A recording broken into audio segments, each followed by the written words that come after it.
of the traditional astronaut pin, and when you fly in space, you change from silver to gold.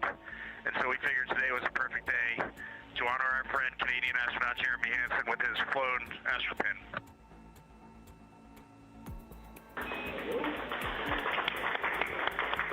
Wow, that sounds like it took a lot of people to make this little representation that we have in the office, this tradition, come to reality for me. So a lot of gratitude for all those people. It's a pretty special experience. Thanks for doing this, guys. Congratulations.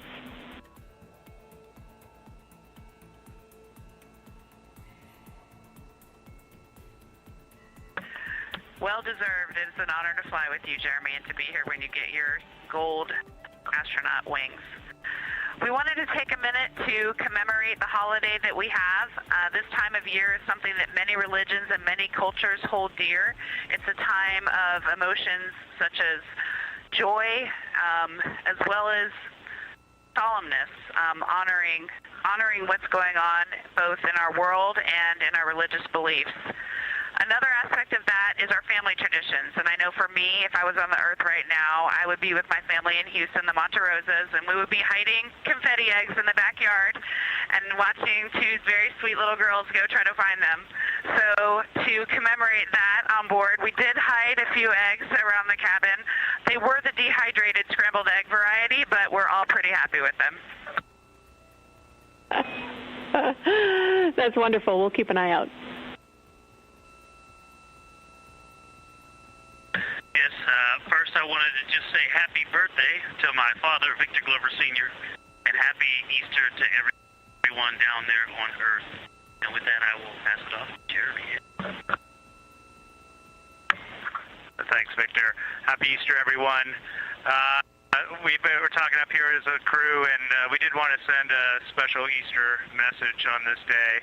And, no matter your faith or religion, for me, the teachings of Jesus were always a very simple truth of love, universal love.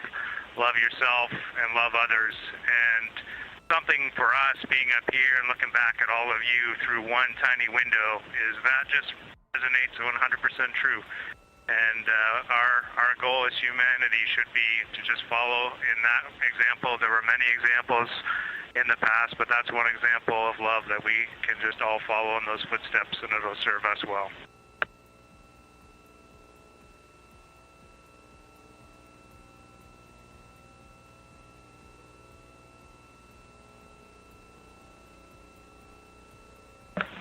And with that, Houston, we are eager and ready to start our exciting day of suit ops with you all, and we don't have any specific comments yet, but ready to hear what you've got for us. Thank you, Integrity. A lot of gratitude for that message down here, and it's wonderful to see Jeremy get that pin. So thank you for sharing with us.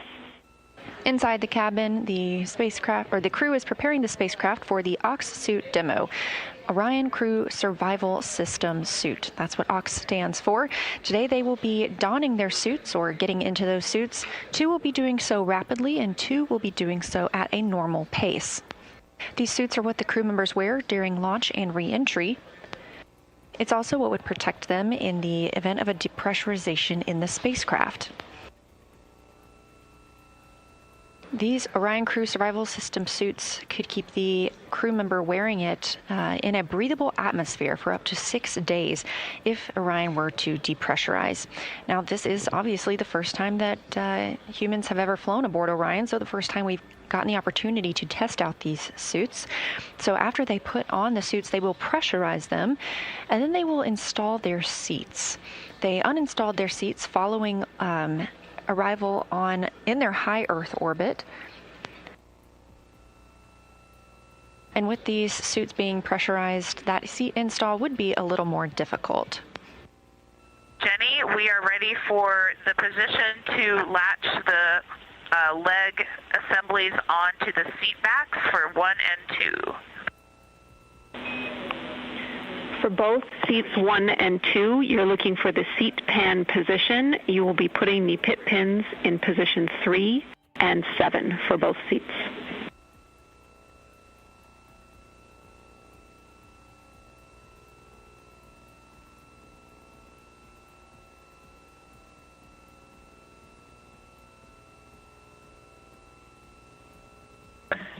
LIVESTREAMs, we are nearing the time of having y'all go off board so that we can get into our suits. Just wanted to check in with you on timing or anything else you've noted that you want to share before we get into that.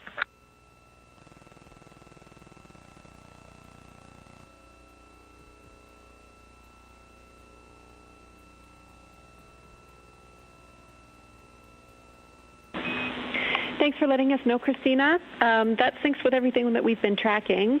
We just want to update you that we don't believe that we will do any objectives at the lower pressure, so at 3.7 PSID at your suit delta pressure, and we're also looking at adjusting the objectives during the first set as well. So we'll continue to talk about that, and in the meantime, you're a go to continue.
Houston Integrity, seats 1 and 2, rapid dawn complete. Copy, rapid dawn complete, seats 1 and 2, thank you.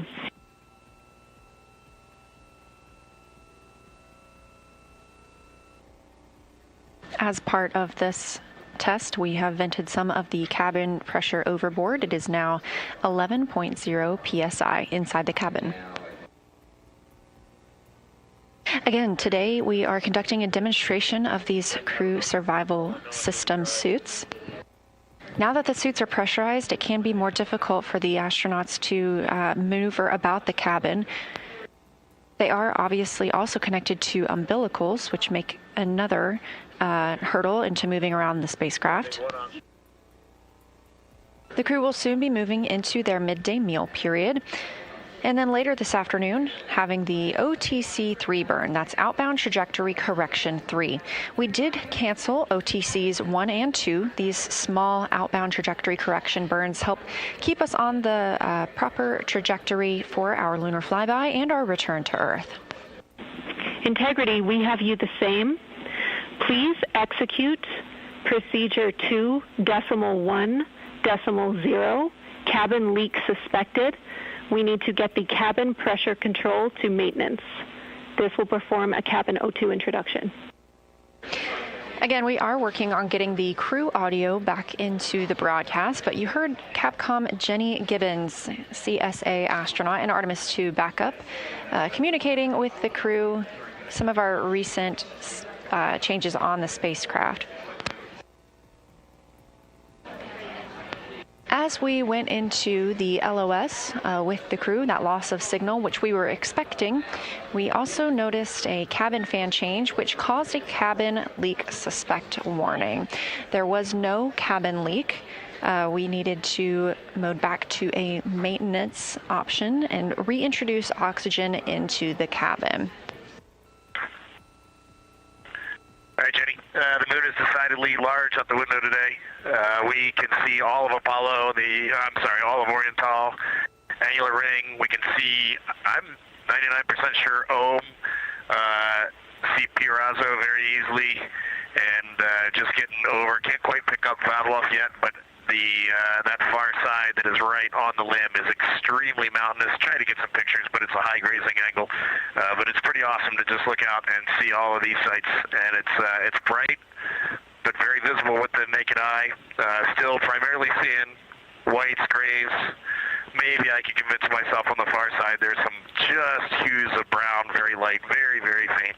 But it's a great view. It's beautiful. And on the near side, by far the most prominent feature. It is really just glowing bright right now.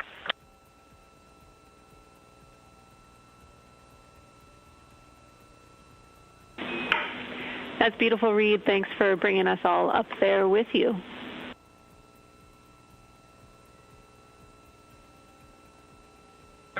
And for the science team, Pirazzo and Aristarchus have the same albedo level right now. They're the same level of brightness. And then looking down, Copernicus is just a little bit dimmer, but it's close.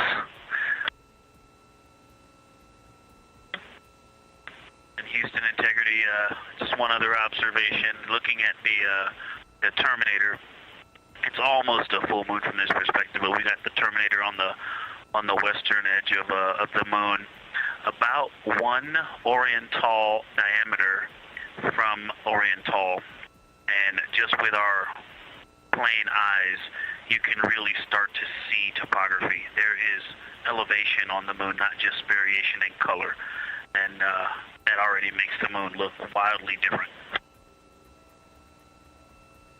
Houston Integrity confirming your go, no-go for this burn. Integrity Houston, MCC has pulled go for the burn.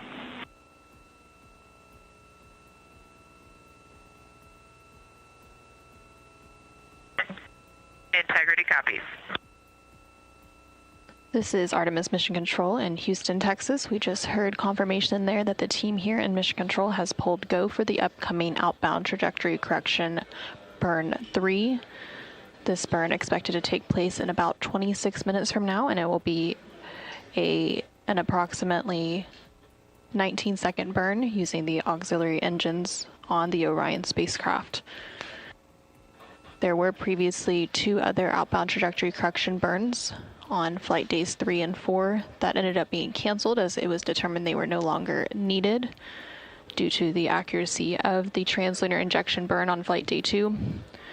However, the team decided to go ahead and execute this outbound trajectory correction burn 3 today on flight day 5 to ensure an accurate trajectory as the spacecraft begins to make its way around the moon and back to Earth to minimize further larger trajectory corrections that may be needed on the return journey.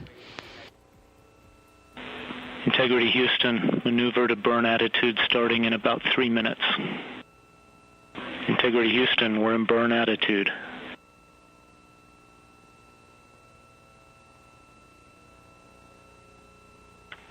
We see the same.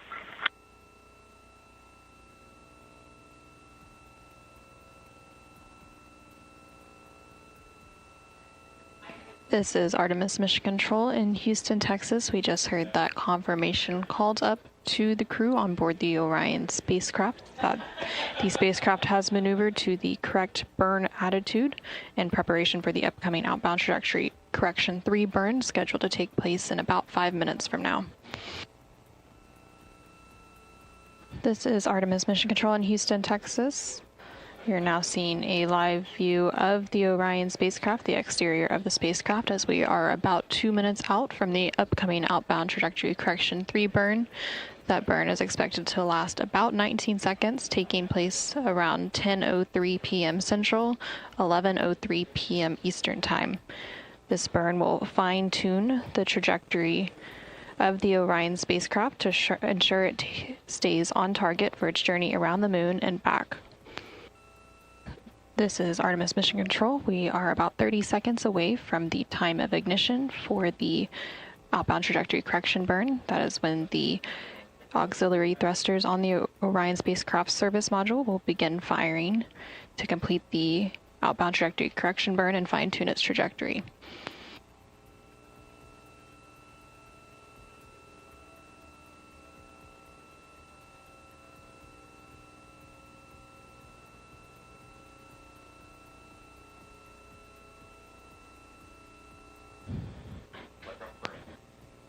And we have confirmation that that outbound trajectory correction burn is now underway.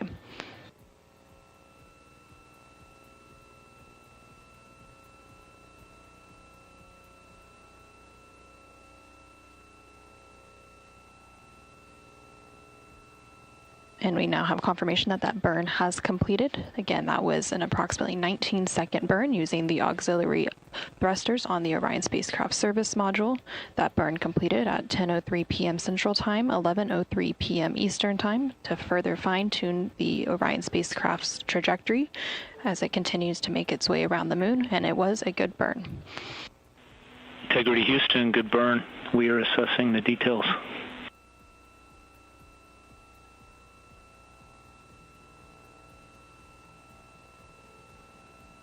Good news, and we see the same. Thanks, Mark. Great to finally do a burn.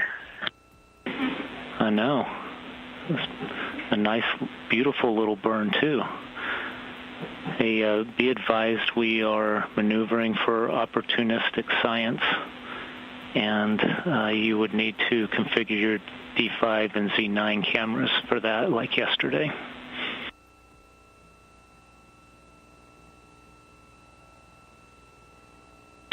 We are tracking and looking forward to it very much. We had a gorgeous view of a very big moon right out of window 2 during that burn. Well, right before the burn, before we maneuvered. It was awesome. And looks like we'll be back at window 2 for this as well. This is Artemis Mission Control. About 7 minutes ago, the Orion spacecraft executed the outbound trajectory correction 3 burn to fine-tune the trajectory of the Orion spacecraft as it continues to make its way around the moon, with that lunar flyby planned for tomorrow on flight day 6. Now that that outbound trajectory correction burn is complete, teams will be maneuvering the Orion spacecraft into an attitude to be able to capture some opportunistic imaging of the moon.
Good morning from the Artemis Flight Control Room here at the Johnson Space Center. We are coming to you live with 24/7 continuous coverage of the Artemis II mission.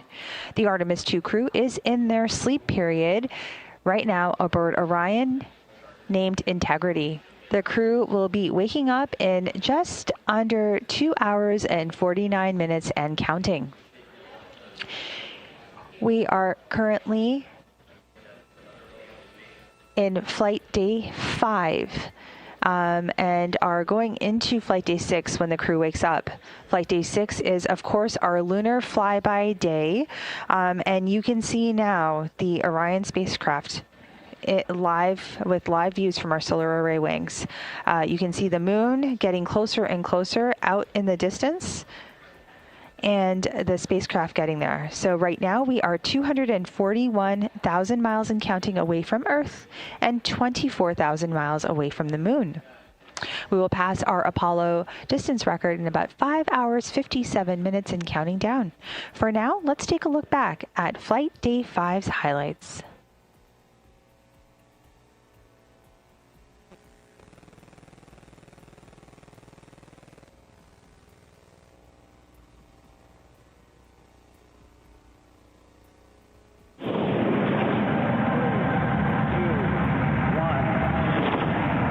Hello, Reed, Victor, Christina, and Jeremy. This is Apollo 16 astronaut Charlie Duke. John Young and I landed on the moon in 1972 in the lunar module we named Orion. I'm glad to see a different kind of Orion helping return humans to the moon as America charts the course to the lunar surface. Below you on the moon is a photo of my family. I pray it reminds you that we in America and all of the world are cheering you on. Thanks to you and the whole team on the ground for building on our Apollo legacy with Artemis. Godspeed and safe travels home.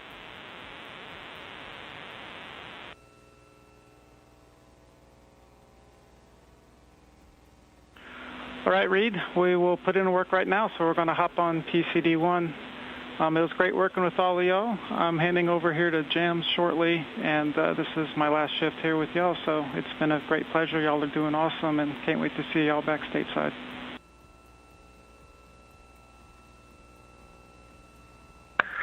Thanks, Mike. Absolutely excellent. If you want to do one final count check, we can switch over to any OE that you want. We can do as many as you want.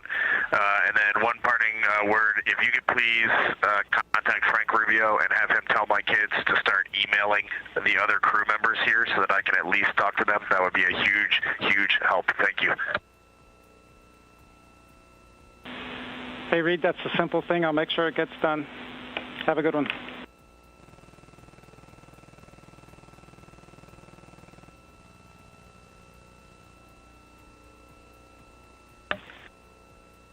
Mike, Integrity, comm check. Christine, I got you loud and clear. How about me?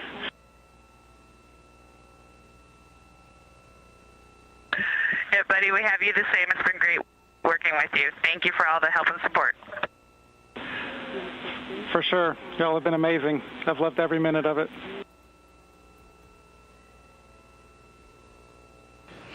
Good morning, good afternoon, happy Easter to all of you who celebrate, and welcome to the Artemis Mission Control Room here at Johnson Space Center in Houston, Texas. We are starting Flight Day 5. The astronauts just woke up at 11:05 a.m. Central Time. Currently, the teams are handing over from Orbit 1 from the Orbit 3 team to the Orbit 1 team led by Jeff Radigan here in Mission Control. It's going to be a busy day for the crew with their Ox suit demo in which they will be donning their spacesuits rapidly as if they were in an emergency. Currently, Orion is over 63,000 miles away from the moon, 215,000 miles away from our home planet Earth. We are MET, mission elapsed time, 3 days, 18 hours, and 28 minutes.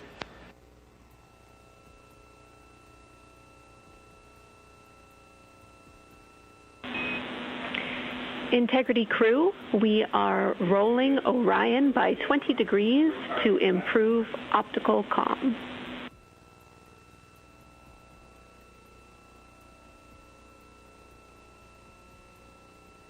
Those communications you just heard called to the crew were from Capcom Jenny Gibbons.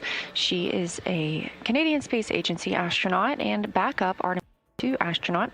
She'll be the voice you hear speaking with the crew from the ground today. That information was about the optical communications system, letting the crew know that they are going to maneuver the spacecraft to get better pointing for that optical communications. This OPCOM system allows the team to transmit science data, procedures, flight plans, communications, and more as a link between Orion and Mission Control. These are laser communications, so they use infrared light rather than traditional radio waves, and that allows more data to be sent. You are welcome to come on board.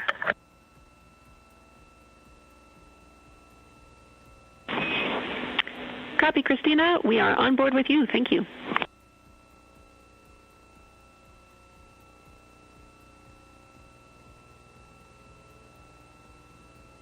You're looking at a live view inside the Orion spacecraft, now just 61,919 miles away from the moon, the destination of this flight and where they will arrive for the flyby tomorrow. As we get a live look inside the cabin closest to the camera, NASA astronaut Christina Cook, and behind her, Canadian Space Agency astronaut Jeremy Hansen, his first flight to space. We are entering flight day 5. The crew is still in their post-sleep period and configuring the spacecraft for the day's events. Immediately upon wake up and before the astronauts brush their teeth or exercise, they are asked to take a saliva collection. Saliva provides a unique window into human immune system functions in a deep space environment. So dry saliva is collected before, during, and after the mission. The crew blots it onto special paper in pocket-sized booklets. Go ahead.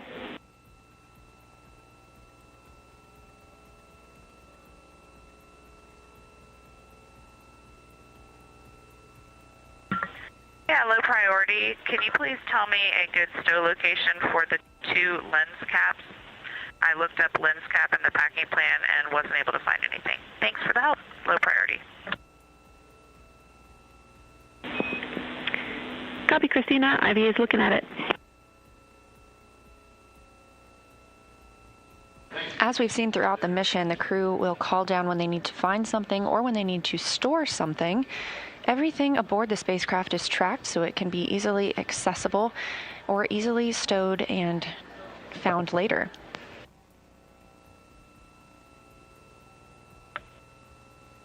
Houston, Integrity, good morning and happy Easter to everyone down on Earth. We wanted to kick off our Easter Sunday by honoring our crewmate, Jeremy Hansen. We have a long-standing tradition in the astronaut office of the traditional astronaut pin, and when you fly in space, you change from silver to gold. And so we figured today was a perfect day to honor our friend, Canadian astronaut Jeremy Hansen, with his flown astronaut.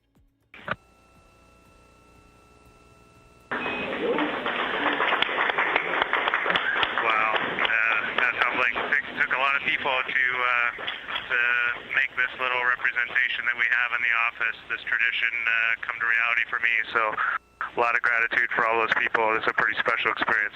Thanks for doing this, guys. Congratulations.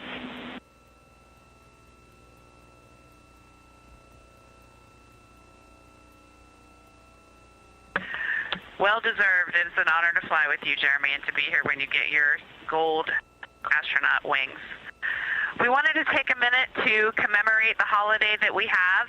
This time of year is something that many religions and many cultures hold dear. It's a time of emotions such as joy, as well as solemnness, honoring what's going on both in our world and in our religious beliefs. Another aspect of that is our family traditions, and I know for me, if I was on the Earth right now, I would be with my family in Houston, the Monte Rosas, and we would be hiding confetti eggs in the backyard and watching 2 very sweet little girls go try to find them. So to commemorate that on board, we did hide a few eggs around the cabin. They were the dehydrated scrambled egg variety, but we're all pretty happy happy with them. That's wonderful. We'll keep an eye out. Yes, first I wanted to just say happy birthday to my father, Victor Glover Sr., and happy Easter to everyone down there on Earth. And with that, I will pass it off to Jeremy. Thanks, Victor. Happy Easter, everyone. We're talking up here as a crew, and we did want to send a special Easter message on this day. And, no matter your faith or religion, for me, the teachings of Jesus were always a very simple truth of love, universal love. Love yourself and love others. And something for us being up here and looking back at all of you through one tiny window is that just resonates 100% true. And our goal as humanity should be to just follow in that example. There were many examples in the past, but that's one example of love that we can just all follow in those footsteps, and it'll serve us well.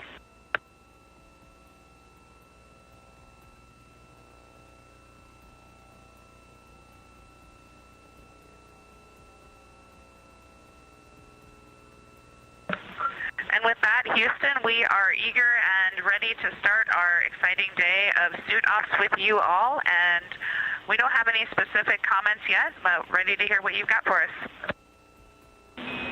Thank you, Integrity. A lot of gratitude for that message down here, and it's wonderful to see Jeremy get that pin. So thank you for sharing with us.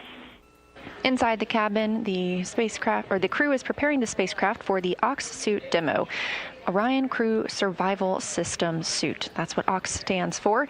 Today they will be donning their suits or getting into those suits. 2 will be doing so rapidly and 2 will be doing so at a normal pace. These suits are what the crew members wear during launch and re-entry. It's also what would protect them in the event of a depressurization in the spacecraft. These Orion Crew Survival System suits could keep the crew member wearing it in a breathable atmosphere for up to 6 days if Orion were to depressurize. Now, this is obviously the first time that humans have ever flown aboard Orion, so the first time we've gotten the opportunity to test out these suits. So after they put on the suits, they will pressurize them, and then they will install their seats. They uninstalled their seats following arrival in their high Earth orbit. And with these suits being pressurized, that seat install would be a little more difficult. Jenny, we are ready for the position to latch the leg assemblies onto the seat backs for 1 and 2. For both seats 1 and 2, you're looking for the seat pan position. You will be putting the pit pins in position 3 and 7 for both seats.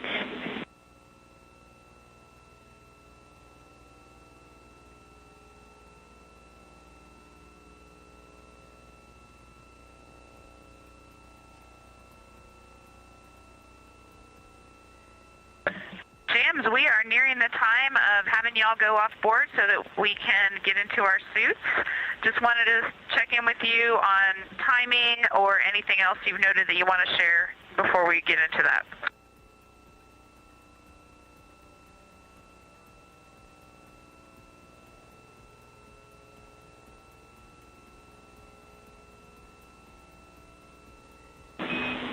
Thanks for letting us know, Christina. That syncs with everything that we've been tracking. We just want to update you that we don't believe that we will do any objectives at the lower pressure, so at 3.7 PSID at your suit delta pressure. And we're also looking at adjusting the objectives during the first set as well. So we'll continue to talk about that. And in the meantime, you're go to continue.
Houston Integrity, seats 1 and 2, rapid dawn complete. Copy, rapid dawn complete, seats 1 and 2. Thank you.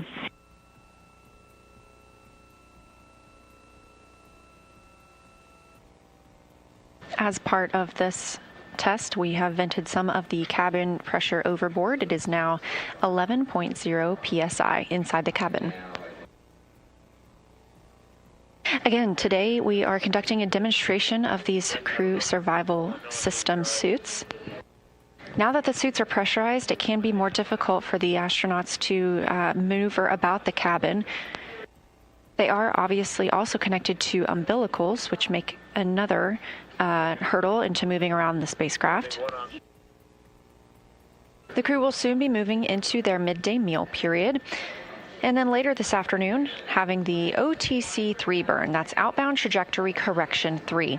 We did cancel OTCs 1 and 2. These small outbound trajectory correction burns help keep us on the proper trajectory for our lunar flyby and our return to Earth. Integrity, we have you the same. Please execute procedure 2.1.0, cabin leak suspected. We need to get the cabin pressure control to maintenance. This will perform a cabin O2 introduction. Again, we are working on getting the crew audio back into the broadcast, but you heard Capcom Jenny Gibbons, CSA astronaut and Artemis II backup, communicating with the crew some of our recent changes on the spacecraft. As we went into the LOS with the crew, that loss of signal, which we were expecting, we also noticed a cabin fan change, which caused a cabin leak suspect warning. There was no cabin leak. We needed to mode back to a maintenance option and reintroduce oxygen into the cabin. All right, Jenny. The moon is decidedly large out the window today. We can see all of Apollo, all of Orion, annular ring. We can see, I'm 99% sure, see Pirazo very easily, and just getting over. Can't quite pick up Vavilov yet, but that far side that is right on the limb is extremely mountainous. Try to get some pictures, but it's a high grazing angle. But it's pretty awesome to just look out and see all of these sites, and it's bright, but very visible with the naked eye. Still primarily seeing whites, grays. Maybe I can convince myself on the far side there's some just hues of brown, very light, very, very faint. But it's a great view. It's beautiful. And on the near side, Aristarchus is by far the most prominent feature. It is really just glowing bright right now.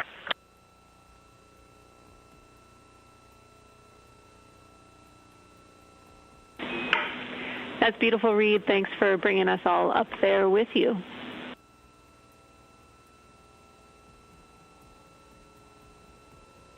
And for the science team, Pirazo and Aristarchus have the same albedo level right now. They're the same level of brightness. And then looking down, Copernicus is just a little bit dimmer, but it's close. And Houston Integrity, just one other observation. Looking at the Terminator, it's almost a full moon from this perspective, but we got the Terminator on the western edge of the moon. About 1 Oriental diameter from Oriental, and just with our plain eyes, you can really start to see topography. There is elevation on the moon, not just variation in color, and that already makes the moon look wildly different. Houston Integrity confirming your go-no-go for this burn. Integrity Houston, MCC has pulled go for the burn.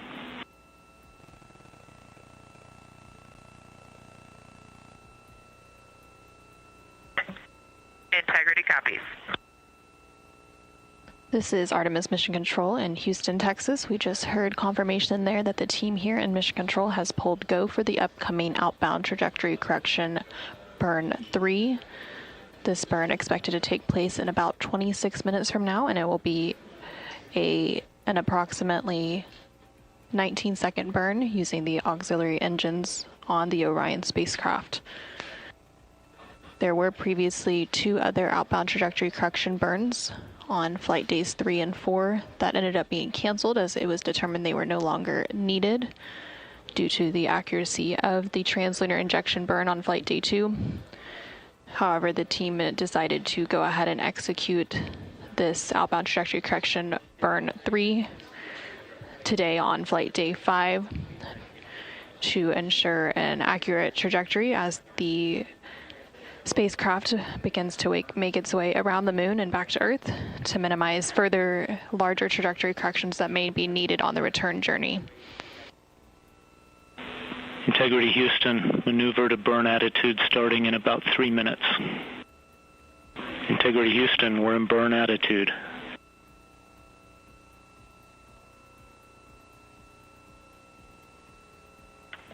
We see the same.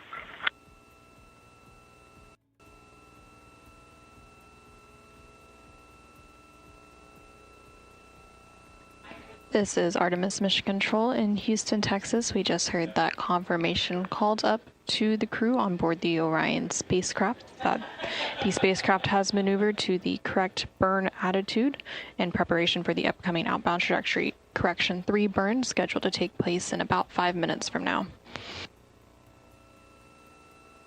This is Artemis Mission Control in Houston, Texas. You're now seeing a live view of the Orion spacecraft, the exterior of the spacecraft, as we are about 2 minutes out from the upcoming outbound trajectory correction 3 burn. That burn is expected to last about 19 seconds, taking place around 10:03 p.m. Central, 11:03 p.m. Eastern Time.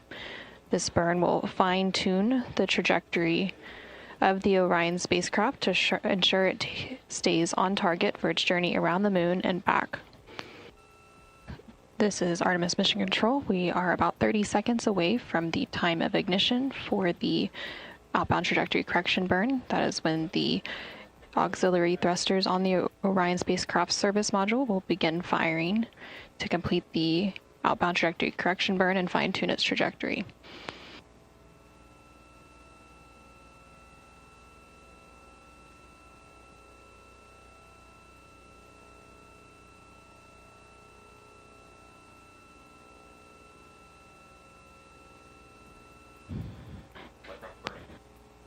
And we have confirmation that that burn completed at 10:03 p.m. Central Time, 11:03 p.m. Eastern Time, to further fine-tune the Orion spacecraft's trajectory as it continues to make its way around the moon, and it was a good burn. Integrity Houston, good burn. We are assessing the details.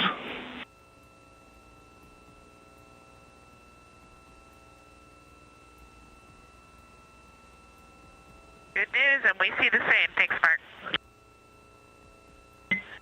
Great to finally do a burn. I know. It's a nice, beautiful little burn, too.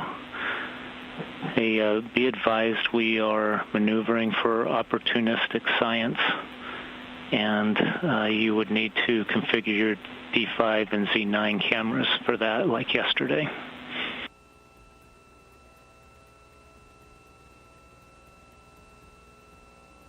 We are tracking and looking forward to it very much. We had a gorgeous view of a very big moon right out of window 2 during that burn. Well, right before the burn, before we maneuvered. It was awesome.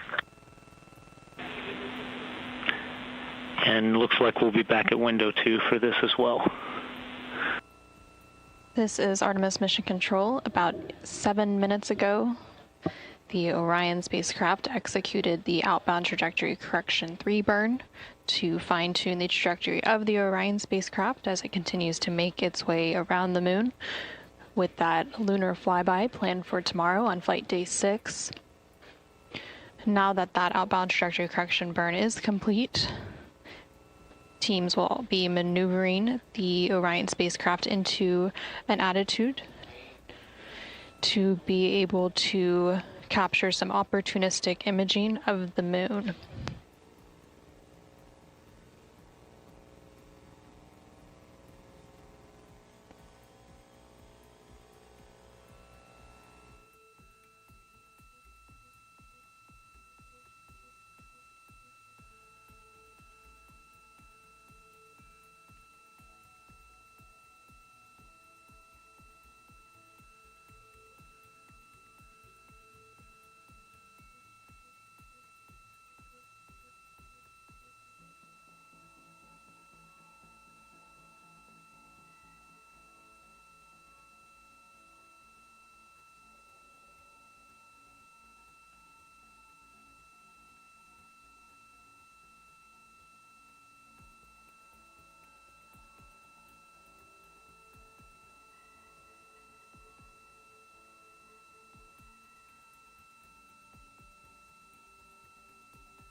Good morning from Mission Control Houston. We are at a mission elapsed time of 4 days, 14 hours, and 8 minutes and counting.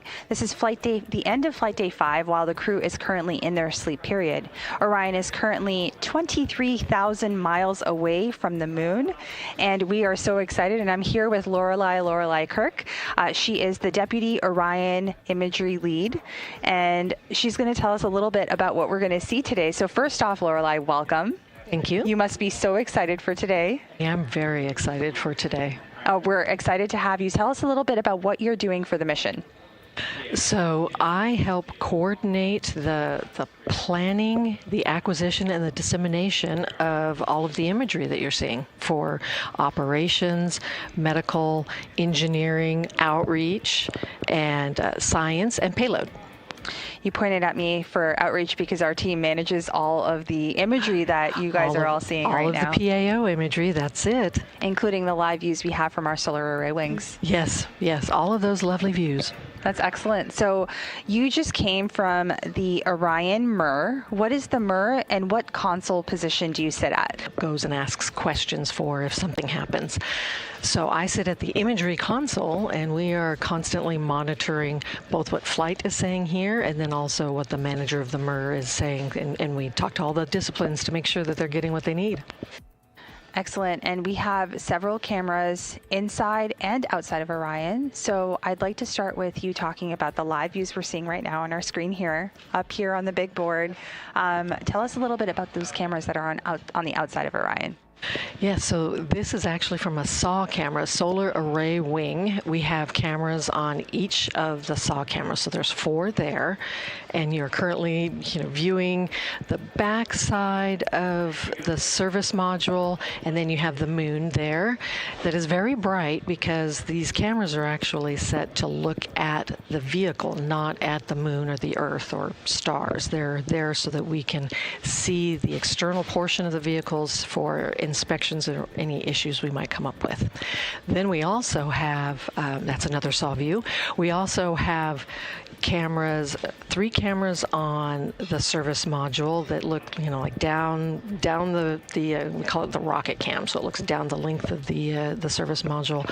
We have another one in the front. It's the forward bay area that will be looking at the parachutes when we deploy them for landing. So we have 9 cameras on the outside. Had to count there. 9 cameras, and because there's also the optical nav camera. Sorry, I didn't mention that one. People are gonna question my math, so that makes 9. That makes 9 cameras. Thank you for walking us through the 9 cameras. What I can say right now is that we are in a Artemis II as a test flight. We are certifying this vehicle for humans to use for eventual landings on the moon, which is really exciting. And all of the cameras are pointed right now at the vehicle, so we can make sure that the vehicle is healthy and remains healthy while the crew is sleeping aboard it. We're monitoring stuff here on the ground, right? Yes, it's one of those things where they sleep, we watch. Yeah, they sleep, we watch. That's a great way of putting it. And we are also looking at the sun, the stars, the planets, the moon, whenever we are going to be doing our flyby operations a little bit later on too, right? That's correct. So we'll maneuver those solar arrays, is that right? Yes, we'll maneuver 1 or 2 of them to look at the moon. We have to have some of them still in sun track because we need those solar array wings to collect our energy. Yep, we can't do anything without power. You are 100% spot on. So we went through the 9 cameras on the outside of the vehicle. Let's talk about the cameras inside Orion. There are so many cameras inside the vehicle. So let's see. We'll start with the ones that are mounted. We have one that looks at the display units that we saw on day of launch. We have 2 that look out the windows. So one of those will be viewing the moon when we're doing the flyby. So exciting. We have the docking camera, of course. Right. Then we have 2 medical ones that are attached to watch the astronauts during launch and during landing. Then we have just an enormous number of handheld cameras. So the crew has a little GoPro that they like to use for video. They have 2 Nikon D5s. That's where we get the amazing images of the moon. We got a beautiful picture of the Earth the other day. So those are 2 D5s. They have a Nikon Z9 camera. That's the one that we're going to be using in the future. So for Artemis 1 and then when we're on the moon. So we're kind of testing it for this mission. So we're going to compare the D5 and the Z9 to see how it looks taking pictures of the moon. Then we have 5 different Nat Geo cameras for their documentary. Then we have each astronaut has both an iPhone and a tablet. So there are so many, for a total of, on the whole vehicle, there are 32 different cameras or imaging sensors, I guess we can call them. That is so exciting. And you know what? I am so impressed that you were able to describe that many cameras and with such incredible detail and precision. We've been living it for years now. So tell me about that. That was going to be my next question for you, is how does the team prepare for something like this? You know, something that is so far in the future, something that we are doing again. The last time we were there was 1972 with Apollo 17. This is a similar flight plan where we're going around the moon like we did for Apollo 8. There's a lot of variables here. So how does the team prepare?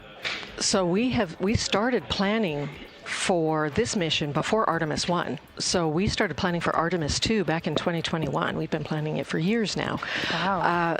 So first we sit down with all of the various groups and we find out what kind of imagery they think they're going to want. Right. So from there we can plan. Sometimes we have to limit expectations because you're not always going to get 4K video from everything. Right. Not all our cameras are capable of that. Right. So we have to balance what we get, what the engineering needs are, what the science needs are, what the crew would like, what operations might need. And so we plan it out, looking at the constraints we have. We go day by day. And then, of course, after you publish the plan, a plan is only as good as until the point you publish it. And then, of course, all the changes start getting made. So we launched, and then we immediately knew that there were going to be, just because of the trajectory, there were going to be some changes that were going to need to be made. So we go back every day and look and see what replanning we need to do. Right. And then so we're planning daily. Then sometimes we're replanning hourly. If something happens, or if they were to hear like a funny noise on something, and they might want to look at that, so we'll have to do that right then, and we have to figure out how to do it, what camera settings to set, and everything else, because it's very different taking pictures in space than from taking pictures on the Earth. I can only imagine. Yeah, you can't take pictures when it's dark. It is really dark, and then, as you guys have probably seen, the vehicle is either white or it's taped. The crew module has that shiny silver tape on it. That can prove a challenge in taking images of it because it's very reflective, or in this case, shiny, just shiny. In some cases, yeah. Well, first and foremost, I want to thank you and the team for all that you've done, because for those of you who are watching us right now, it's thanks to people like Lorelei and folks that support her that we're getting all of this live video down to show you. We are, if you're following NASA on any of our social media channels, at NASA Artemis, our Flickr pages, on Instagram, on X, on Facebook, any platform that you can probably think of that where NASA is present, we are sharing daily, frequent updates. And leading up into today's Lunar Flyby, we do plan to share even more updates as these images come down. And of course, it should be noted that this is a test flight, so some things, they may not perform as we're anticipating, and that's okay as long as the crew is safe and we are getting information out to everybody watching in real time as quickly as the team can work. So we have a lot to do today, and it continues to be busy all the way through crew extraction. How are you feeling? I am so excited, and I'm a little apprehensive because everyone's going to be, relying on the cameras. The world is watching.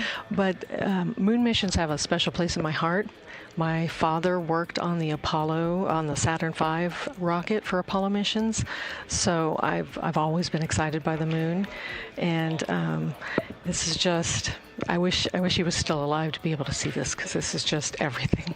I'm sure he is looking down on you, super proud. Thank you to you and your family for your contributions to NASA's exploration efforts. Congratulations. We'll continue to watch, but for now we have Lorelei Kirk, who is here with us from the Orion Imagery team. She's the deputy lead for Imagery.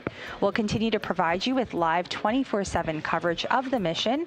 And as mentioned, we are at a mission elapsed time of 4 days, 14 hours, 19 minutes, and we are about 22,000 miles away from the moon. For now, this is Mission Control Houston.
Good morning from Mission Control Houston. We are live inside the Artemis Flight Control Room here at the Johnson Space Center. We are coming to you live with 24/7 continuous coverage of the Artemis II mission.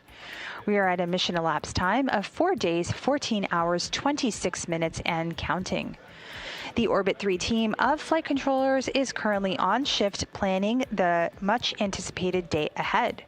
Speaking of the day ahead, we are about 4 hours, 57 minutes and counting to pass the Apollo 13 distance record. That distance record marks the furthest humans have ever traveled into deep space. In addition to that, we are counting down 10 hours, 1 minute and counting from our Lunar Flyby, which you will catch when Flight Day 6 kicks off right here with my colleagues Leah Cheshire Mustachio and Anna Schneider. Orion is currently 243,000 miles away from Earth and just 22,000 miles away from the moon. You see that bright moon in the distance on the vehicle. For now, let's take a look back at Flight Day 5. Here are your mission highlights. For now, this is Mission Control Houston.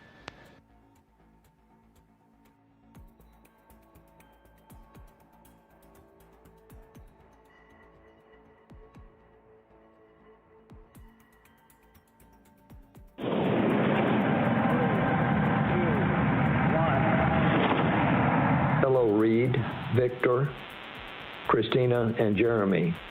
This is Apollo 16 astronaut Charlie Duke.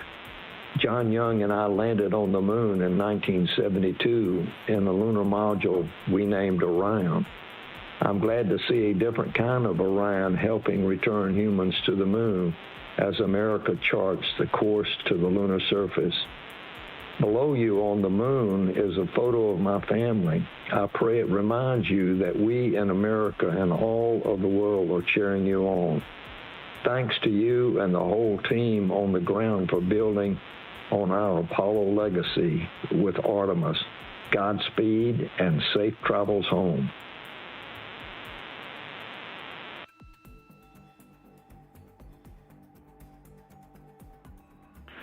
All right, Reed, we will put in work right now, so we're going to hop on PCD-1. It was great working with all of y'all. I'm handing over here to Jams shortly, and this is my last shift here with y'all, so it's been a great pleasure. Y'all are doing awesome, and can't wait to see y'all back stateside.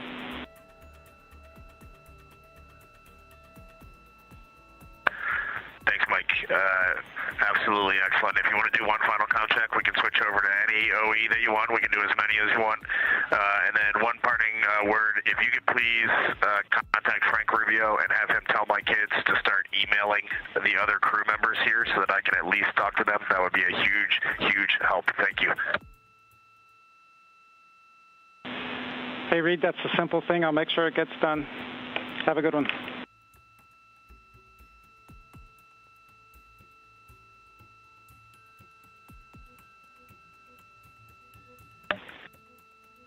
Mike, integrity, comp check. Christine, I got you loud and clear. How about me?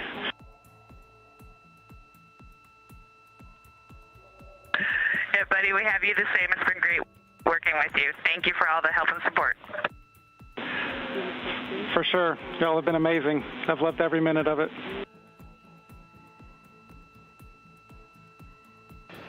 Good morning, good afternoon, happy Easter to all of you who celebrate, and welcome to the Artemis Mission Control Room here at Johnson Space Center in Houston, Texas.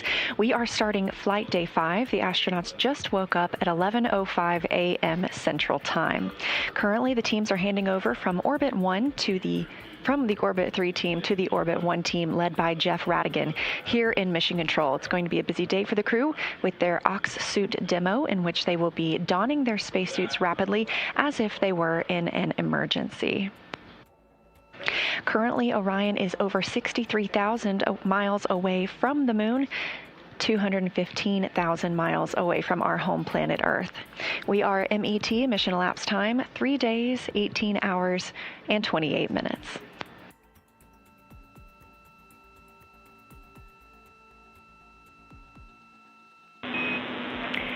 Integrity crew, we are rolling Orion by 20 degrees to improve optical comm.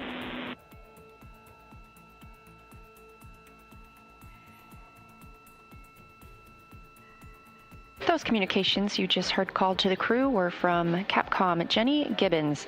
She is a Canadian Space Agency astronaut and backup Artemis II astronaut. She'll be the voice you hear speaking with the crew from the ground today.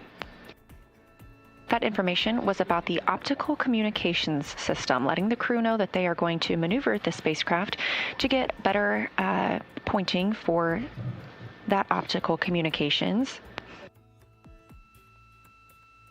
This OPCOM system allows the team to transmit science data, procedures, flight plans, communications, and more as a link between Orion and Mission Control. These are laser communications, so they use infrared light rather than traditional radio waves, and that allows more data to be sent. You are welcome to come on board.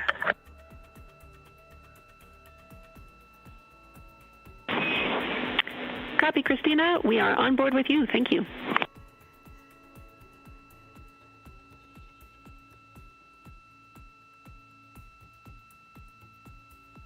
You're looking at a live view inside the Orion spacecraft, now just 61,919 miles away from the moon, the destination of this flight and where they will arrive for the flyby tomorrow.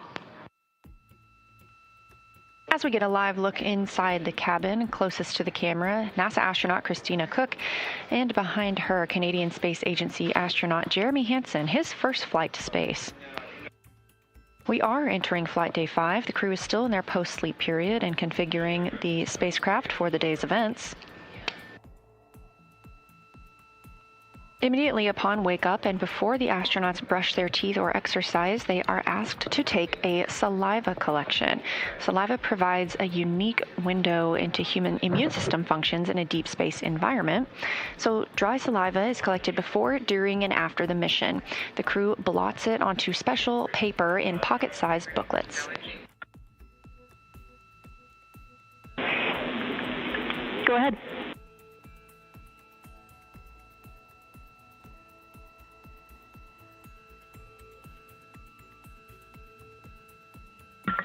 Yeah, low priority. Can you please tell me a good stow location for the 2 lens caps?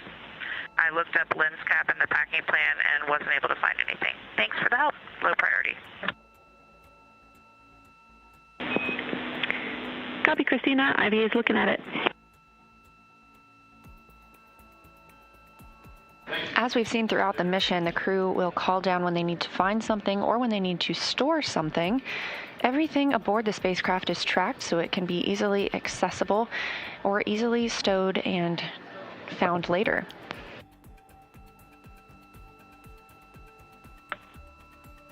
Houston, Integrity, good morning and happy Easter to everyone down on Earth. We wanted to kick off our Easter Sunday by honoring our crewmate, Jeremy Hansen.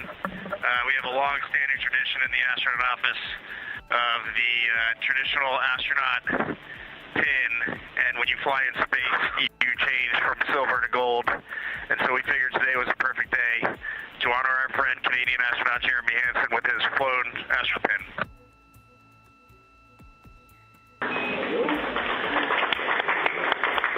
Wow, that sounds like it took a lot of people to make this little representation that we have in the office, this tradition, come to reality for me. So a lot of gratitude for all those people. It's a pretty special experience.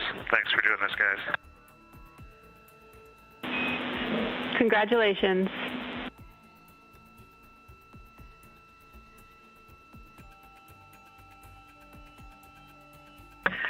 Well deserved. It's an honor to fly with you, Jeremy, and to be here when you get your gold astronaut wings. We wanted to take a minute to commemorate the holiday that we have. This time of year is something that many religions and many cultures hold dear. It's a time of emotions such as joy, as well as solemnness, honoring what's going on both in our world and in our religious beliefs. Another aspect of that is our family traditions, and I know for me, if I was on the Earth right now, I would be with my family in Houston, the Monte Rosas, and we would be hiding confetti eggs in the backyard and watching 2 very sweet little girls go try to find them. So to commemorate that on board, we did hide a few eggs around the cabin. They were the dehydrated scrambled egg variety, but we're all pretty happy with them. That's wonderful. We'll keep an eye out. Yes, first I wanted to just say happy birthday to my father, Victor Glover Sr., and happy Easter to everyone down there on Earth. And with that, I will pass it off to Jeremy. Thanks, Victor. Happy Easter, everyone. We're talking up here as a crew, and we did want to send a special Easter message on this day. And, no matter your faith or religion, for me, the teachings of Jesus were always a very simple truth of love, universal love. Love yourself and love others. And something for us being up here and looking back at all of you through one tiny window is that just resonates 100% true.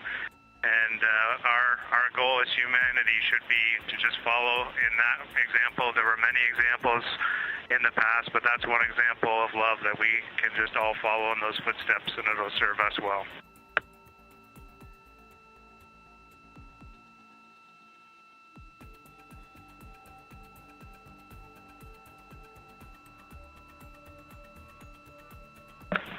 And with that, Houston, we are eager and ready to start our exciting day of suit ops with you all. And we don't have any specific comments yet, but ready to hear what you've got for us. Thank you, Integrity. A lot of gratitude for that message down here, and it's wonderful to see Jeremy get that pin. So thank you for sharing with us. Inside the cabin, the crew is preparing the spacecraft for the OX suit demo.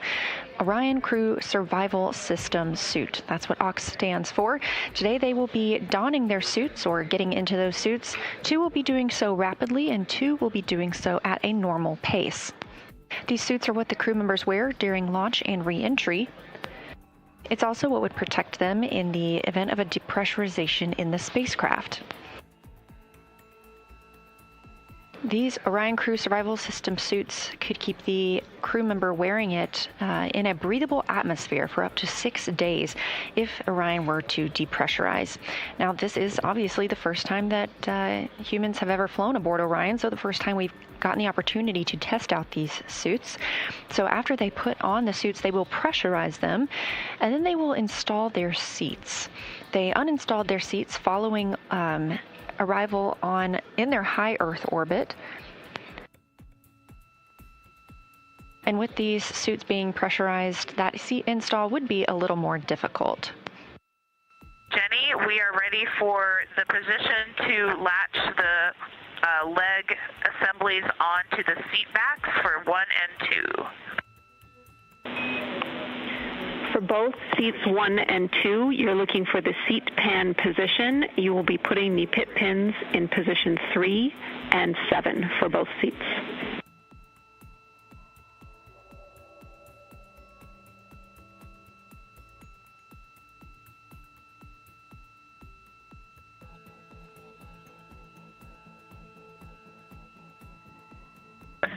Jams, we are nearing the time of having y'all go off board so that we can get into our suits. Just wanted to check in with you on timing or anything else you've noted that you want to share before we get into that.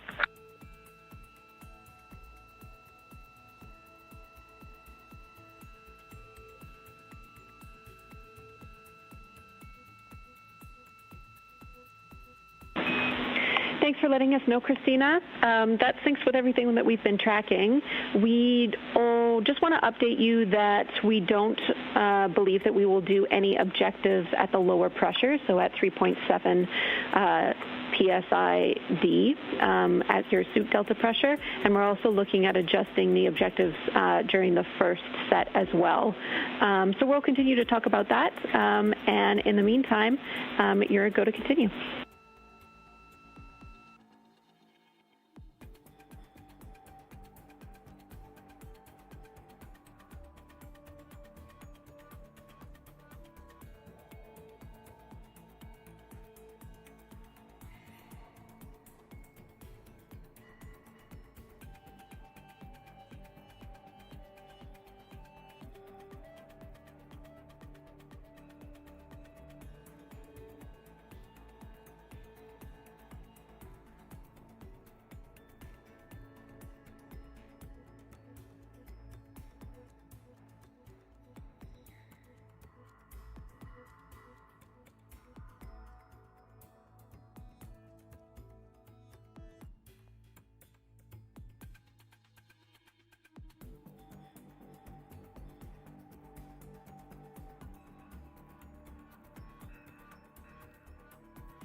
Houston, Integrity, seats 1 and 2, rapid on complete. Copy. Rapid dawn complete. Seats 1 and 2. Thank you.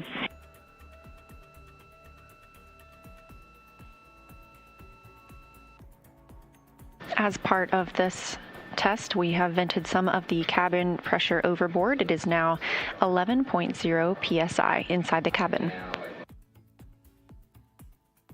Again, today we are conducting a demonstration of these crew survival system suits. Now that the suits are pressurized, it can be more difficult for the astronauts to maneuver about the cabin. They are obviously also connected to umbilicals, which make another hurdle into moving around the spacecraft. The crew will soon be moving into their midday meal period. And then later this afternoon, having the OTC 3 burn, that's outbound trajectory correction 3. We did cancel OTCs 1 and 2. These small outbound trajectory correction burns help keep us on the proper trajectory for our lunar flyby and our return to Earth. Integrity, we have you the same. Please execute procedure 2.1.0, cabin leak suspected. We need to get the cabin pressure control to maintenance. This will perform a cabin O2 introduction.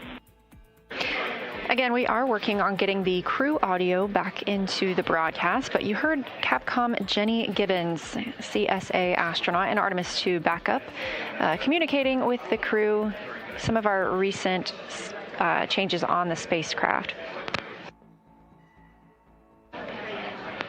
As we went into the LOS with the crew, that loss of signal, which we were expecting, we also noticed a cabin fan change, which caused a cabin leak suspect warning. There was no cabin leak. We needed to mode back to a maintenance option and reintroduce oxygen into the cabin. All right, Jenny. The moon is decidedly large out the window today. We can see all of Apollo, all of Orion, annular ring. We can see, I'm 99% sure, Ohm, see Pirazo very easily, and just getting over. Can't quite pick up Vavilov yet, but that far side that is right on the limb is extremely mountainous. Try to get some pictures, but it's a high grazing angle. But it's pretty awesome to just look out and see all of these sites, and it's bright, but very visible with the naked eye. Still primarily seeing whites, grays. Maybe I can convince myself on the far side there's some just hues of brown, very light, very, very faint. But it's a great view. It's beautiful. And on the near side, Aristarchus is by far the most prominent feature. It is really just glowing bright right now.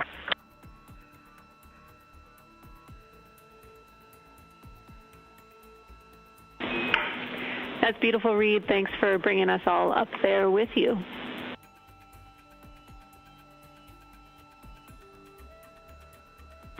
And for the science team, Pirazo and Aristarchus have the same albedo level right now. They're the same level of brightness. And then looking down, Copernicus is just a little bit dimmer, but it's close.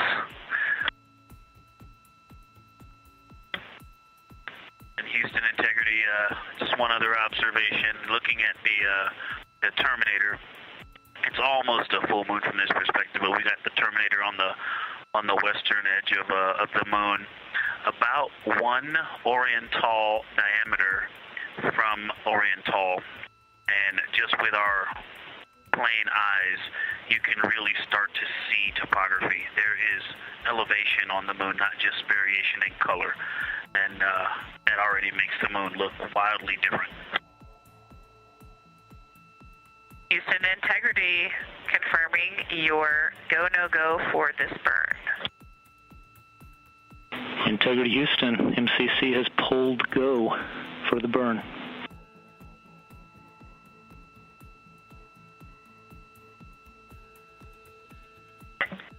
Integrity copies. This is Artemis Mission Control in Houston, Texas. We just heard confirmation there that the team here in Mission Control has pulled go for the upcoming outbound trajectory correction burn 3. This burn expected to take place in about 26 minutes from now, and it will be an approximately 19-second burn using the auxiliary engines on the Orion spacecraft. There were previously 2 other outbound trajectory correction burns on flight days 3 and 4 that ended up being canceled as it was determined they were no longer needed due to the accuracy of the translunar injection burn on flight day 2. However, the team decided to go ahead and execute this outbound trajectory correction burn 3 today on flight day 5 to ensure an accurate trajectory as the spacecraft begins to make its way around the moon and back to Earth to minimize further larger trajectory corrections that may be needed on the return journey. Integrity Houston, maneuver to burn attitude starting in about 3 minutes. Integrity Houston, we're in burn attitude.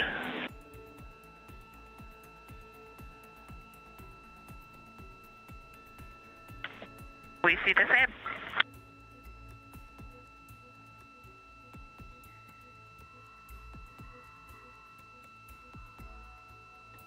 This is Artemis Mission Control in Houston, Texas. We just heard that confirmation called up to the crew on board the Orion spacecraft that the spacecraft has maneuvered to the correct burn attitude in preparation for the upcoming outbound trajectory correction 3 burn scheduled to take place in about 5 minutes from now. This is Artemis Mission Control in Houston, Texas. You're now seeing a live view of the Orion spacecraft, the exterior of the spacecraft, as we are about 2 minutes out from the upcoming outbound trajectory correction 3 burn. That burn is expected to last about 19 seconds, taking place around 10:03 p.m. Central, 11:03 p.m. Eastern Time. This burn will fine-tune the trajectory of the Orion spacecraft to ensure it stays on target for its journey around the moon and back. This is Artemis Mission Control. We are about 30 seconds away from the time of ignition for the outbound trajectory correction burn. That is when the auxiliary thrusters on the Orion spacecraft service module will begin firing to complete the outbound trajectory correction burn and fine-tune its trajectory.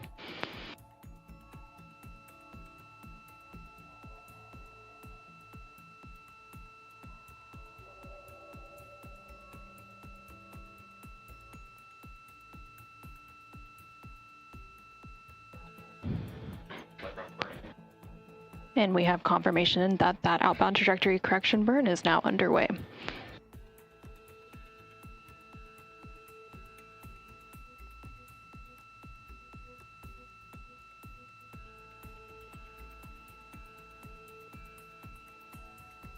And we now have confirmation that that burn has completed. Again, that was an approximately 19-second burn using the auxiliary thrusters on the Orion spacecraft service module.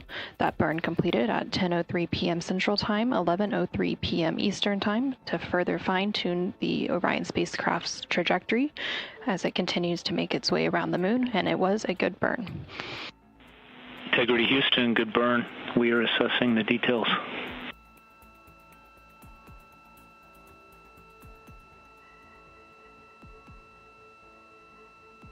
Good news, and we see the same. Thanks, Mark.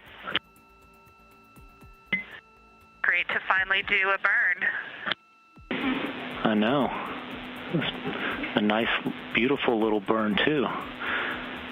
Be advised we are maneuvering for opportunistic science, and you would need to configure your D5 and Z9 cameras for that, like yesterday.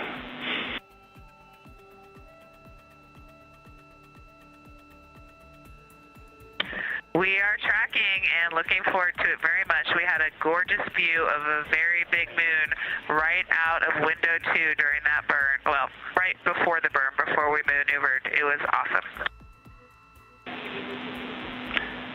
And looks like we'll be back at window 2 for this as well. This is Artemis Mission Control. About 7 minutes ago, the Orion spacecraft executed the outbound trajectory correction 3 burn to fine-tune the trajectory of the Orion spacecraft as it continues to make its way around the moon, with that lunar flyby planned for tomorrow on flight day 6. Now that that outbound trajectory correction burn is complete, teams will be maneuvering the Orion spacecraft into an attitude to be able to capture some opportunistic imaging of the moon.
Good morning from Mission Control Houston. We are in the Artemis Flight Control Room here at the Johnson Space Center, coming to you live with our 24/7 continuous coverage of the Artemis II mission. I'm Nilofer Ramji with NASA Communications, and the team of Orbit 3 flight controllers are currently in the room planning the day ahead as the crew prepares to wake up in the next hour and 18 minutes counting down. We are at a mission elapsed time of 4 days, 14 hours, and 56 minutes and counting. The Orion spacecraft, called Integrity, is 243 miles away from Earth and just 21,000 miles away from the Moon, which is our big plan for today. The crew aboard Orion, as well as those currently in mission control, as well as the multiple backrooms supporting the mission, are incredibly excited for the various milestones that the crew will be experiencing today. That first milestone begins with the Apollo distance record. The Apollo distance record signifies the furthest humans have ever traveled away from Earth. That distance record is coming up in about 4 hours, 26 minutes and counting. In addition to that, we will also conduct a lunar flyby, and that lunar flyby period is going to be happening in about 9.5 hours and counting. The lunar observations for this mission are from a higher vantage point that are a little bit farther than Apollo's lunar orbits. On average, astronauts can observe both poles and large-scale geologic features in a single view. So depending on the illumination conditions, Artemis II astronauts will become the first humans to directly observe a certain far side of the moon regions with unaided eyes. The human eyes are trained and remain one of the most powerful scientific tools NASA can send to space. During Artemis II, astronauts have been able to quickly survey wide areas and adjust their focus in real time, describe relationships between features, capabilities that cameras and instruments alone cannot replicate. The crew observed the same regions that we're going to see a little bit later today multiple times under changing lighting conditions during a single flyby, so they're getting perspectives that would take robotic missions years to accumulate. The audio descriptions that you'll hear later today, the situational reports, are what we call sit reps, and crew annotations will provide essential context that enhances the scientific value of imagery. There are about 30 targets included. They're tied to past robotic missions, current science priorities, and future exploration sites, including regions near the lunar South Pole considered for future Artemis missions, and observing how surface features such as lighting evolves that allows scientists to better understand color, albedo, texture, morphology, and other key information for interpreting orbital and surface data. Currently, you are seeing live views from one of Orion's solar arrays. We see the moon right there in the distance. The solar arrays are currently focused on the vehicle, and that is looking up at the service module of the Orion spacecraft. And as we get closer and closer to the moon, those solar arrays will move out just slightly to focus more on the moon. We'll continue to provide you with live 24/7 coverage of the Artemis II mission. For now, this is Mission Control Houston.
Welcome back to the Artemis Flight Control Room here at the Johnson Space Center. We are continuing to come to you live with our 24/7 mission coverage of the Artemis II mission. The crew is waking up in just under an hour from now, and we are going to be beginning flight day 6. This is the Lunar Flyby day. I'm clearly incredibly excited for that day, and I know that we had Trevor here yesterday with us. He's back, our science officer on console here. Trevor, tell us about the lunar targeting plan for today. Yeah, I didn't think it could get any exciting, but we are super stoked right now to get into the lunar flyby, and that's all going to be driven by this lunar targeting plan, or LTP, I might refer to it as. And so Kelsey showed this at the briefing yesterday, if folks were watching, but we have a good screenshot here. And so this is what the crew is going to be using to step through those observational targets that we have for them. So you see those listed in the upper left. There's some examples there. There's a total of 30 of those operational targets that they'll be stepping through as they go around the moon. And then some of those targets will also be during the eclipse time. It's all spread out over 5 different shifts where the crew will be at different places inside the cabin. So some will be up at the window 2 and 3, the center windows, and then some crew will be supporting as they are making those observations. And then they switch out throughout those observational shifts between those 5 that I mentioned. Excellent. That is very helpful to understand. I have one follow-up question to the lunar targeting plan. We have what we called LOS and AOS, and we see this a lot with the space station. We have the loss of signal and the acquisition of signal. If I remember correctly, we won't hear from the crew as they go through the far side for about 40 minutes. Is that right? Yeah, that's approximately right. So once Earth starts to set, we get into that LOS time. And so they'll be making observations still and recording those on their personal computing devices, or PCDs.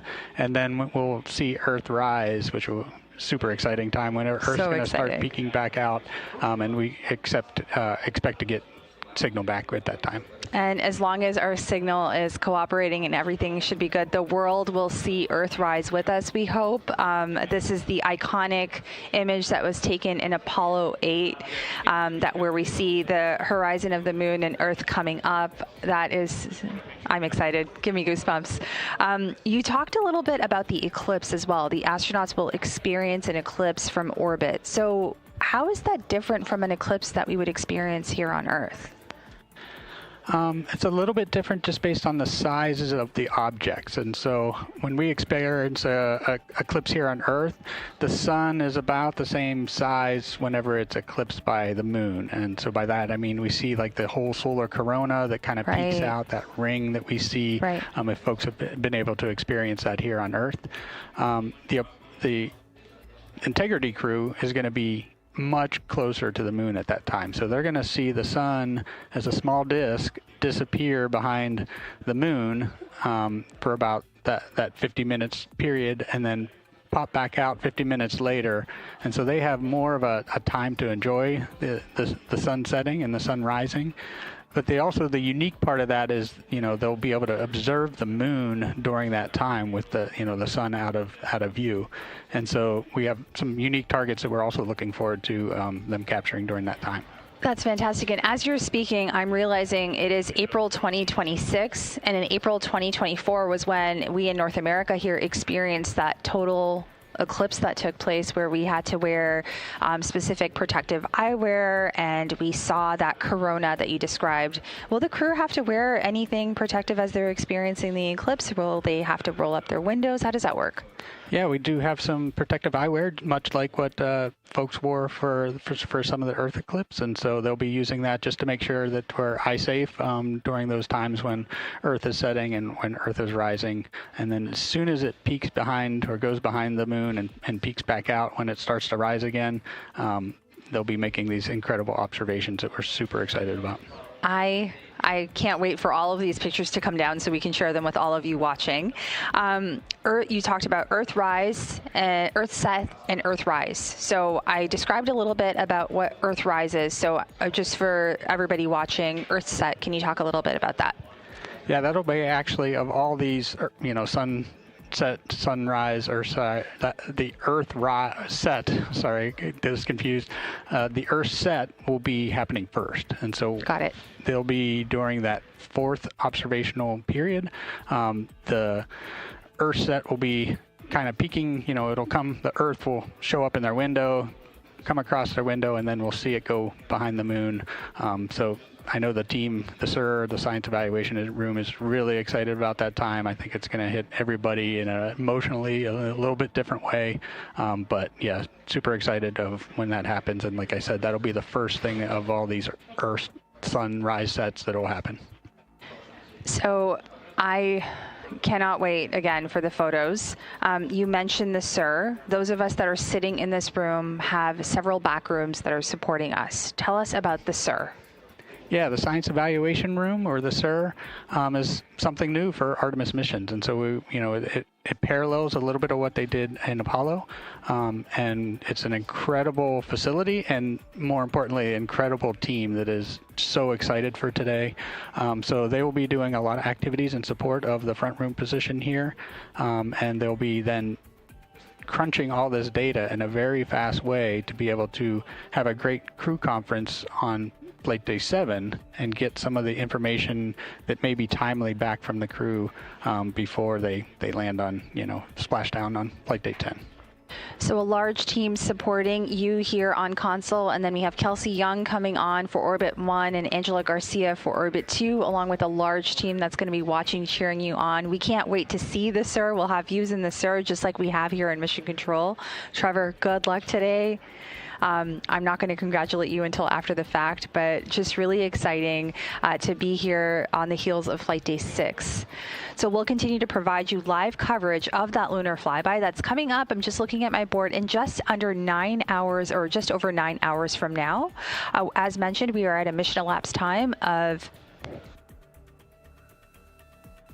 4 days, 15 hours, 24 minutes, and counting. And this is Mission Control Houston, where we will continue to provide you live 24/7 coverage.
Good morning from Mission Control Houston here in the Artemis Flight Control Room at NASA's Johnson Space Center.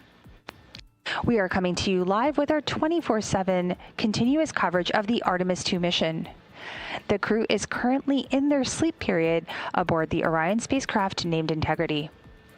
At a mission elapsed time of 4 days, 16 hours, and 1 minute, we are getting closer and closer to the moon than we are to Earth. We are currently about 244,000 miles and counting from Earth and about 19,000 miles away from the moon. There are a couple of milestones that I wish to share with the group this morning. First off, we will be passing our Apollo 13 distance record. That's the furthest humans have traveled away from Earth. That is scheduled to take place today at a mission elapsed time of 5 days, 30 minutes. Integrity will reach a max distance from Earth of 252,021 statute miles. This will surpass the Apollo 13 distance record by 3,366 statute miles. Integrity's currently on a trajectory that will carry it to the closest approach to the moon of 4,070 statute miles. That's the closest the vehicle will get to the moon. In addition to that, the spacecraft will be traveling at a speed of 60,863 miles relative to Earth, but that's just a little bit different because we are actually in the lunar sphere of influence and the vehicle is being pulled by the moon's gravitational pull.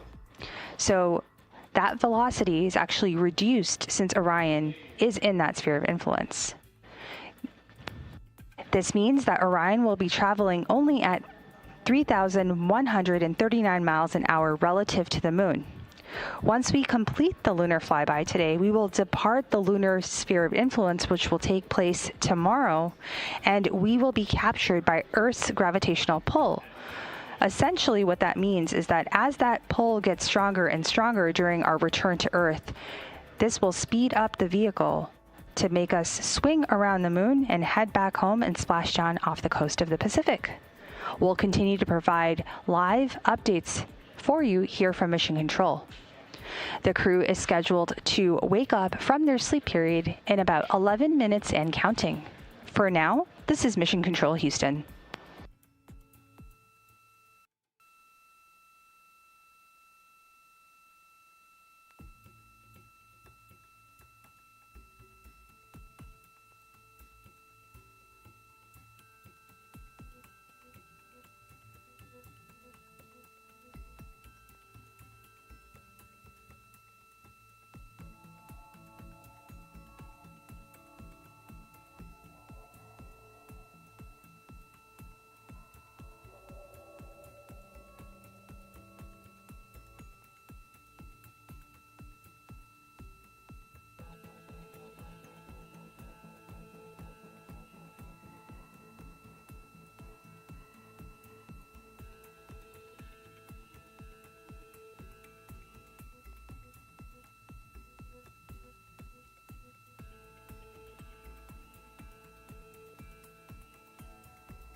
This is Mission Control Houston here in the Artemis Flight Control Room.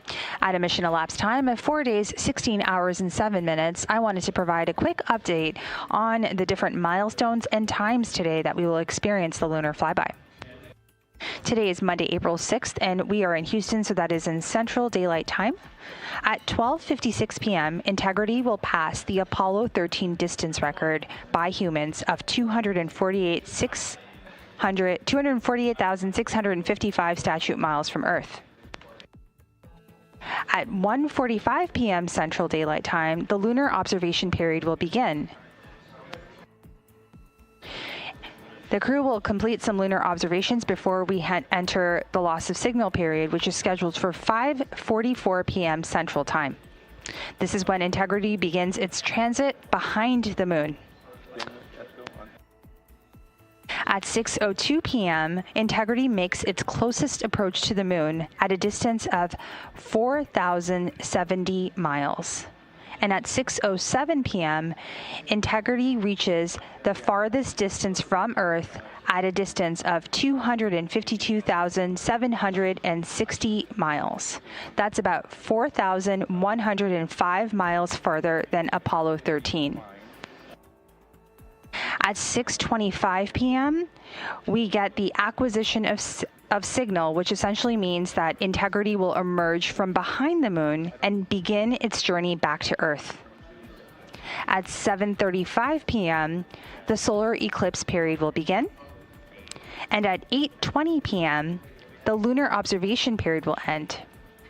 Finally, at 8:32 p.m., the solar eclipse period will end.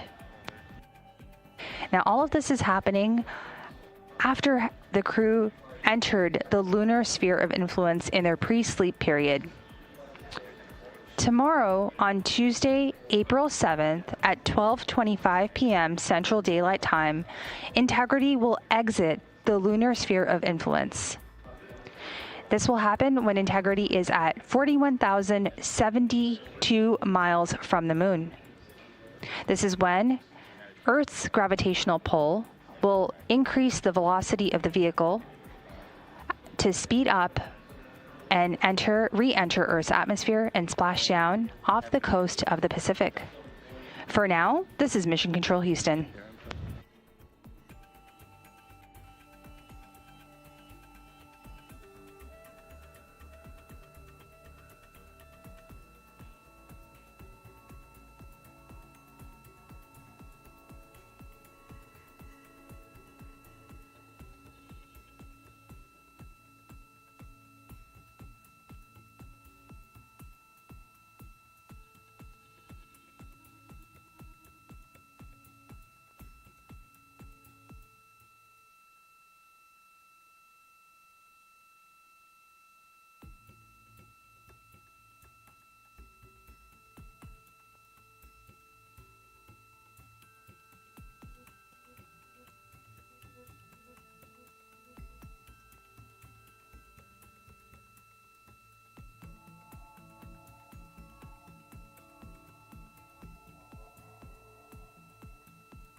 2. This is Apollo astronaut Jim Lovell. Welcome to my old neighborhood. When Frank Borman and Bill Andrews and I orbited the moon on Apollo 8, we got humanity's first up-close look at the moon and got a view of the home planet that inspired and united people around the world. I'm proud to pass that torch on to you as you swing around the moon and lay the groundwork for missions to Mars for the benefit of all. It's a historic day, and I know how busy you'll be, but don't forget to enjoy the view. So, Reed, and Victor, and Christina, and Jeremy, and all the great teams supporting you, good luck and Godspeed from all of us here on the good earth.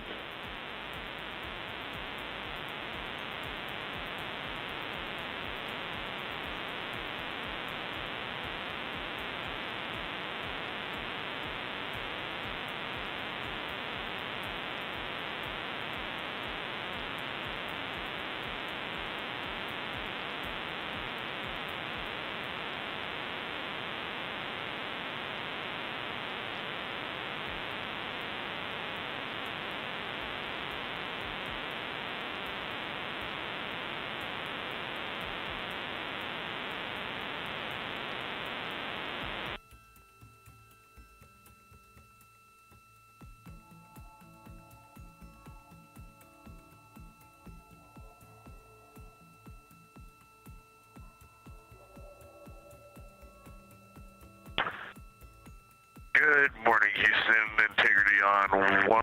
We got a question about toilet availability and dump line status. Good morning, Reed. For the toilet, we did see your sleep crew note from overnight about the toilet, and we did power cycle it while you were sleeping. So you are go to activate the toilet, and if it starts up, let it run for 60 seconds.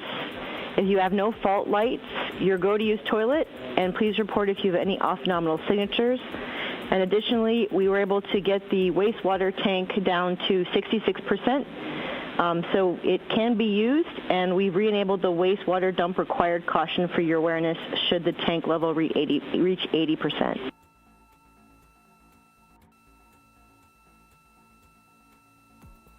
Okay, we'll start it up, let it run for 60, and then see, and then just confirm secondary dump lines are all warmed up. Affirm, secondary lines are all warmed up and you're go to dump.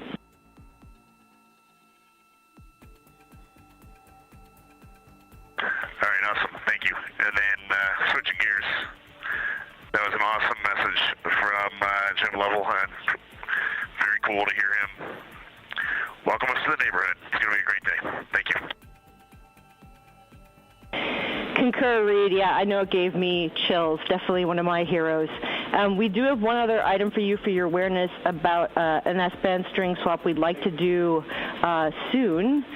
Following up on that S-band string 2 item from yesterday, we want to do a string swap to string 2 to confirm it's a good string. We're going to do that from the ground. We'll command the swap to string 2 and also uplink bailout etc dem commands to swap back to string 1 in case string 2 is loss of comm.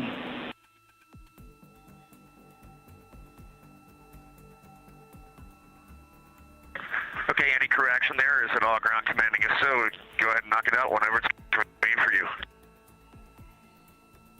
No correction, and we'll go ahead and knock that out from the ground. I'll probably give you a call back up with a voice check when we're done.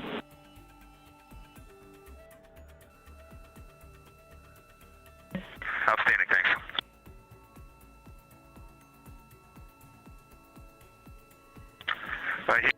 So before we lose you there, I'm surprised that at least on the DUs, our flight plan does not say anything about stowing our saliva science kit this morning. Confirm we want to leave that out in the cabin today? Checking.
Integrity Houston on 1 for saliva sample stowage.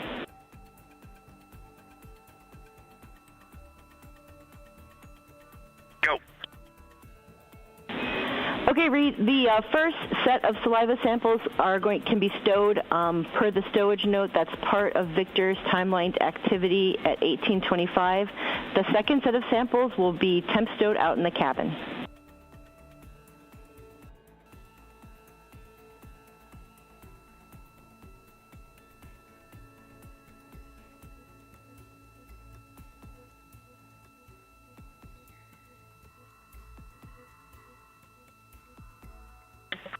Copy all, thanks.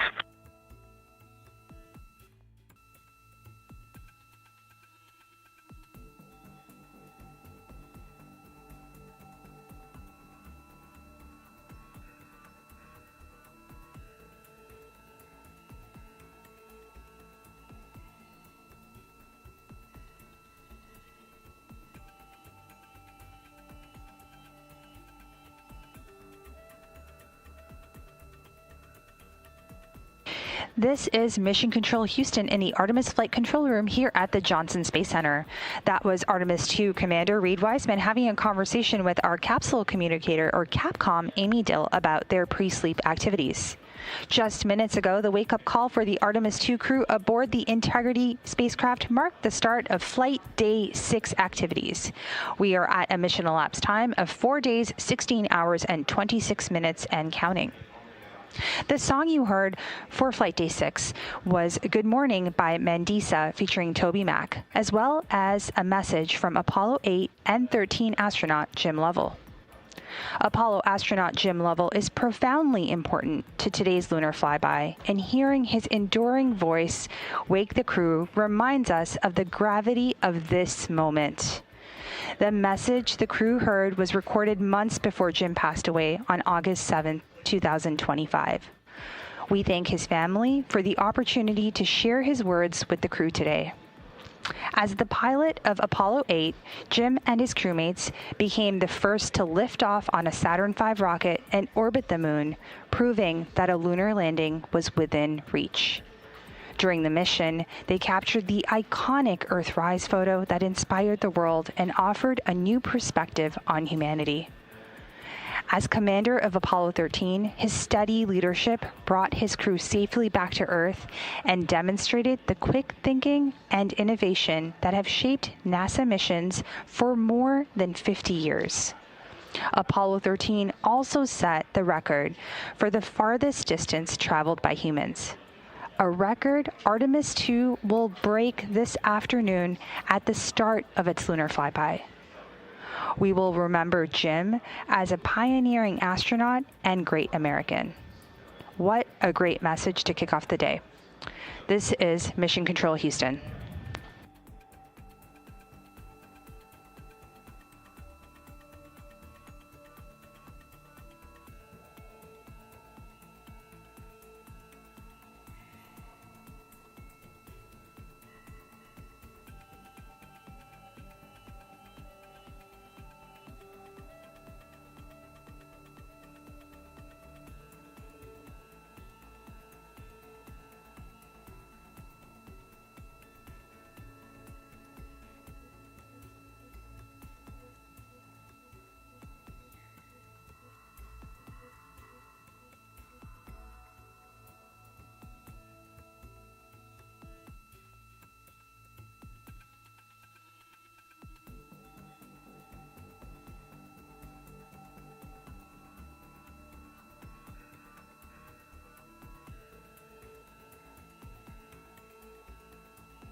Integrity Houston for post S-band string swap voice check.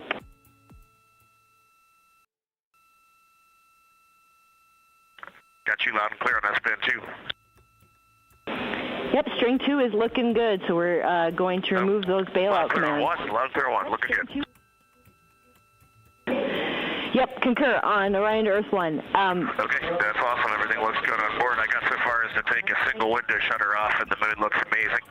Aristarchus is the brightest thing that I see on the entire surface, and if I can pull myself away, I'm going to get to work in the post-sleep. Sounds great, Reed. Thanks for that description. And we also wanted to let you know that you are go to perform the dock cam remove activity, no rush.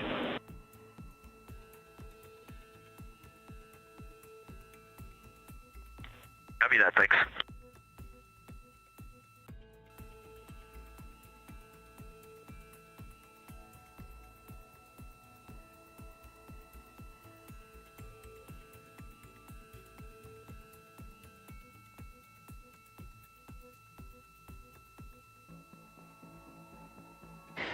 This is Mission Control. At a mission elapsed time of 4 days, 16 hours, 34 minutes, the crew has woken up, and we are about 245,000 miles and counting away from Earth and about 18,000 miles away from the moon. You can see these live views coming through right now, and the bright celestial object in front of us is the moon. Counting down to our lunar flyby, we are 7 hours, 53 minutes from the flyby conclusion. We are also 2 hours, 48 minutes and counting from our Apollo distance record. We will continue to bring you our live 24/7 continuous coverage of the Artemis II mission here from Mission Control.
This is Mission Control Houston at a mission elapsed time of 4 days, 16 hours, 45 minutes, and counting.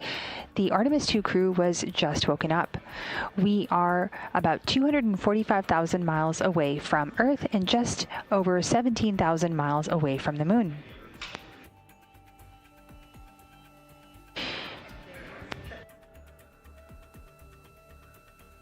Today marks the commencement or beginning of Flight Day 6. Flight Day 6 is the day we do our lunar flyby. There are several science activities and priorities taking place, so let's tell you a little bit about them.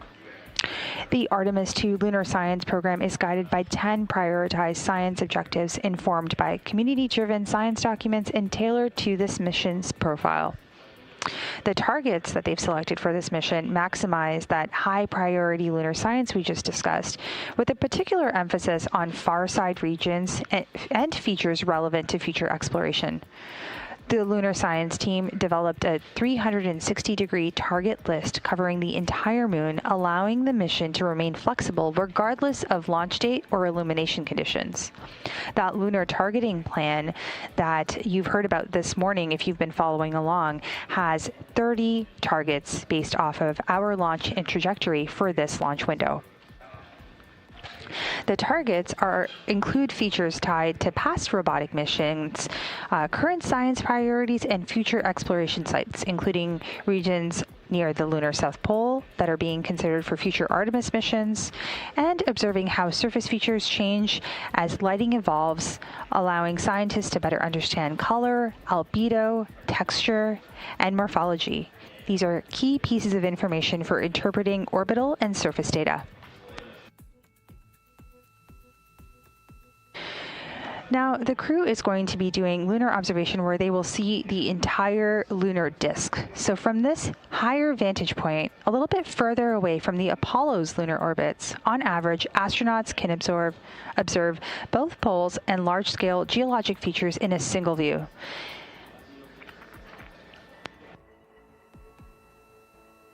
Based on the lighting conditions, as Artemis II astronauts will become the first humans to directly observe certain far-side regions of the moon with unaided eyes. Human eyes and trained judgment remain among the most powerful scientific tools NASA can send to space.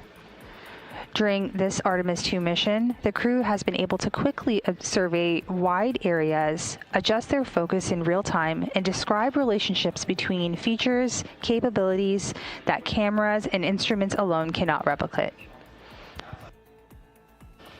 The crew observed the same regions multiple times under changing lighting conditions during a single flyby, providing perspectives here on the ground that would take robotic missions years to accumulate. Audio descriptions and situational reports, you'll hear them called sit reps, as well as crew annotations, will provide essential context that enhances the value of scientific imagery.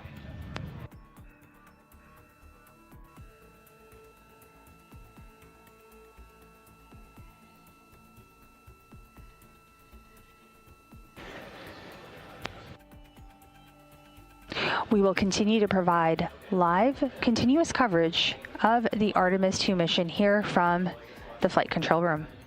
For now, this is Mission Control Houston.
Houston, integrity for image. Good morning, Christina.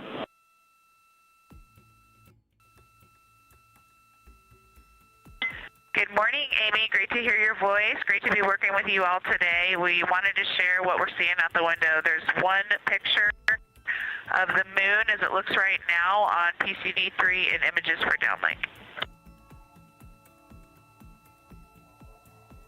Excellent, Christina. We will downlink that now, and we look forward to seeing it.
Houston, integrity for daily summary answer.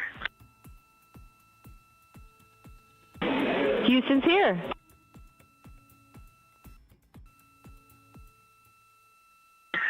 Yes, ma'am. For the question about the quid, caution warning ID 1421 is showing suppressed, and we did not do that on board.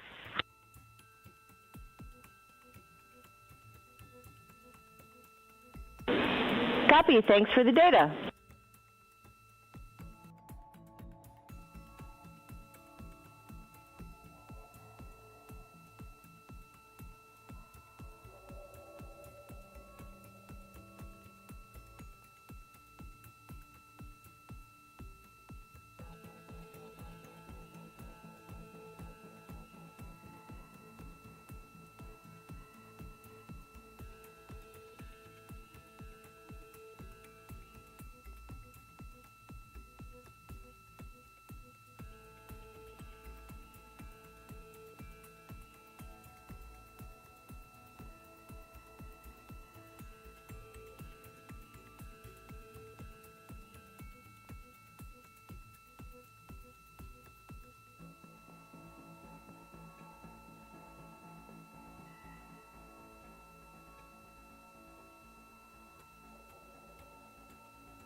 This is Mission Control Houston coming to you live from the Artemis Flight Control Room here at the Johnson Space Center. We are coming to you live with 24/7 continuous coverage of the Artemis II mission. At a mission elapsed time of 4 days, 17 hours, and 5 minutes, the crew is currently undergoing their pre-sleep period. This is where they complete various activities such as hygiene and getting ready for the day, as well as their daily crew conference. The Orbit 3 team is getting ready to hand over to the Orbit 1 team of flight controllers. Currently, the Orbit 3 flight director in the room is Brandon Lloyd, with Capsule Communicator or Capcom Amy Dill. We are getting ready for our lunar flyby today, which is happening today, flight day 6. What I'm going to do is take a moment and explain some of the milestones that are coming up later on, and I will be doing this in Central Daylight Time. At 12:56 p.m., Integrity passes the Apollo 13 distance record by humans. This will be at 248,655 statute miles from Earth. At 1:45 p.m., the lunar observation period begins. Moving forward at 5:44 p.m. Central Daylight Time, we have a loss of signal as Integrity begins its transit behind the moon. Then at 6:02 p.m., Integrity will make its closest approach to the moon at a distance of 4,070 miles.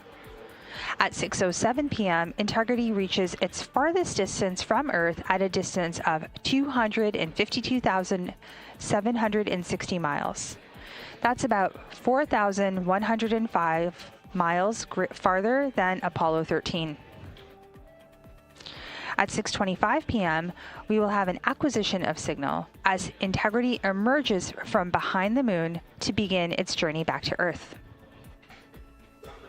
At 7:35 p.m., the solar eclipse period begins. At 8:20 p.m., the lunar observation period ends. And at 8:32 p.m., the solar eclipse period ends. Now, on flight day 5 in the crew's pre-sleep period, the Integrity crew or the Integrity spacecraft entered the lunar sphere of influence. This means that the moon's gravitational pull is now stronger than that of the Earth's.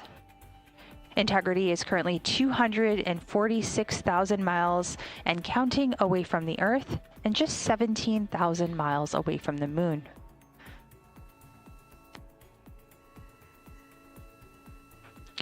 Once the lunar flyby concludes, tomorrow, Tuesday, April 7th, at 12:25 p.m. Central Time, Integrity will exit the lunar sphere of influence and will be about 41,072 miles away from the moon. Once Integrity does exit that lunar sphere of influence, the Earth's gravitational pull will be stronger than that of the moon's. This means that pull will help speed up the spacecraft as it begins to splash down off the coast of the Pacific. For now, this is Mission Control Houston.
This is Mission Control Houston at a mission elapsed time of 4 days, 17 hours, 36 minutes and counting. We are coming to you live with our 24/7 continuous coverage. The Artemis II crew is currently in their pre-sleep period aboard the Orion spacecraft named Integrity. We are currently 246,000 miles away from Earth and just over 16,000 miles away from the Moon. We'll continue to follow operations along here in Mission Control. The Orbit 3 team has completed their handover and is handing things over to the Orbit 1 team. I'm Nilofer Ramji, and I'm handing things over to our Orbit 1 commentator, Leah Cheshire Mustachio, who will take us through the next several hours as we kick off Flight Day 6 and fly around the Moon with the Artemis II crew.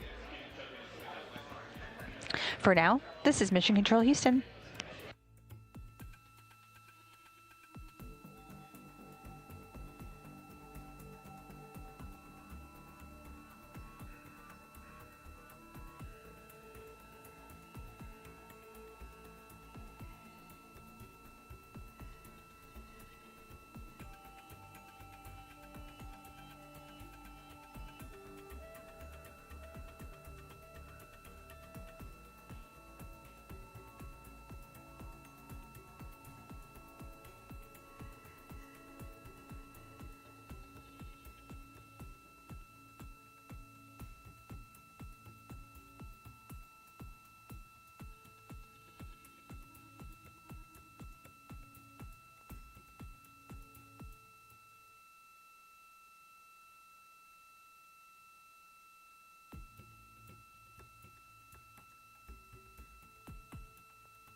This is Artemis Mission Control at MET, 4 days, 17 hours, and 40 minutes. We are here live covering Orion and the Artemis II crews fly around the Moon. I'm NASA Public Affairs Officer Leah Cheshire Mustachio.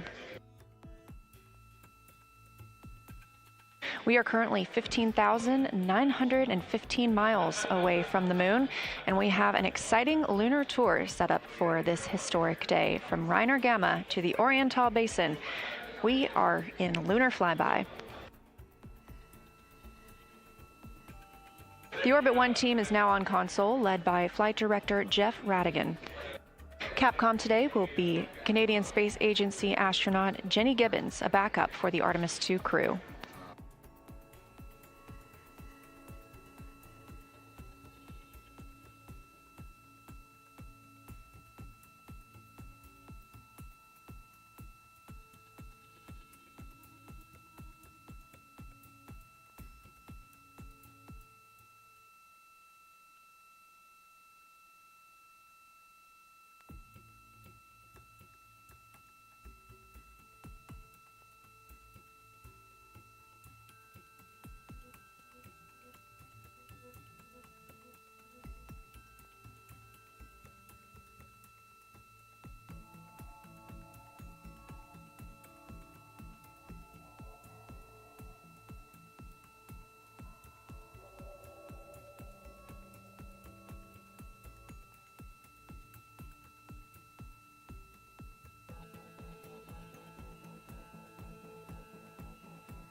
This is Artemis Mission Control, and what a view of our moon. This captured from one of the cameras on Orion's solar array as we continue to get closer and closer to our lunar neighbor. The crew are in their post-sleep period, able to conduct any necessary hygiene. They're able to configure the cabin, which will be especially important for today's lunar flyby operations. They'll also have another timelined block to configure the cabin for their lunar flyby operations in just a little while. Post-sleep is also the time during which the crew has a chance to eat breakfast. And on the menu today is breakfast sausage, couscous with nuts, strawberries, tortillas, a maple top muffin, oatmeal with apples and cinnamon, seasoned scrambled eggs, grits and butter, mango salad, and a sausage patty.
This is Artemis Mission Control. We are officially under an hour and a half until the Artemis II crew is slated to surpass the Apollo 13 distance record, the farthest humans have ever traveled from our home planet of Earth.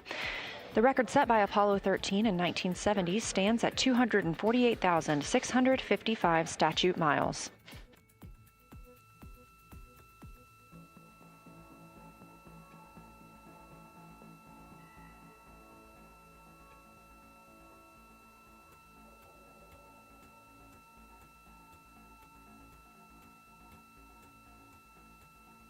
After the crew completes their post-sleep period, that's scheduled to come up here in about 20 minutes, they will conduct the DPC. That's the Daily Planning Conference. Flight Director Jeff Radigan took inputs from the teams down here in Mission Control Houston, the Orbit 1 Flight Control team, on anything that we need relayed up to the crew today about the spacecraft systems or the crew's timeline. It'll also be an opportunity for the crew to ask any questions of Mission Control Houston before we get into our busy Lunar Flyby day.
You're looking live at a view of the moon from a camera mounted on one of Orion's 4 solar array wings. It's no secret that today is our closest approach to the moon throughout the Artemis II mission and our lunar flyby. I'll give you a little preview of what you can expect today ahead of the crew's daily planning conference. The crew has about 6 hours allotted to make observations about the moon, and their activities have been timelined. There are 5 blocks of time during which the crew will be observing the moon through Orion's windows. At any time, we have 2 crew members working at the windows in a pair. One will be taking photos and the other one will be making annotations, and they're both going to be making audio recordings of what they are seeing. Halfway through that block, those 2 crew members at the windows will swap roles and positions.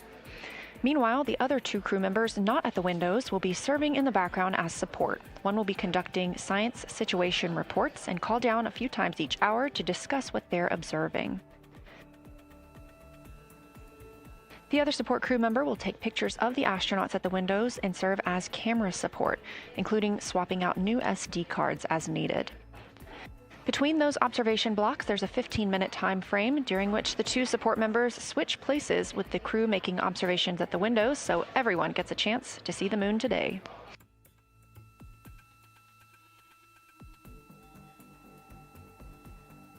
During 2 of the blocks, 2 crew members will take turns eating their midday meals. We're also looking forward to seeing an eclipse today. This crew will be the first to see an eclipse from the far side of the moon.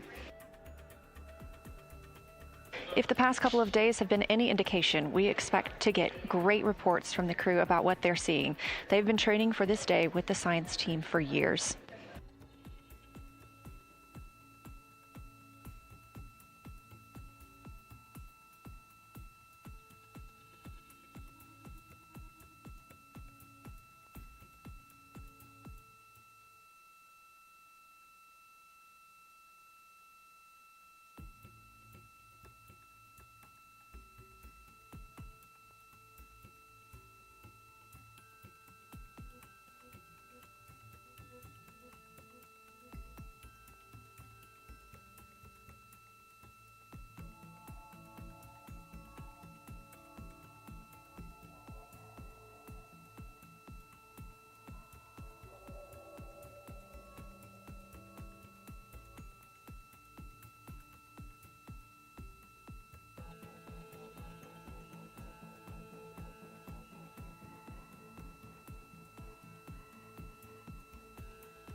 Integrity, we're talking.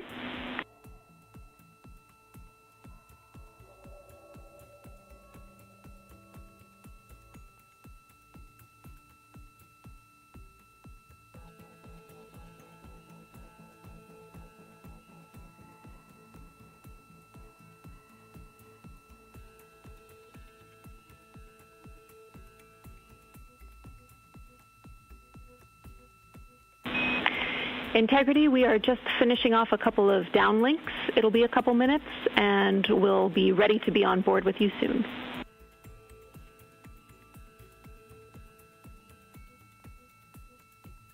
Sounds good. That's Capcom and CSA, Canadian Space Agency astronaut Jenny Gibbons, Artemis II backup crew member, replying to NASA astronaut Reed Wiseman. You heard him mention a specific video, and we will not only have video outside the spacecraft today, but we also anticipate seeing the crew inside the spacecraft as they are taking photos. This is a visualization of the Orion spacecraft. You can track this anytime for yourself at nasa.gov/trackartemis, now just 14,766 miles from the moon.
Again, the crew is completing their post-sleep period of the day. They were woken up this morning. Integrity Houston, we are go for the HHP stream when you're ready.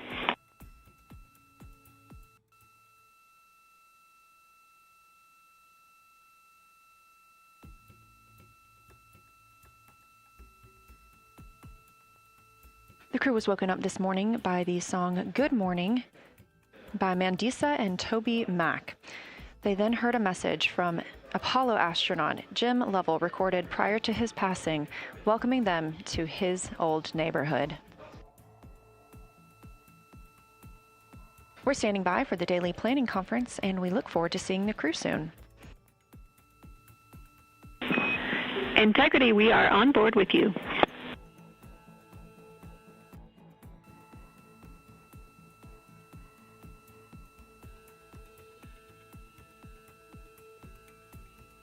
This view inside the Orion capsule, 4 crew members getting ready to fly around the moon, the first humans to do so in over 50 years.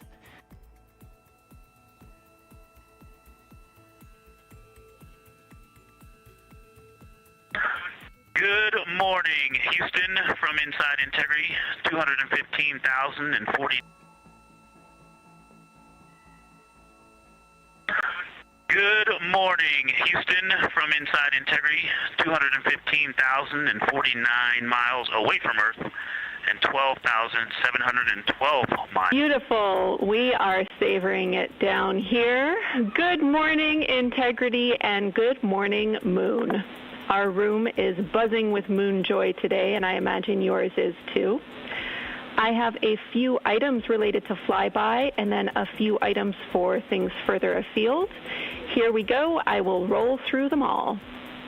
First off, we are looking forward to having science follow up with your observations as required on Orion to Earth throughout the flyby.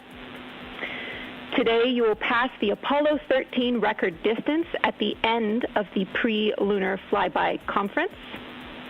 We are planning to call you with milestone words at that point at the end of the conference, not later in the allocated PAO time on Optimus. That will be your opportunity to share your thoughts to celebrate the occasion. As of now, we have one more liquid toilet use left until we hit our nominal limits, and then we will talk about what to do about it more soon. On that note, we're always looking for feedback, so Christina, if you had a chance to review that CCU use message that we mentioned in the mission summary, we'll take it. And finally, we want you to know that after yesterday, the entry folks are talking about allotting additional time for entry prep, including cabin config. It's not related to today's operations, obviously, but it is going on, so you can plan for more on that tomorrow as we focus on the flyby today. That's all I have for you for now. What do you have for me?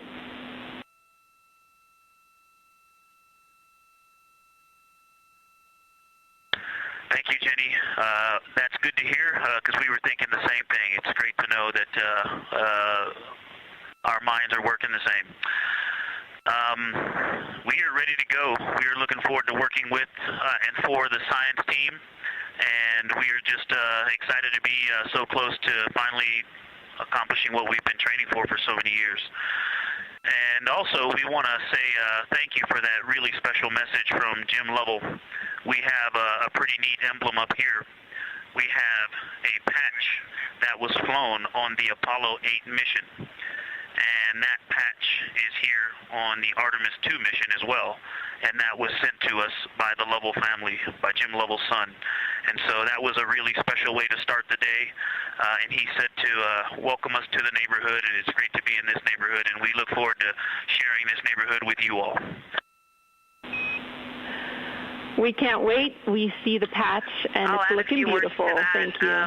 When this showed up in our office from his family, we were completely honored, and the Earthrise, which this crew is responsible for taking that photo, has been instrumental both to our crew as our ethos and values, but also just personally to myself.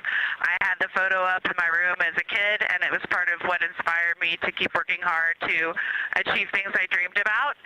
Also, we took a deep dive into the cockpit recordings around the time that picture was taken, and it turns out there was a lot of hubbub, kind of I wouldn't say fighting over cameras, but definitely everyone wanted to capture the shot, so we're happy to carry on that legacy because we often are all glued to windows and looking for cameras too. And I'll just close. I know it looks like a piece of paper in the camera there, but that is actually the original Apollo 8 patch printed on silk that they had done before they launched, and they flew that with them on their journey around the moon, and then the family handed it over to us, as I said, and it's just a real honor to have that on board with us. Let's go have a great day. We are all on board with what you told us, and to have a great day. Thank you, Integrity.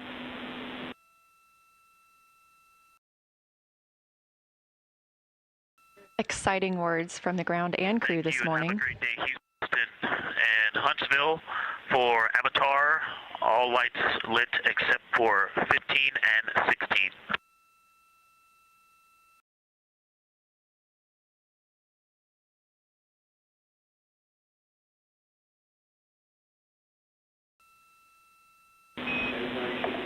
That is a good read on the Avatar LEDs. Thank you. Incredible start to the day for the Artemis II astronauts and the team here in Artemis Mission Control in Houston. We have several streaming partners joining our coverage today, so ahead of that... One cleanup thing from yesterday, I did rediscover the unused chocolate snack from the DFDO. Remind me where to store that for ground analysis.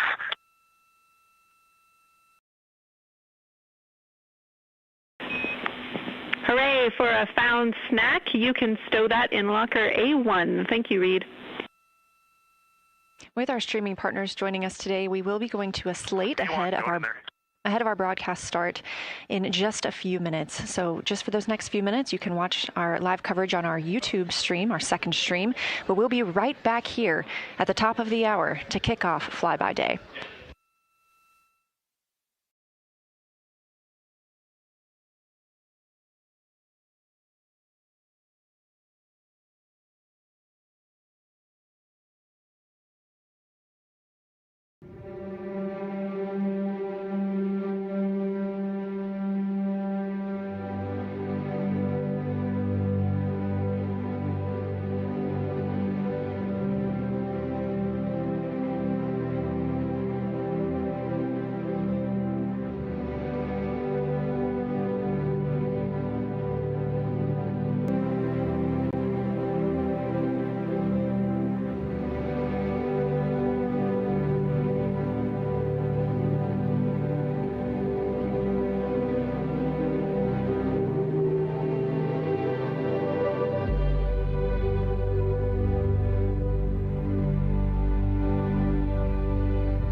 integrity for milestone words question.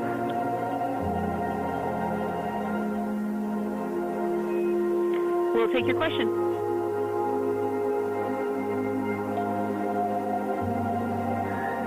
Hey Jenny, are you all okay if we use the AIU and Orion Earth 1 in conjunction with the HHP camera, or would you like a full-on D5 setup for that?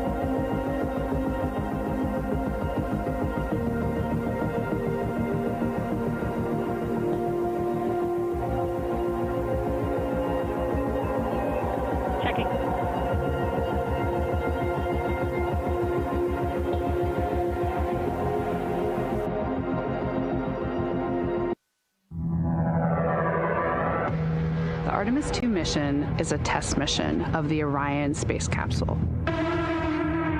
Artemis II will be the first time we put humans on this rocket. We're going back to the moon because it's the next step in our journey to Mars. We were always going to the moon. Pushing ourselves to explore is just core to who we are. That's a part of being a human. And liftoff! We shall return. Continuing to test out every bit of Orion. Coming back to Earth, 7 miles a second. When humanity sets big goals, we can bring together genius from around the world. You have the best people on planet Earth putting this vehicle together. That's what's up. To innovate for the benefit of humanity and to inspire the world through discovery. And here we go.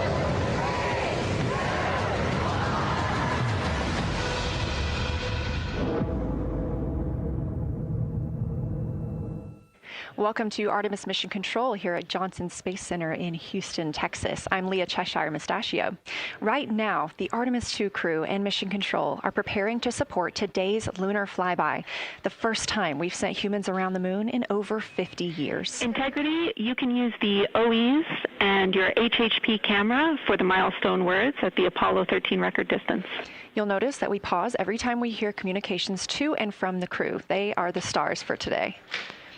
This afternoon, the crew will have their closest approach of the moon and will surpass the record. That record just mentioned of the furthest humans have ever flown, set by the Apollo 13 astronauts in 1970.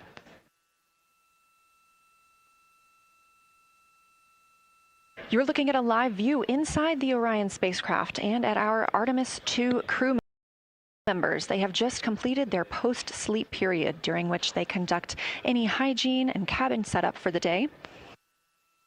They also had a chance to eat breakfast before we got into our daily planning conference.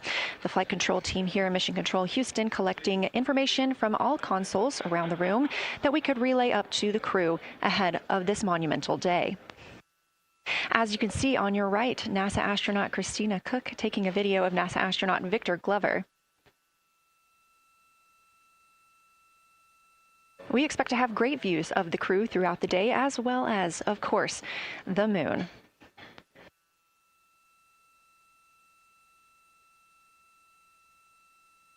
We expect to surpass that Apollo distance record in 55 minutes and 50 seconds. We are now looking live at a camera mounted on one of the spacecraft's solar arrays, pointed to our lunar neighbor. We are currently just 14,200 miles away from the moon and 200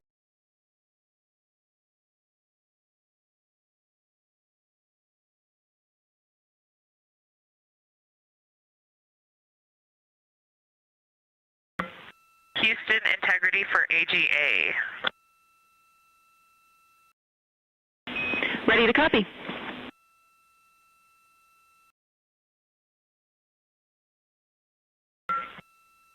Carbon dioxide 2.3, oxygen, which has the alarm 26.3, 73.1 degrees, 10.3 psi.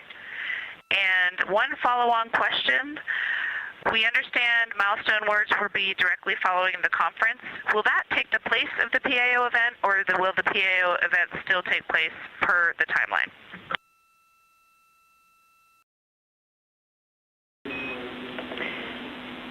Good question, Christina. The milestone words that we exchange at the record distance at the end of the conference will take the place of the PAO timelined activity. So that'll be our moment to talk about this occasion, and after that there will be no more expected PAO words, and you can get straight into your flyby. Copy all, AGA.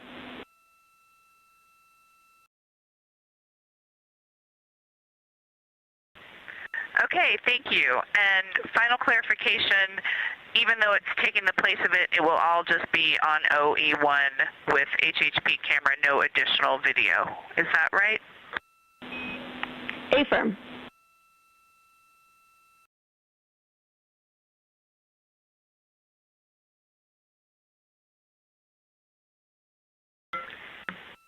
Okay, thank you. Yep, some of us had already heard that. Sorry about the second question. We appreciate it. Talk to you soon.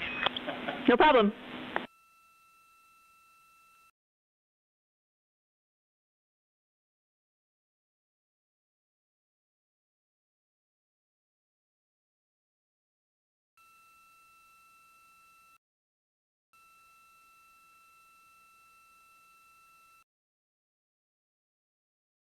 Those communications between NASA astronaut Christina Cook and Canadian Space Agency astronaut and today's Capcom, or capsule communicator, the one person here speaking with the crew right now, that is Jenny Gibbons. She is an Artemis II backup crew member here in Mission Control Houston. We are now 4 days, 18 hours, and 30 minutes into the flight of Orion for Artemis II. The Artemis II crew inside Orion lifted off atop the Space Launch System rocket on Wednesday, April 1st from NASA's Kennedy Space Center in Florida. Those 4 crew members are the first to live and work inside the Orion spacecraft, which they have named Integrity, and have been busy conducting meticulously timelined events. It was a beautiful ascent from Kennedy Space Center. One of those early events was the proximity operations demonstration, during which NASA astronaut Victor Glover, the Artemis II pilot, manually flew Orion after having just detached from the interim cryogenic propulsion stage as if they intended to dock. This was practice for future Artemis missions, during which astronauts in Orion will dock with the lunar lander that will take them to the surface of the moon. About 24 hours after launch, 25 hours actually, Orion then conducted TLI, the translunar injection burn. This 5-minute, 50-second burn committed Orion to departing high Earth orbit and set us up for today's flyby. That translunar injection burn also served as the spacecraft's deorbit burn. It slingshots Orion around the moon and sends the crew on a free return trajectory, with splashdown approximately 7:07 p.m. Central on Friday, April 10th. Last night on Flight Day 5, the crew entered the lunar sphere of influence, the point at which the pull of the moon's gravity will become stronger than the pull of Earth's. We've also been getting some great views inside the cabin of the crew members living daily life, from working out to eating, taking photos, and making memories together. But they've also been taking some beautiful views of our home planet and of the moon, and we expect many, many more of those following today's activities.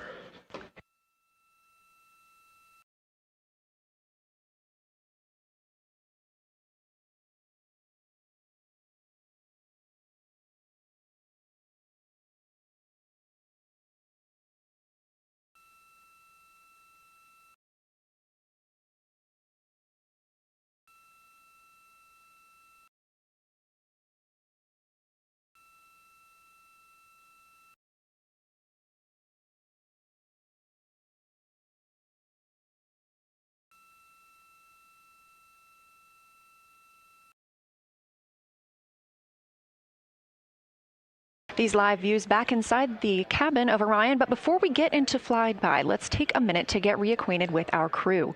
Reed Wiseman is the Artemis II commander and a Baltimore native. He's been in space once before. I think there was going to be some families heading into the viewing room today. If they end up showing up, could you just give us a heads up when they're there so we can just wave to them on the camera? Absolutely. And that was the voice of Reed Wiseman. He has been in space once before as a flight engineer. And if they don't come, you could just lie to us and tell us that they're there. That'd be great, thanks. We'll keep that in mind, too. And I'm sure they'll be here. Wiseman also has a great sense of humor. He was aboard the International Space Station from May through November 2014 as part of Expedition 41. This was a 165-day mission during which he and his crewmates completed more than 300 science experiments in areas like human physiology, medicine, science, earth science, and astrophysics. They set a milestone for station science by completing a record 82 research hours in a single week. He also served as chief of NASA's astronaut office from December 2020 to November 2022, and here on Earth he has 2 daughters. The Artemis II pilot is Victor Glover, selected as an astronaut in 2013, when at the time he was serving as a legislative fellow in the United States Senate. His first trip to space was in November 2020, when he launched as a pilot of NASA's SpaceX Crew 1 mission. That was the first operational mission of NASA's Commercial Crew program, which resumed launching American rockets from American soil to the International Space Station since the end of the shuttle program. Victor is a U.S. Navy captain and naval aviator who served as a test pilot, racking up more than 3,500 flight hours in more than 40 different aircraft. He also became the first person to pilot Orion the other day when we saw the Prox Ops demonstration shortly after launch. He and his wife have 4 children. Mission specialist Christina Cook is a native of Grand Rapids, Michigan. She was selected to the Astronaut Corps in 2013, the same class as Victor Glover. She served as flight engineer on the International Space Station from March 2019 to February 2020. During that time, Cook set a record for the longest single spaceflight by a woman with a total of 328 consecutive days in space. She also participated in the first ever all-female spacewalk with her friend and colleague, Jessica Meir, now living and working aboard the International Space Station yet again. Before becoming an astronaut, Christina helped build space science instruments and led scientific fieldwork in some of the most remote environments on the planet. Her hobbies include surfing, rock climbing, community service, yoga, travel, and photography, and she is certainly getting a chance to do that. First-time flyer, Canadian Space Agency astronaut Jeremy Hansen is flying to the moon as a mission specialist on the Artemis II mission. The London, Ontario native was selected as an astronaut in 2009. After that, he worked as Capcom at NASA's Mission Control Center here in Houston. Capcom stands for Capsule Communicator and is the single direct voice communicating with the astronauts in space. He also participated in training exercises like living on the ocean floor off the coast of Florida to simulate deep space exploration for 7 days. In 2017, he became the first Canadian to lead a NASA astronaut class, and he also enjoys getting out on a sailboat, rock climbing, and mountain biking. And he and his wife have 3 children.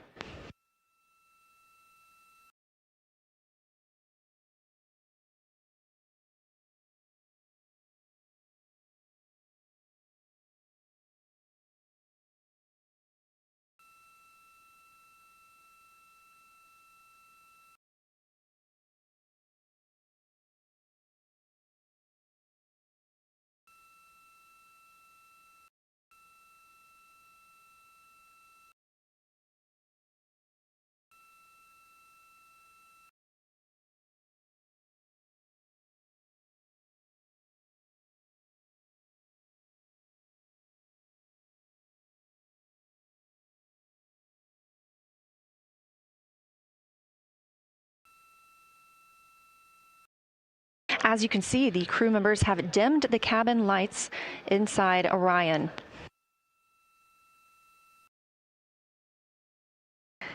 As they prepare for their lunar flyby, they'll be configuring the cabin as they'd like to have it to allow for proper positioning as they move about to and from the windows, taking photos of the moon. Dimming the lights also helps prevent reflections from inside Orion onto the windows. Ahead of this lunar flyby, let's dive in and explain what you can expect over the next several hours. The crew has about 6 hours allotted to make observations about the moon. Throughout the flyby, their activities have been precisely timelined. There are five blocks of time during which the crew will be observing the moon from Orion's windows. At any time, 2 members will be at the windows working in a pair. One crew member will be taking photos from window 2 with a blue shroud over the window. This can help prevent that glare or reflection from inside Orion. They have an 80 to 400 millimeter zoom lens to use. The other astronaut will be in window 3 using their portable computing device, you'll hear that referred to as PCD, to make annotations. Both of these crew members will make audio recordings of what they are seeing, and they'll wear headsets connected to those PCDs. Those audio recordings will be sent to the science team at a later date. We will not hear them live. The 2 crew members at the windows will swap roles and positions halfway through their timelined block. The other 2 crew members who won't be at the windows at that time will be serving in the background as support. One will be conducting the science sit reps, or situation reports. This is what we will hear live from the crew. They'll be calling down a few times each hour to discuss what they are observing. Those situation reports include how the crew is positioned, any missed targets, or anything unexpected they saw, lunar target descriptions, any hardware issues, and of course, their emotions and reactions as they fly by the moon.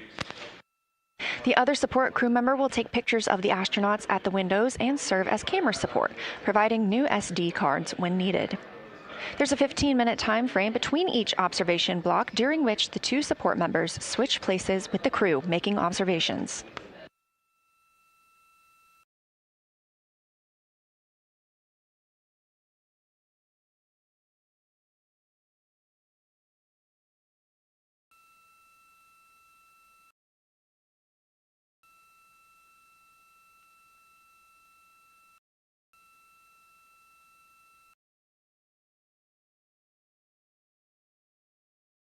Two views, both coming from Orion. There on the left, the inside of the spacecraft, and on the right, a view of our moon, the destination for today.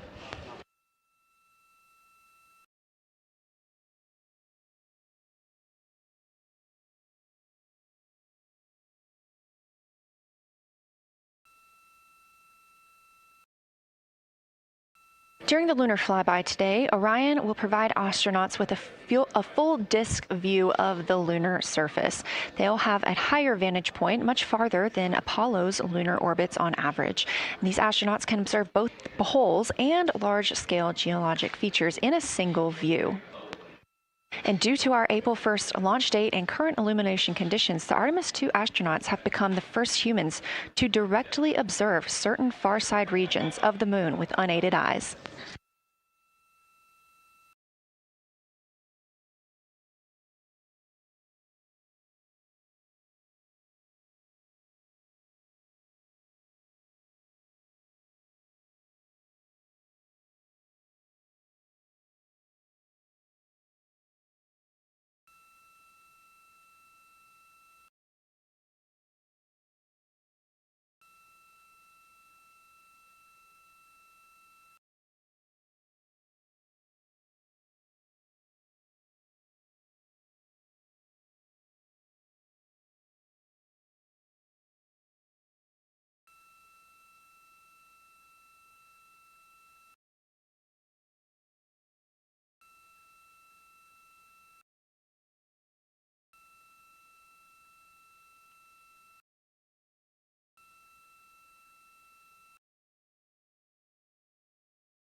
Great, thank you.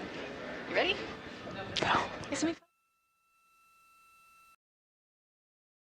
How do I, is it all?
We are now 36 minutes until we see the Integrity crew pass the Apollo 13 distance record. And joining me on console, I have Julian Gross, the Artemis curation lead. Thanks for joining me today. Thanks for having me. I'm very excited to be here. We're very excited to have you. So can you tell me about your role as Artemis curation lead and what that entails? Yeah, so for the overall Artemis campaign, I'm the Artemis lunar sample curation lead. That means I'm helping NASA to return the next set of lunar samples from the lunar surface. And for Artemis II specifically, I'm one of the science theme leads, and specifically I'm responsible, or the voice, for impacts, poles, and landing sites. Fascinating. So what helped us select the targets that the crew is going to be photographing today? So we had a plan coming in where we basically made a list of all the available targets during the April launch window, because before you launch, we wouldn't exactly be sure which targets would be visible. And so once we launched, we then were able to cut down on that list and prioritize our targets. And the 5 theme leads came together and really discussed and talked through which the long lens configured for Lunar Flyby. Which targets we could then see and prioritize. And so that made it into our plan. We worked then with timeline to make sure that all the targets are visible. Some targets are time dependent, like Earthset or Earthrise, and some targets will rotate out of view when Integrity starts going around the moon. And so we put these in early so that the crew has a chance to describe those to us. Fascinating. I cannot wait to hear what they have to say. So we just heard them say that their long lens is configured. That's very exciting. And for us, when we look at the moon from Earth, what features are we seeing that the crew will also fly by today? Yeah, so I really hope that people on Earth who are in nighttime will look up into the moon tonight. The features that the crew will see that we can also currently see is Aristarchus Plateau. Grimaldi is another feature. They're going to be sort of on our limb. And then Oceanus Procellarum, that really dark, large area on the near side that we can see. The crew is going to see that in the beginning. The more they fly around, the less of that they will see. So those are targets we will hear them describe early on in the flyby. Fascinating. Well, and the crew has been training for years for this day. And so we're going to hear them make a lot of calls about what they are seeing on the moon. And they're going to use a lot of interesting terms that I myself need some brushing up on. So could you walk us through a few of the things that we'll hear them use to describe the moon, like albedo, exosphere, ejecta, just some of those major terms we expect to hear from the crew? Yeah, of course. Albedo is basically a term of a reflectiveness of the surface. And so high albedo usually for the moon means bright areas, and low albedo means like darker areas. And so when you look into the night sky, you can see the high albedo areas are the white parts and the low albedo ones are the darker areas. Ejecta is when you have an impact and it ejects or throws out material that then ends up on the surface, and you can see that as sort of rays or ray systems. So you might hear them describe, I can see Ohm, for example, with its rays. It has an isometric rays coming out, and so we are excited to hear them describe that. You might hopefully hear stuff about color or color hues, and so if they can see any changes in those color hues from like white to gray to maybe brownish, we're excited to hear about that. Exosphere is the almost no existing atmosphere of the moon. It's barely there. But there is dust on the lunar surface that can get lofted up through electrostatic forces. And when the sun goes behind the moon, it can scatter forward on those dust particles and sort of like create a little glow on the horizon. And so we're really excited to see if the crew can actually see that. This is so exciting. Thank you so much for walking through all of that with us. Julian Gross, Artemis Curation Lead, we really appreciate you joining us here today, and good luck to your team. Thank you. I'm really excited to be here. We are now MET 4 days, 18 hours, and 49 minutes into the flight of Orion. This view of the moon from the Orion spacecraft as we get closer and closer.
We're live here in Artemis Mission Control at Johnson Space Center in Houston, Texas, just about 32 minutes away until the crew surpasses the record set by Apollo 13 as the farthest astronauts to ever leave Earth. This view coming from a camera mounted on the tip of one of Orion's 4 solar arrays. Each array has a camera on its tip, and so we anticipate getting views throughout the lunar flyby.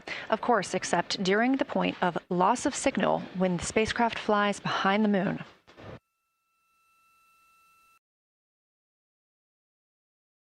Inside the cabin, the crew are configuring the inside of Orion for today's flyby, making sure they have everything just where they want it to help them take the pictures that they are aiming for the science team here on the ground.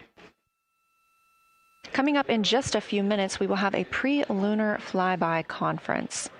During that Lunar Flyby Science Crew Conference, our science officer here on console, Kelsey Young, will be speaking directly with the crew members about their targets, about their goals for today, what they expect to see, and what we are hoping to hear from them.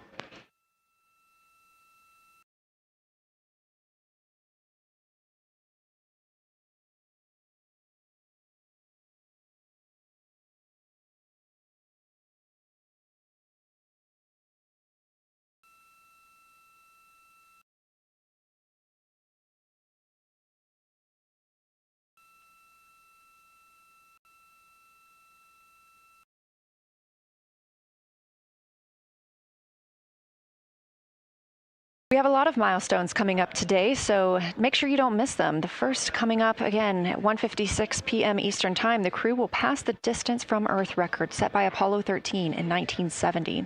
At 2:45 p.m., Lunar Flyby officially begins. The crew will have that time on their schedules to begin photographing and providing audio recordings of what they are seeing on the moon.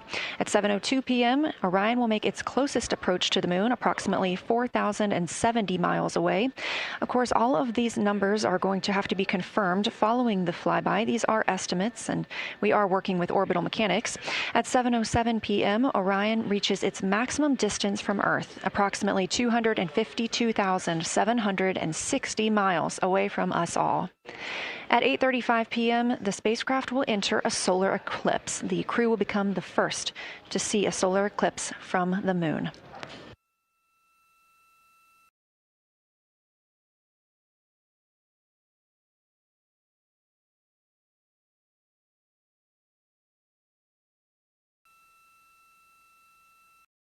Ahead of the official beginning of flyby today, Kelsey Young, Artemis Science Flight Operations Lead, will be conducting a pre-lunar flyby crew conference.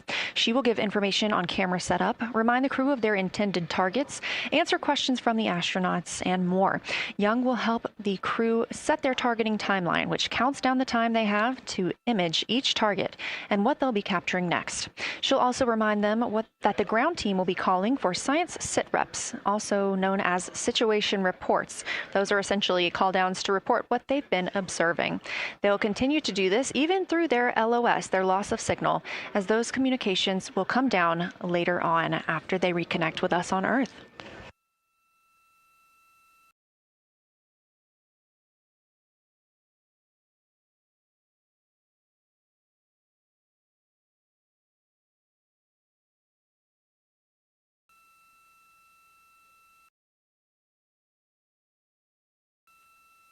This view in the cabin, you can see the crew members are already using their cameras, getting set up, and they have dimmed the cabin lights to allow them better visibility outside of the windows and fewer reflections.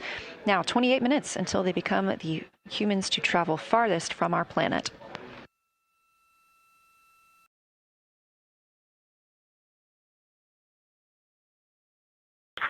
Houston Integrity, we are ready for the conference on your call.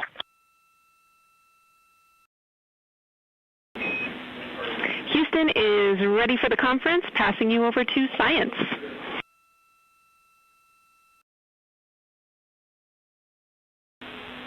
Good morning, crew. This is Science. We couldn't be more excited for a full day of lunar and planetary observations today, the first one in over 54 years. How do you hear me?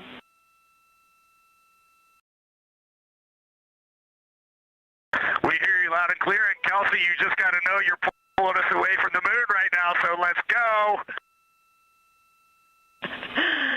Message received. I will keep it tight here.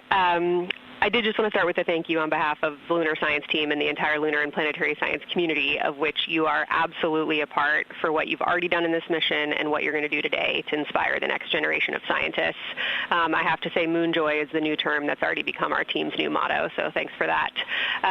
In this conference, we'll cover hardware and config reminders, and then I'll just briefly, as you said, cover today's science plan. I'm assuming you already have your LTPs up. Confirm that, and I'll jump quickly into the cabin config reminders.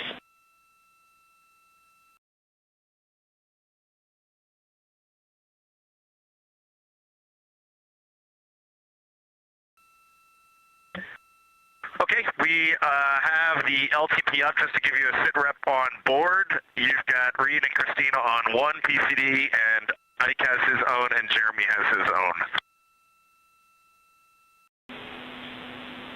Copy that. That was going to be one of my questions for you, and I'll ask a question back. Is that the config that you and Christina plan to carry throughout the day for PCD use?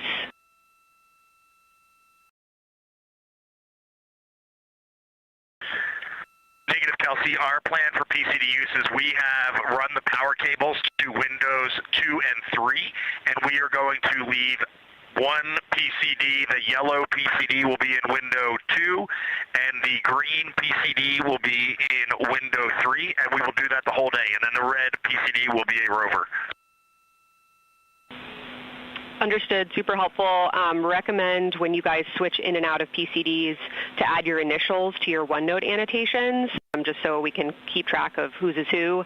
And then given that you have 3 PCDs instead of 4 for the data transfer at the end of the day, recommend making a new subdirectory entitled For Science for your own photos, or with your initials, that we can keep track of which pictures came from which flashcards.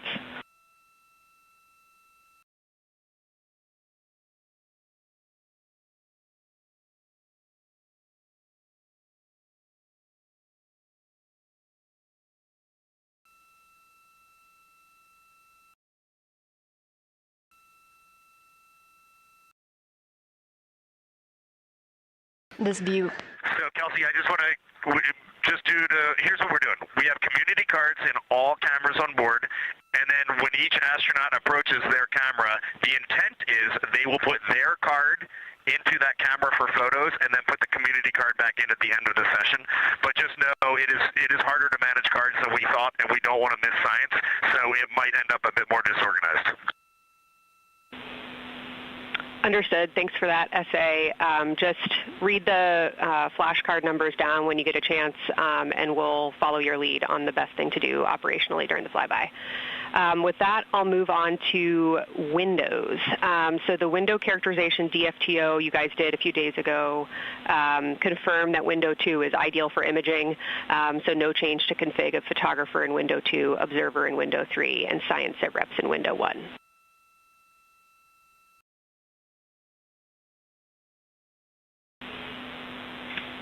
Coming up on the handover. Be back. Hang on, Kelsey. The way we have it configured, tell us if this is going to be wrong.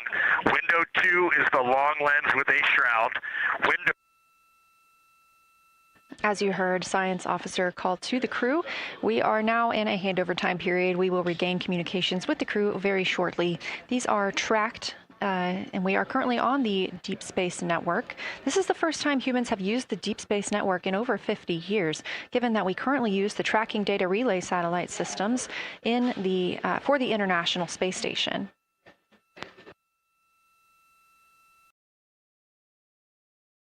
This view from Artemis Mission Control on the right is Kelsey Young. That's who you hear speaking with the crew. Young is the Artemis Science Flight Operations Lead, and we also look forward to speaking with her here today.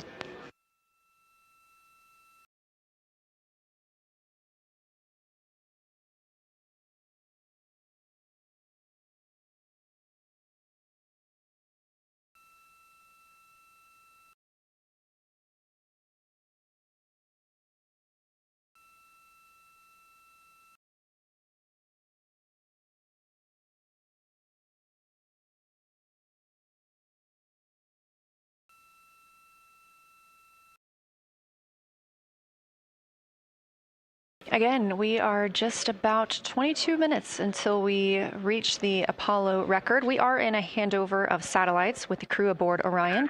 The T-shirt shroud for the Z9 and solar, and then window 3 will be for visual observations, and window 4 is for floater. And thanks, Integrity, for that. Reed, we had a handover during that time, so I'm going to have to ask you to give that read back on window orientation for the crew again.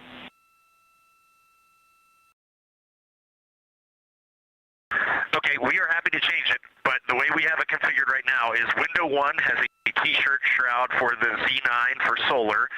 Window 2 has the shroud for the long lens for both lunar and solar. Window 3 is for visual observations. Window 4 is for floater. And then the docking hatch window has had a great view, so we've done a lot of mapping through that as well. All right, copy all, Reed. A note just on the window 1 T-shirt shroud that you can remove that for the lunar observation block if you want that extra view for another floater, but defer to you guys on that.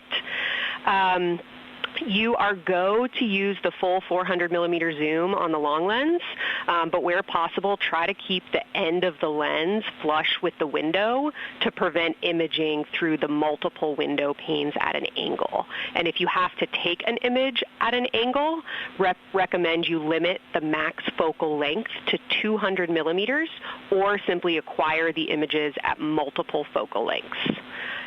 Last imaging update as a result of the DFTO is that if you can take the images out of the left side of window 2 where possible, that is the best half the window. Understand that might not be possible with the shroud. Any other imaging questions from you?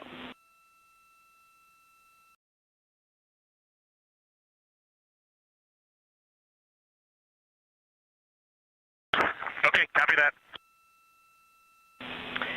Okay, last couple reminders. Don't forget the ability to take the wave files to tag imagery that you are wanting to follow up on using the FN3 button on your camera. And then a couple quick notes on your LTP. We have refined your precise flyby timing since generating the LTP. Optimus has the correct timing for the LOS and AOS, but the LTP identifiers for LOS and AOS are roughly 2 minutes later than they will be in reality. Final LTP timing update is that the green line on your LTP should start automatically 45 minutes before the flyby. If it doesn't appear, let me know and I'll have troubleshooting steps for you. Last updates are on the eclipse, so only for that last hour today. Of course, remember if the sun is in view to use your eclipse glasses. And reminder that we will have a few activities for you prior to the eclipse to reconfigure all 3 cameras for corona and deep sky observations. These activities, some of which will occur during the forward link LOS, so we wanted to flag it for you now. Any questions before I cover the last 2 reminders?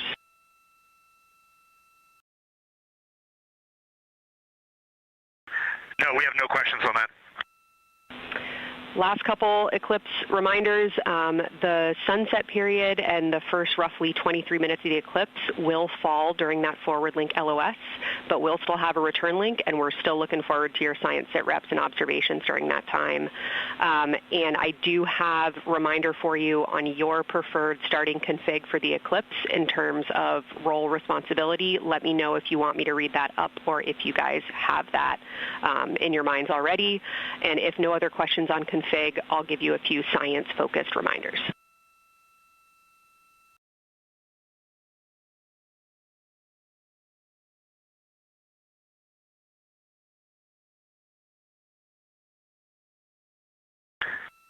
Give us a quick high level, but we see it in Optimus, and I think we got it squared away. But give us your quick Kelsey high level. Okay. A couple changes from the first LTP you studied is that Glushko is the only feature that the same pair will view twice. That's Reed and Jeremy. That's why that's the only target you see that is marked as one of two and two of two. So Ohm and Oriental are in there twice, but they're by different pairs, which is why you don't see them marked accordingly. A note from feedback on your observations so far over the last couple days, a reminder that if you note structure and texture as well as color and albedo, please note any correlation between the two, and also a reminder that negative observations are still valuable science. So a lack of color or a lack of structure associated with color is also valuable.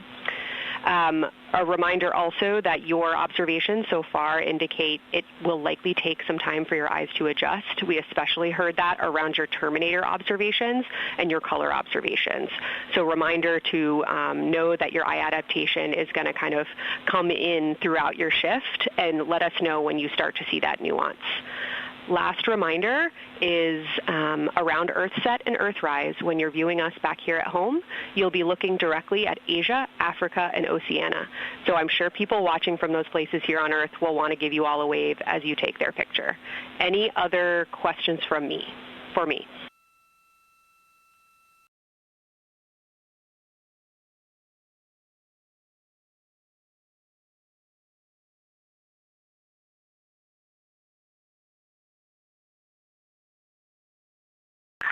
And Kelsey, hey, when you're talking window 2 left and right side, just can you say towards window 1 or towards window 3, and then we'll know that we are talking the same language? Absolutely. So I mean that the side of window 2 closest to window 3 is preferred for imaging.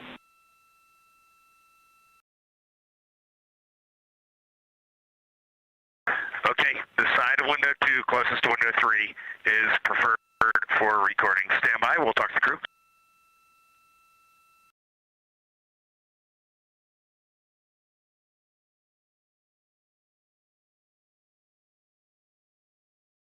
Again, we are in our pre-Lunar Flyby Science Conference with Kelsey Young.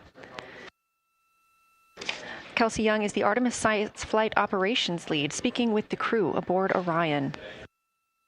They've been training for this moment for years, and this is their last opportunity to get some further pointers and information. Kelsey, for the T-shirt shroud, what window does the science team think will have the best view? Is it window 1 or window 4?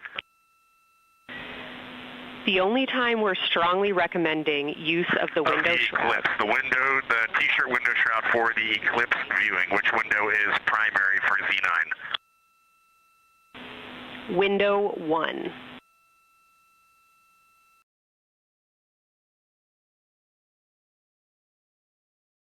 Okay, awesome. So we have got that all set up. And just to be 100% sure, window 1 is the most port window by the food warmer. Window 2 is right in front of seat 1. Window 3 is right in front of seat 2. And window 4 is on the starboard side by the side hatch. Do you agree with all that? We agree on the ground. Good readback.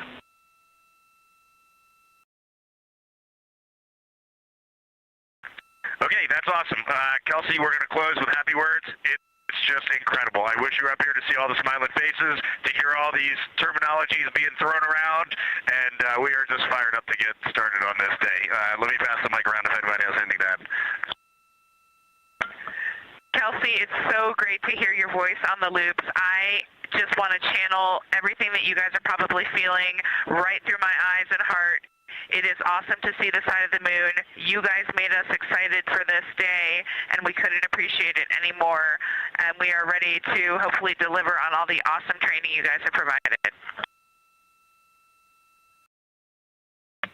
I'll just add, Kelsey, it is blowing my mind what you can see with the naked eye on the moon right now. It's just unbelievable. Kelsey, and to the whole Lunar Science team, all of you, all the work you put into this, we're just grateful. Can't wait to get going. And thank you for the tipper, for Carol Crater, and for Integrity. We can see them, and we've imaged them, and can even see with the naked eye. Quite impressive. Thank you so much. Beautiful words, you guys. Thanks so much. And I got video of the science team right now, and they are all absolutely buzzing. Looking forward to today.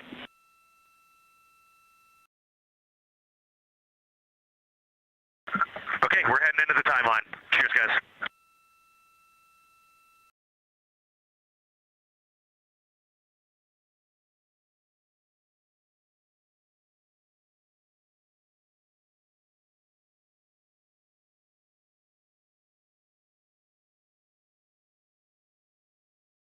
Of the pre-Lunar Flyby Science Conference with Dr. Kelsey Young.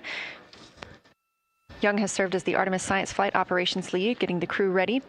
And we're live in Artemis Mission Control in Houston, but we are not the only room monitoring today's flyby. As you heard Young mention, in this same building and just down the hall, a multidisciplinary lunar science team supports the Artemis II crew in real time, including experts in lunar geology, impact cratering, volcanism, polar science, imaging, and visualization. There are two integrated facilities, and the first is the SIR, which is what you have right here. That's the Science Evaluation Room. They are embedded within Mission Control to provide science input during live operations like what we see today. Additionally, and not pictured, we have the Science Mission Operations Room, a back room that processes data, evaluates imagery, and supports rapid analysis.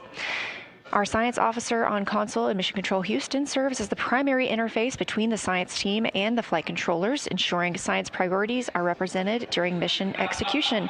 Again, today, that's Dr. Kelsey Young, who will be speaking with the crew during the time they're behind the moon. We will be speaking with her once the crew is behind the moon and out of communication with Earth.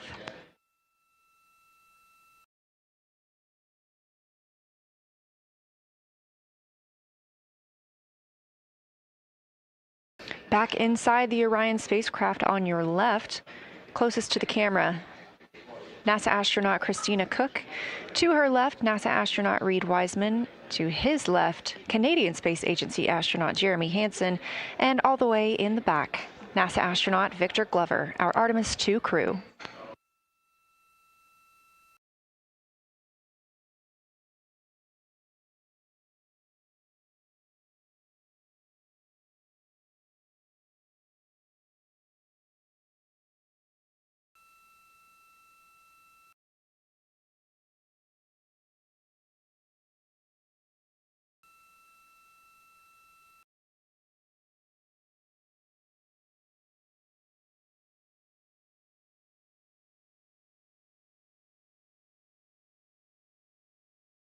We are now approaching 8 minutes until the crew surpasses the Apollo 13 record.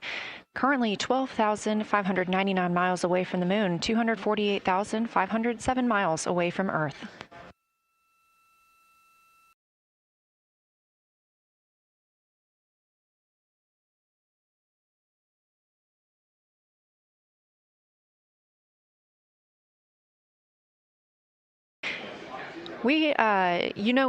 You may also hear the Orion spacecraft referred to today as Integrity.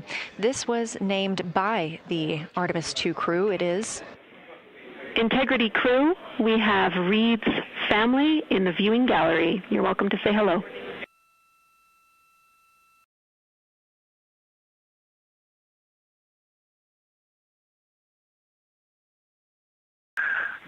Well, whether you're being serious or you're kidding around, that is awesome to hear. Thanks, Jenny. And hello to Ellie and Katie. I don't know who else is there, but it's great to know that you're in mission control right now, following along. We are having a blast up here, and the view of the moon is absolutely amazing.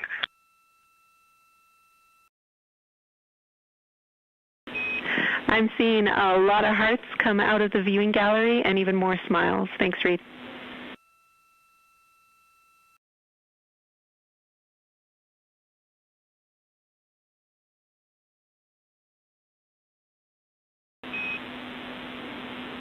Copy heart, copy bracelet.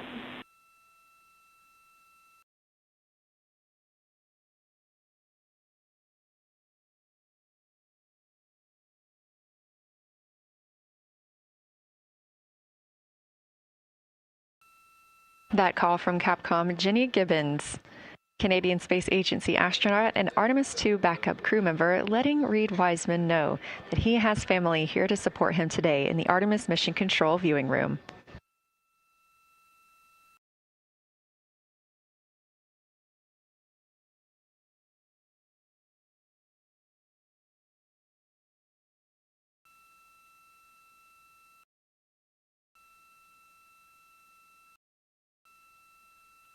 As I was mentioning, we have the Orion spacecraft flying today.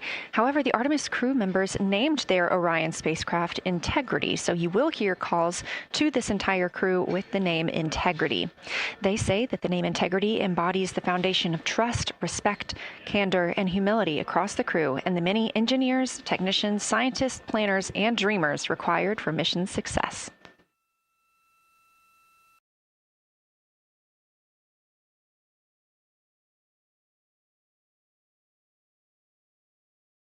This view live from the outside of Orion as we continue. Preparing for our lunar flyby, now less than 5 minutes from surpassing the record set by Apollo 13 astronauts for the farthest humans to travel from Earth. This will not be the farthest that Integrity travels today. They will continue until they reach approximately a distance of 252,760 miles. That would be about 4,105 miles farther than Apollo 13. However, these numbers are our targets, and we will get confirmation on those numbers as soon as we possibly can and share them with you all.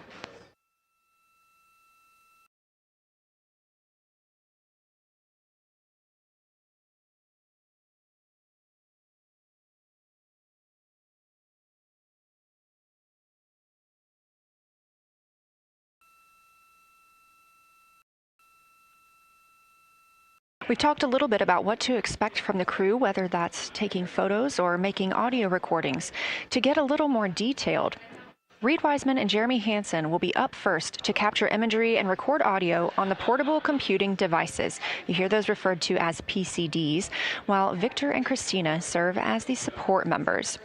The crew will switch windows and roles halfway through their shift, and 1 hour and 5 minutes later, Victor Glover and Christina Cook will be the next crew members at windows 2 and 3 to take photos and make annotations, while Reed and Jeremy take on those support roles. There are 5 viewing blocks, and the crew will swap out with each one. During 2 of the blocks, the 2 support members will also be able to enjoy their midday meal.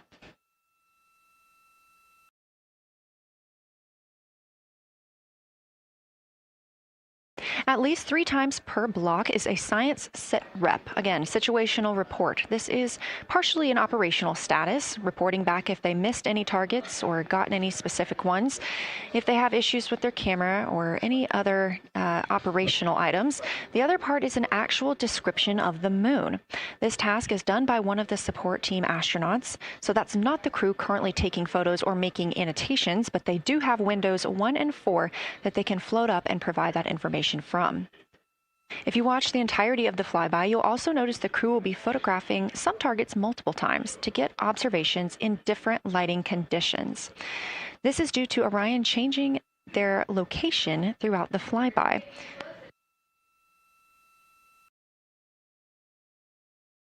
What this crew will be able to capture in a couple of hours of the same targets in different lighting would take orbiters years to do because of solar and spacecraft positioning. This crew has studied the moon extensively, and they're also familiar with what the science team calls the Big 15. These are 15 features that they've memorized, so at any time, they'll be able to see 5 of those and help orient themselves and where they are around the moon. Those targets are diverse and complex in their geologic history, and observations of them could help answer some big-picture science questions.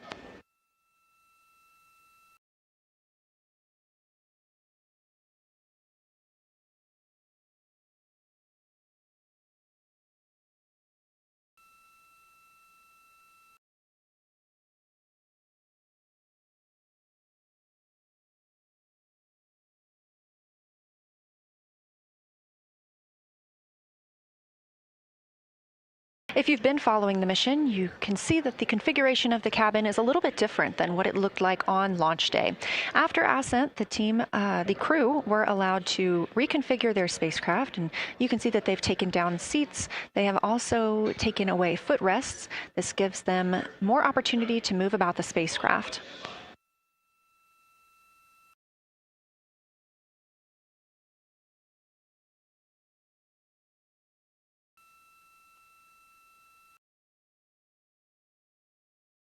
Orion itself has 330 cubic feet of habitable volume. That's about the size of 2 minivans and is 60% more cubic volume than the Apollo spacecraft. We are standing by for the Integrity crew aboard Orion to surpass the Apollo 13 record.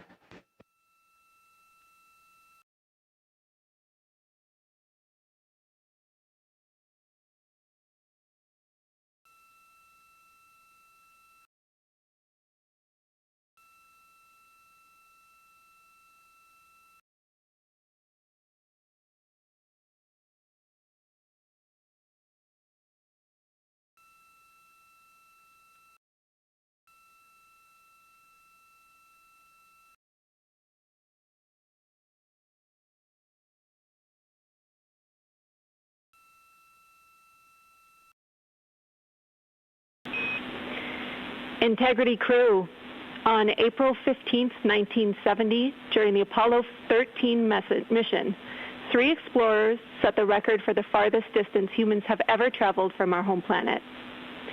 At that time, over 55 years ago, Lovell, Swigert, and Hayes flew 248,655 statute miles away from Earth. Today, for all humanity, you're pushing beyond that frontier. Integrity, over to you.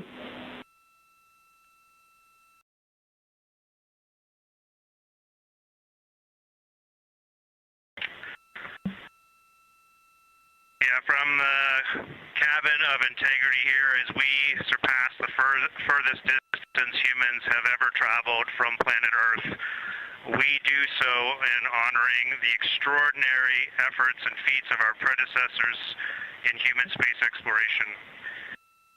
We will continue our journey even further into space before Mother Earth succeeds in pulling us back to everything that we hold dear.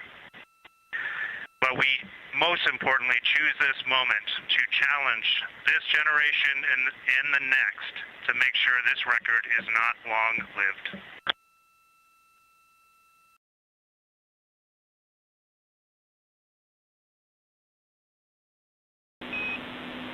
Thank you, Integrity, and congratulations to you and the rest of the Artemis II team.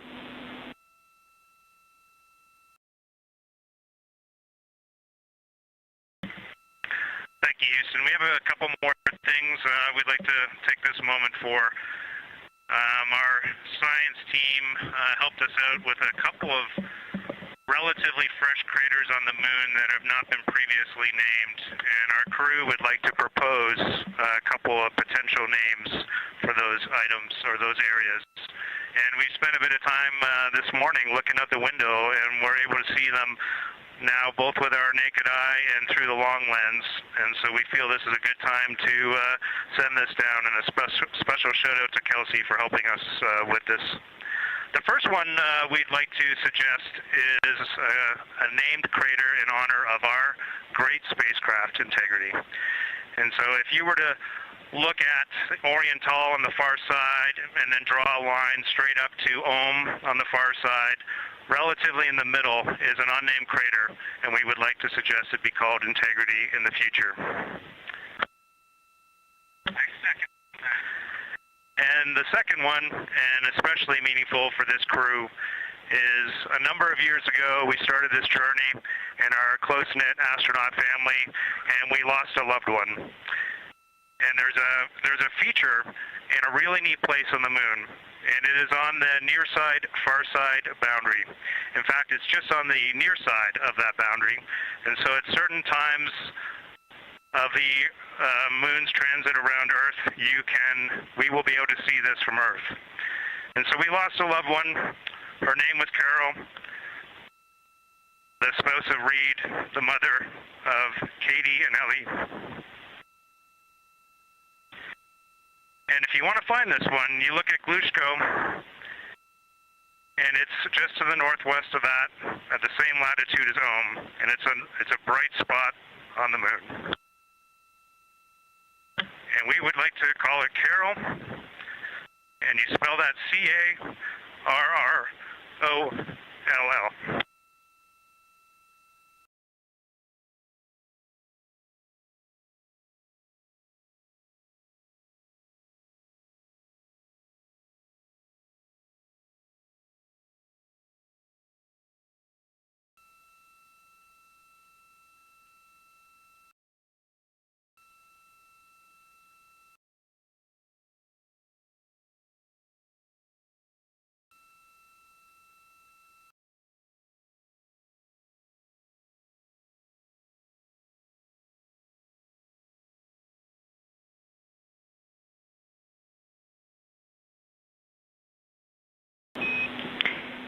Integrity and Carroll Crater. Loud and clear. Thank you.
As the Artemis II crew passed the record set by Apollo 13 for the farthest humans to ever fly from Earth at 12:57 p.m. Central Time, 1:57 p.m. Eastern Time, Canadian Space Agency astronaut Jeremy Hansen shared. We're getting ourselves all put back together now, and we are going to dim the cabin lights and prepare for our science objectives ahead. Thank you. Sounds good. We're doing the same down here, and you are maneuvering to your observation attitude.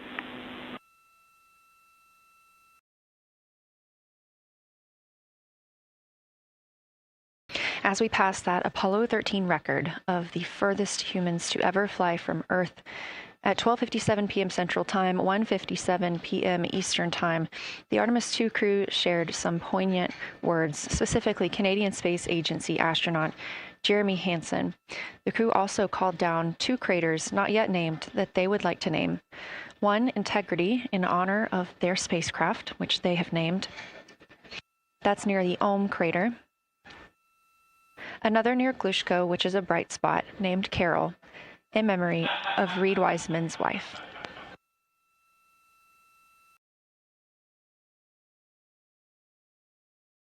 There was a moment of silence here in Mission Control Houston. And now the team and the Artemis II crew are ready to begin their lunar flyby.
We are 4 days, 19 hours, 31 minutes mission elapsed time of the flight of Artemis II, our 4 astronauts aboard Orion. Today is our lunar flyby day. The spacecraft is currently about 12,000 miles away from the moon, and you can keep up with the distance from Orion to the moon and Earth by visiting nasa.gov/track-Artemis. Or you can just stay with us here because we're going to be telling you throughout the day. They are currently 248,834 miles away from planet Earth.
Coming up next on the crew's timeline today will be their cabin configuration portion. You heard some calls down to Science Officer Dr. Kelsey Young earlier about how they have configured the cabin so far. This is just a little bit more of timelined activity for them if they need to further do so. On flight day 3, the crew had time on their schedule allotted for configuring the spacecraft cabin for how they intended to arrange it today. Of course, they had to take down that configuration for another test yesterday of their Orion crew survival system suits. But configuring it on flight day 3 allows them the opportunity to get a chance to see what works for them now that they are in the microgravity environment.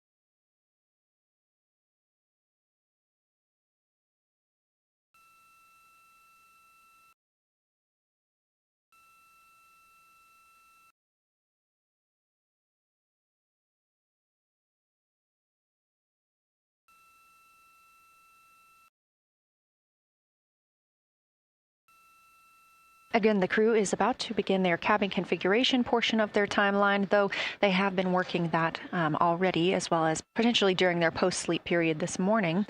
The official lunar flyby observations are slated to begin in just about 40 minutes.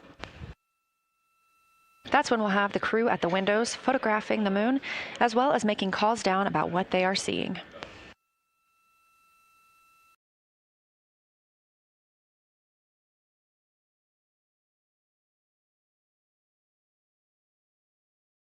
Again, we are live here in Artemis Mission Control for the duration of the flyby. Currently, the Orbit 1 flight control team is on console. This room is staffed 24/7 from the time before the astronauts step foot on the rocket until the time they are splashed down and are safely recovered in the Pacific Ocean on flight day 10.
Again, this is Artemis Mission Control here in Houston.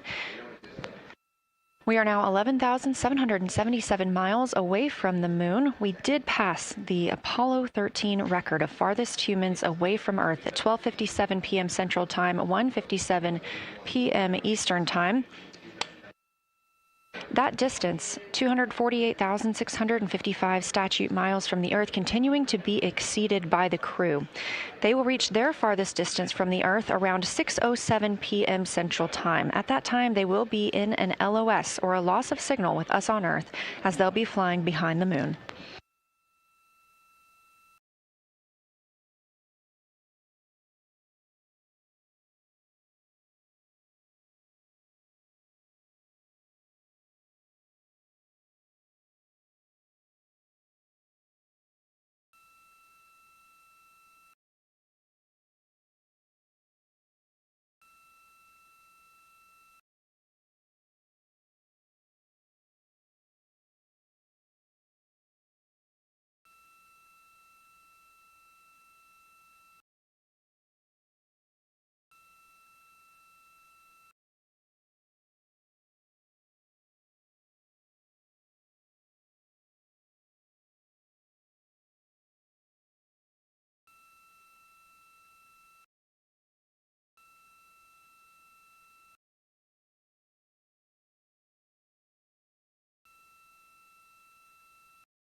As the crew gets into their cabin configuration preparations, we are joined by Dr. Sarah Noble, the Artemis Lunar Science Lead. Thanks for joining us here today. Yeah, it's quite a day. Yeah, we are very excited. I can only imagine how you guys are doing over there. So tell me a little bit about yourself and what your role is for Artemis II.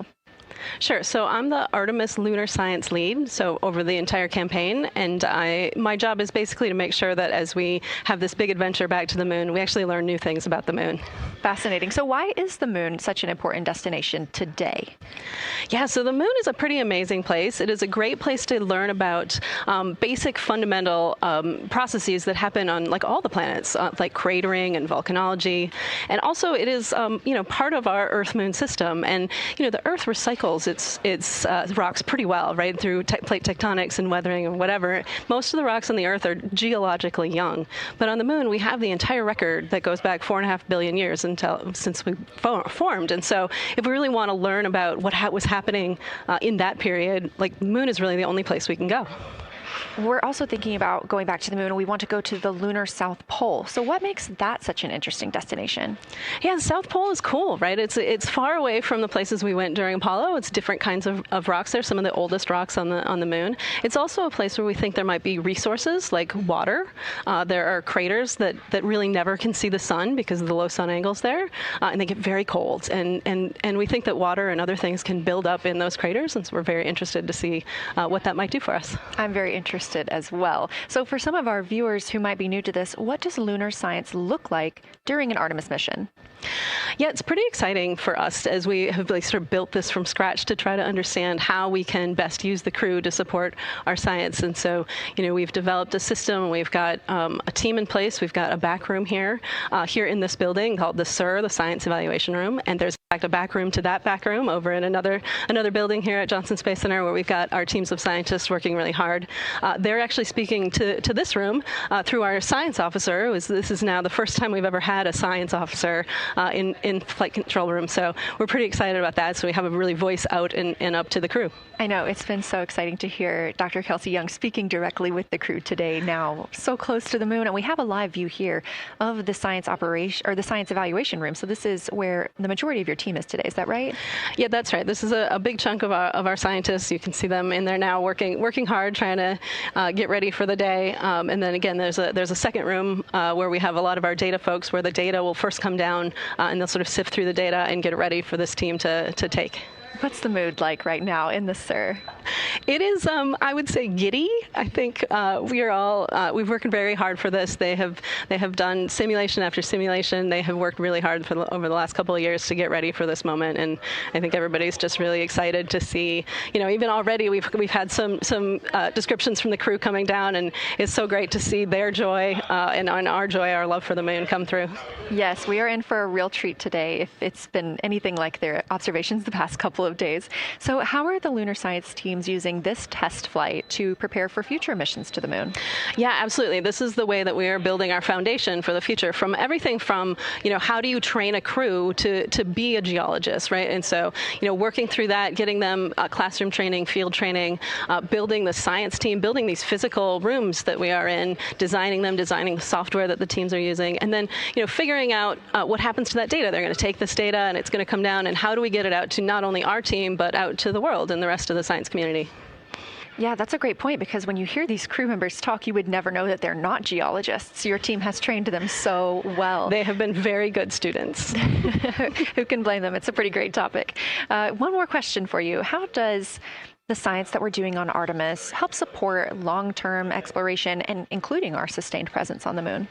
Yeah, you know what? We have a saying in the Science Mission Directorate that science enables exploration and exploration enables science, right? So you need the scientists, because we are the ones who are the experts in, landing site and doing analysis of landing site and making sure we can find a good place to land, to understanding the properties of the soil so we can, design our systems to manage that, understanding the radiation environment, keeping our astronauts safe, all of these things, right? But, in return, you provide us with opportunities where now we're going to be able to collect this data and collect samples and deploy our instruments and all of that. So it's a symbiotic relationship. That makes perfect sense. Well, Dr. Sarah Noble, Artemis Lunar Science Lead, thank you so much for joining us here today. Best of luck to you and your team, and I hope that you get to enjoy today too. Thank you so much.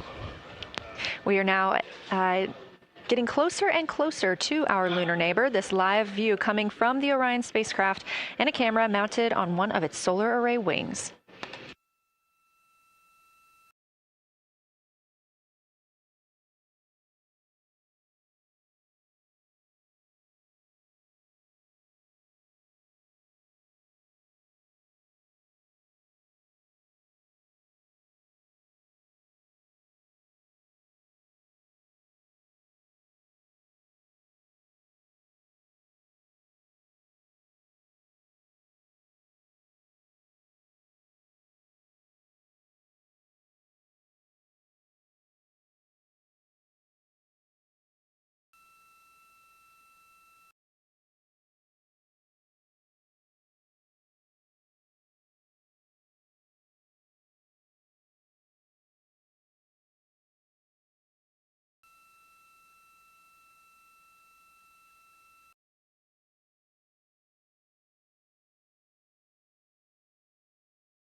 integrity for camera serial numbers. Ready to copy.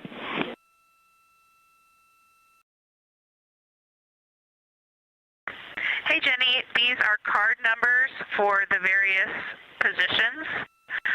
For the long lens on the D5, we will have individual cards. Victor's 1008, Jeremy 1019, Reed 1012, myself 1015.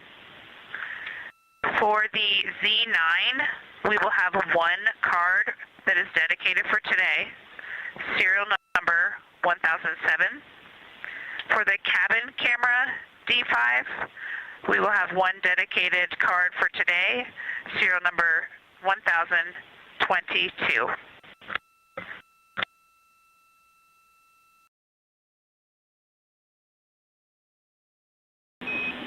All right, Christina, we copy all. Thank you.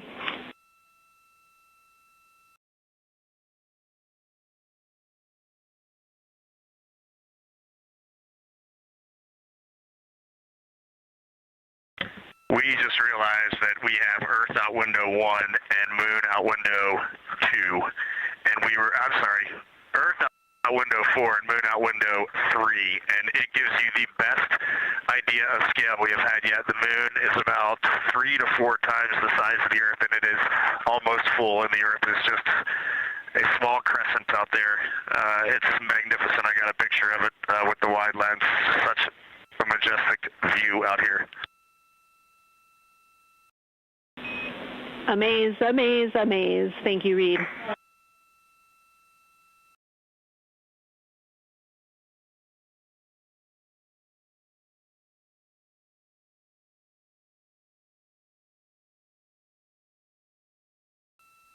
Those are some of the communications we're excited most about today. Commander Reed Wiseman calling down their view right now, obviously a little bit different than what we can see from the solar array camera. They are looking through the windows of the Orion spacecraft, able to see at the same time Earth and the Moon.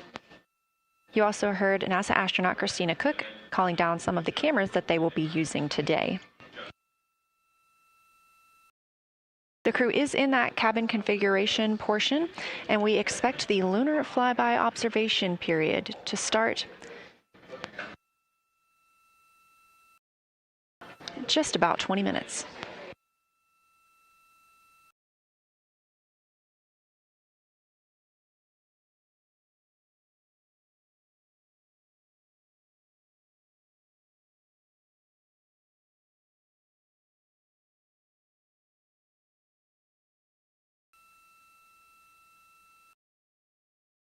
Checking in on Orion's distance and speed, they are currently traveling 1,071 miles per hour, 249,159 miles away from Earth, 11,293 miles away from the Moon, and continuing to grow closer.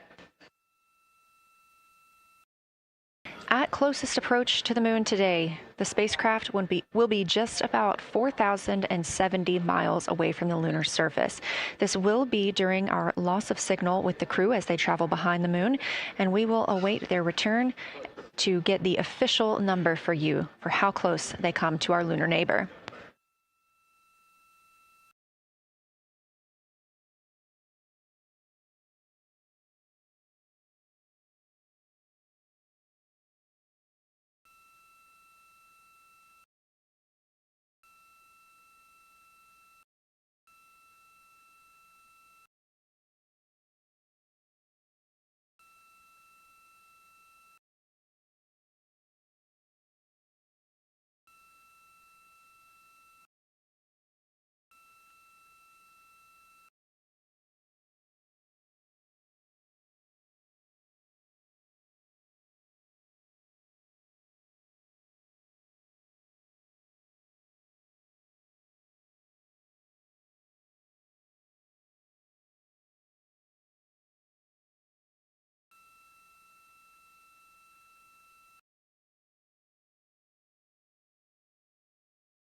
Inside the cabin today, the lunar targeting package is the primary tool guiding the crew observations and consists of two key components.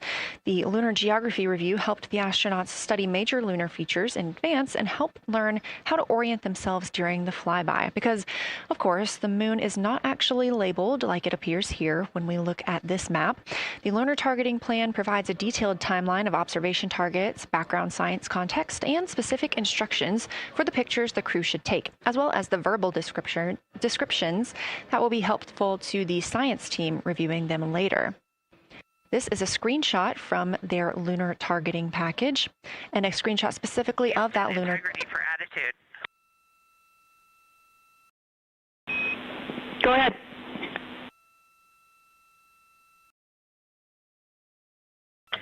Hey, Jenny. Understanding we are in final attitude now for the lunar flyby, would it be possible to pitch the vehicle down 5 degrees? That would allow us to get the D5 long lens flush and have the least amount of window distortion. We're checking. That call from Christina Cook, NASA astronaut and mission specialist on Artemis II. Copy. The Orion spacecraft is positioned in a specific attitude to allow the crew to best see the moon outside of their windows today for this imaging opportunity. That call was a request for a potential attitude shift just slightly, another 5 degrees, to give them a better view and to give them a better opportunity to use their long lens camera. They'll also be using that lunar targeting package we were discussing. I am following along with that real time, so I'll be able to share with you exactly what targets the crew is looking at and when.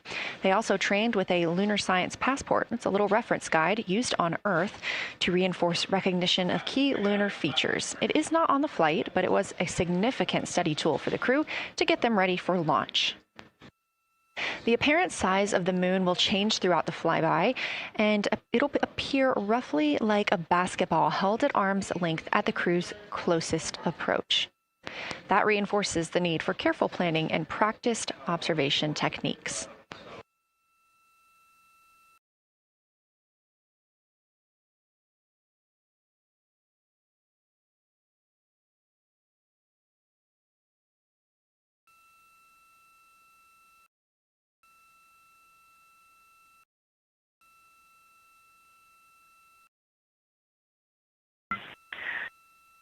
Houston, integrity for timeline. Go ahead.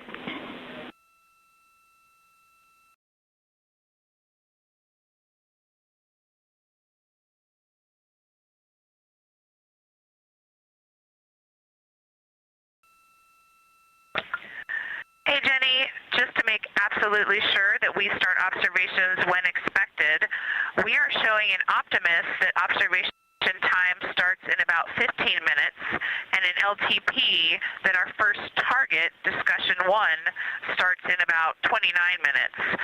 Can you confirm you'd like us to start discussion 1 in 29 minutes at 1900 GMT?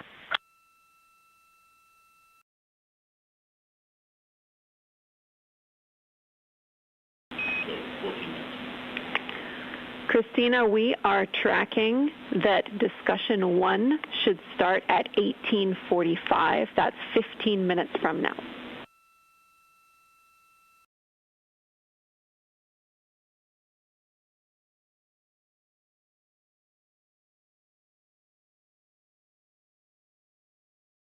Okay, copy all. It may be a granularity issue with LTP, but understand that we start that observation in 15 minutes, and I bet when we get there, the green line in LTP will match the start of the white band for discussion 1.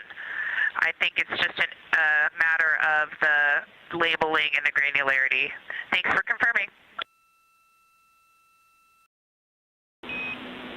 Copy, and we'll look into that a little bit more on our side as well.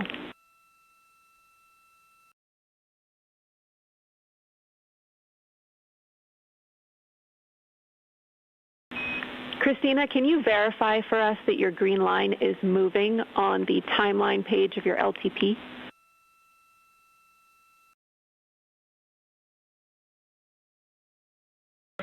Affirm.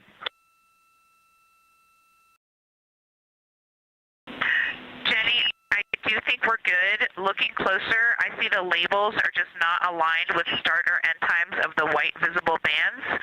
It fully makes sense now, so I think we are all set. We'll look forward to starting some observations in about 13 minutes. Copy. Thanks, Christina.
As you heard discussed, we are expecting the crew's observation time period to start in about 10 minutes. First, they'll be conducting a warm-up, warming up to their science observations of the moon. They'll be discussing with each other, helping each other orient using the major landmarks that they've studied, asking what is familiar. If we roll left, port 5 degrees, that would get the moon closer to the left side of window 2.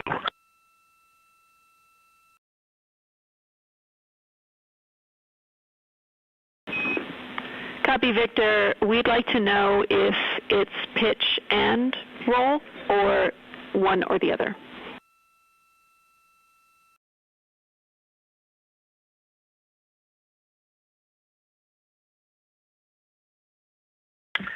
Jenny, we actually thought you already put the pitch in.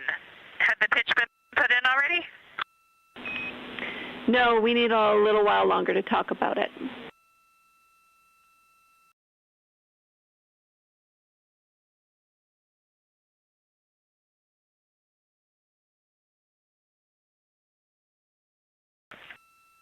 So, Jenny, I guess what's happening is just as our orbit's changing, where it is in the window is changing, so maybe these fancy little adjustments aren't worth it. It's going to continue to move in the window. Or is the spacecraft going to keep the moon at the same point of the window if we adjust the attitude? I assume the previous.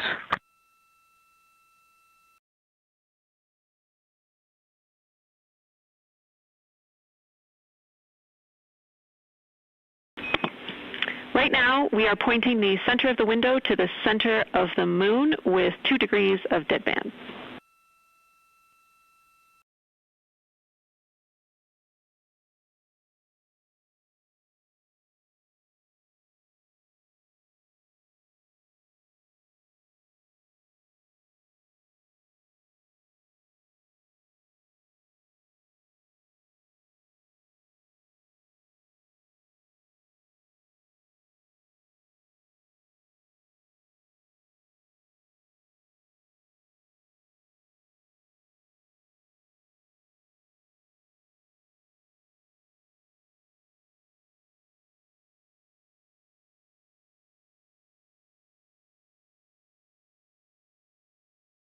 The conversation you hear happening now between the astronauts aboard Orion and Artemis Mission Control here at Johnson Space Center in Houston, Texas. They are in the center of your screen, seated at the CAPCOM, or Capsule Communicator Console.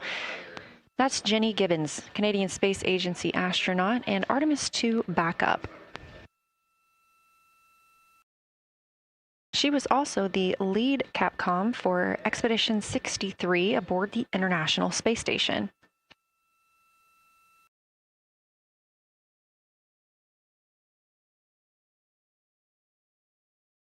The crew is requesting some attitude changes to the spacecraft to allow them to better image the moon, our priority for today. Of course, those have to be discussed on the ground before they are put into work aboard the spacecraft, so the team is taking some time to do so. You also heard Gibbons reference that we are in two dead bands. Dead bands are essentially keeping us in the lane in which we're traveling. If you're familiar with lane assist in your car, very similar in this case.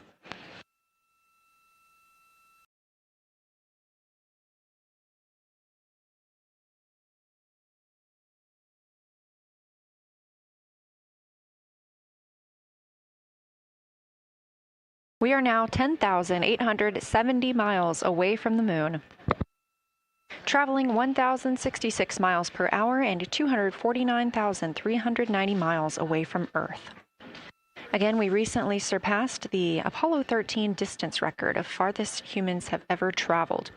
And upon calling down some words during that milestone, Canadian Space Agency astronaut Jeremy Hansen noting that he hopes that this record that they are setting today is soon broken by future explorers.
This is Artemis Mission Control. We are standing by for the beginning of Lunar Flyby.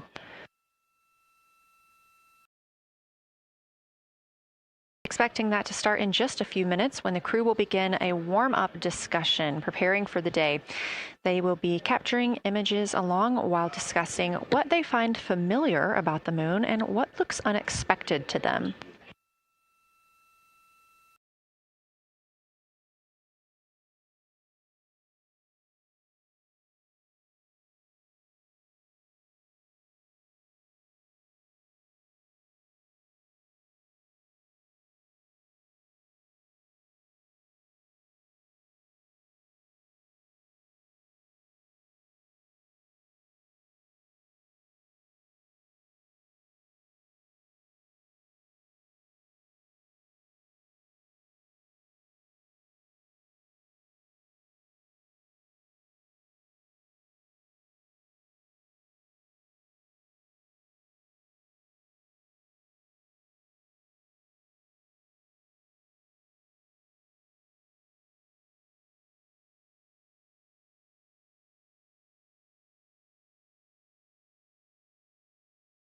Again, just minutes away from the official start of Lunar Flyby, or when it is timelined for the crew.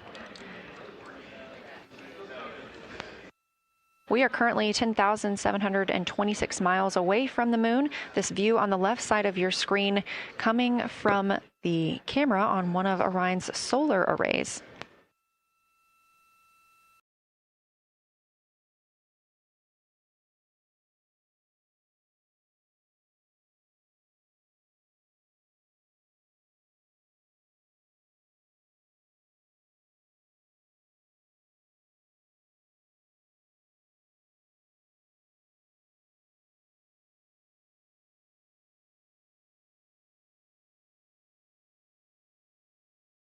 Other conversation points while the crew are getting ready for their flyby today. They'll be looking to orient themselves using major landmarks and annotating their observations along with their discussion. They'll have 10 minutes for that warm-up discussion.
Houston integrity. We have two folks at the window deep in discussion talking about all of the awesome features that they're seeing. We just had a huge moment realizing that Hertzsprung is about the same size as our incredible Oriental. We're really excited about this target that's kind of new to us. We're orienting on things like how we talk about albedo, finding some of the prevalent things that we're used to from all of our training, and just overall taking in this view. We also are noticing that the moon is still getting noticeably bigger as we go, even when you're watching it continuously. It's great to see these two guys get warmed up. We love the report, Christina, thanks. And you nailed it on why we added Hertzsprung. As you'll see in the prompts, we're looking for comparisons to the comparatively much older Hertzsprung compared to the younger Oriental. Great words.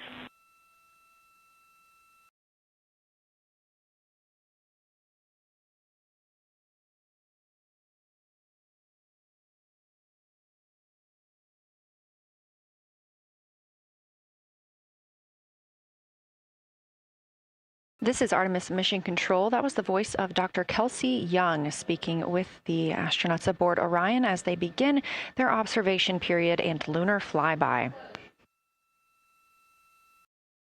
NASA astronaut Christina Cook reporting their view of Hertzsprung Basin. The team here is looking for centered images of the basin at a full zoom, and they're hoping that the astronauts can image and describe the inner and outer rings. This is considered a degraded basin with a floor, rings, and ejecta compared to a younger Oriental basin.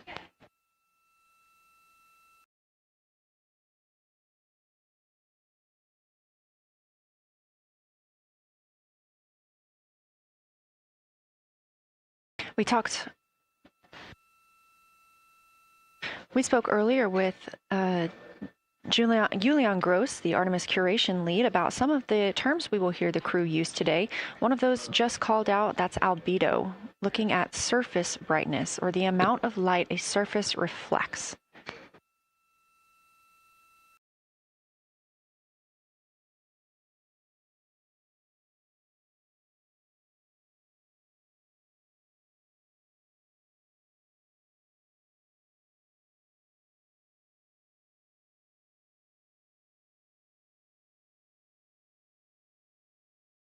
A few more terms that we hope to hear today during the crew's sit-reps or situation reports include embaying. This refers to one feature that surrounds another. That usually is a higher relief feature. Houston Integrity, one report from the crew at the windows. We can actually see the moon and Earth at the same time right now. It's interesting because the Earth looks way brighter, so the Earth itself seems to have a much higher albedo than the moon. We think this is independent of our eyes focusing because, of course, the Earth is much smaller than the moon in our view, so you could think that your eyes focus for the darker sky, and that it means that it only has apparent brightness more than the moon, but since we're seeing both in the same view, we do think that this can be inferred as the Earth as a whole has a higher albedo.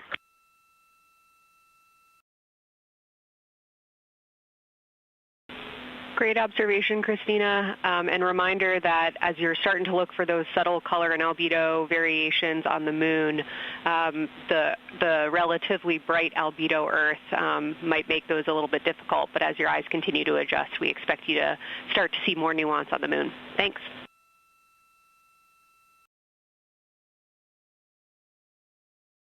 Great call. Thanks for the reminder.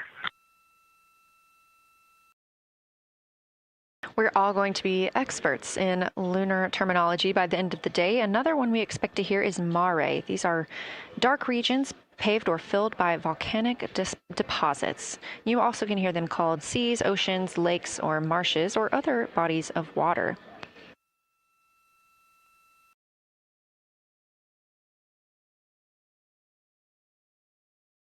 Again, we are live in Artemis Mission Control, but on the right side of your screen, that is the Science Evaluation Room, team members who have been preparing for this day for years. The crew has significantly darkened the cabin of Orion. This allows them better views outside the windows and fewer reflections from inside. They reported being able to see the moon and the Earth out the same window at this time. We are really hopeful to get those photos. Right now, this view on the left side of your screen coming from a camera mounted on one of the solar array wings on Orion outside the spacecraft. The crew is equipped with 80 to 400 millimeter zoom lenses.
The team continues their warm-up discussion. I should say the crew members aboard Orion continue their warm-up discussion. However, they are about to be prompted to move on to discussion number 2, which is near side and far side.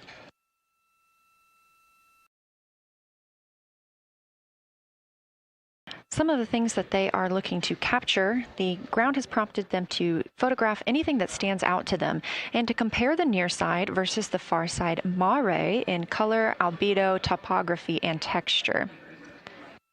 They also want the crew to compare the appearance of rayed craters in the near side mare versus in the far side highlands. Of course, a reminder that some of the items that the crew, or some of the landmarks the crew are seeing today, is the first time that humans have ever laid eyes on those portions of the moon.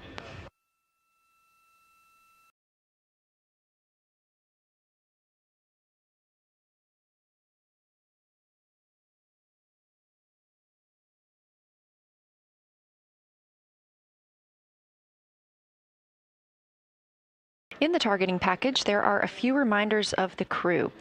For the crew, there are time-sensitive observation reminders and science sit-rep reminders. Integrity. We have a sit-rep. The targets that are being discussed right now, it's the far side, near side comparison, and hearing some great discussion of browns and greens in the Aristarchus Plateau and how those disappear as you go toward the North Pole, and then over to the far side, you lose the color.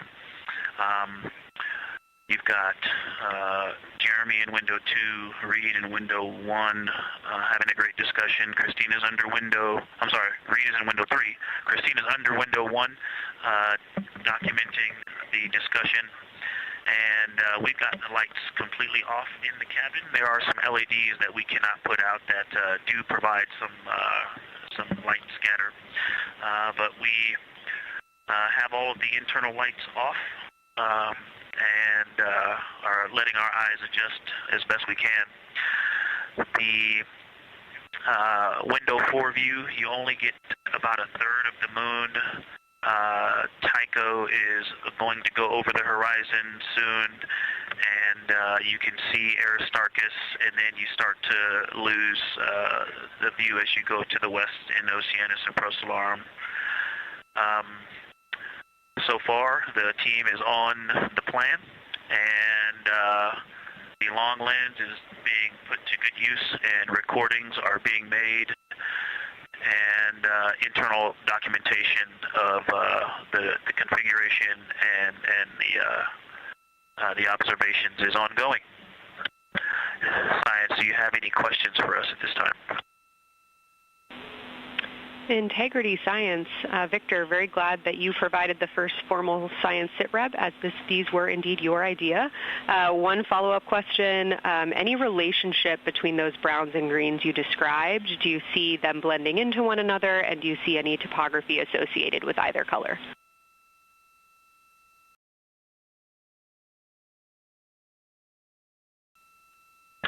I don't want to bother the window team. I just heard that, overheard that, and so I'm sorry I don't have that detail yet. I will eavesdrop and see if I can pick that up. I will try to answer that at some point. I also heard a comparison of the albedo in Aristarchus, that crater, the very high albedo spot. You can see it on the near side. There is a feature called, I believe, Burgess Alpha, that is equally or maybe higher albedo.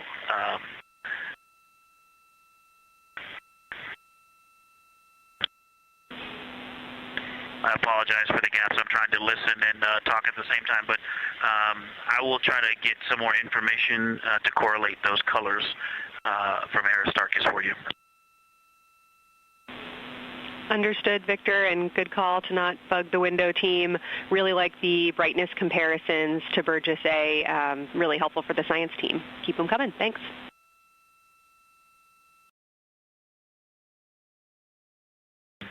I also heard a discussion about the albedo of Grimaldi being a 10, and how many of us, when we were a little further away, saw that as the darkest albedo, and that the bigger mare off to the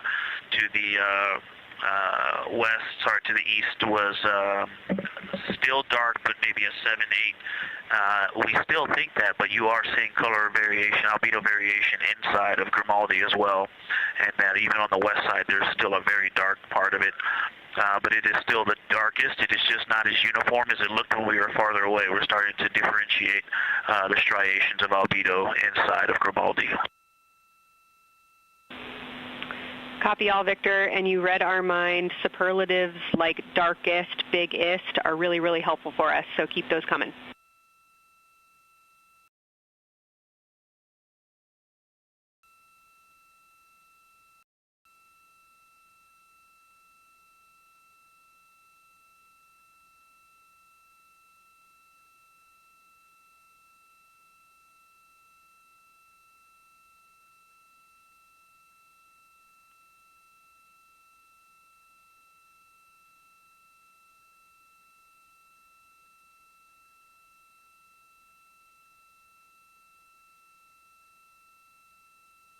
As we were just mentioning, the crew is slated to perform these science sit reps. They are prompted to do so by an icon in their lunar targeting plan. That one coming down from NASA astronaut and pilot of Artemis II, Victor Glover.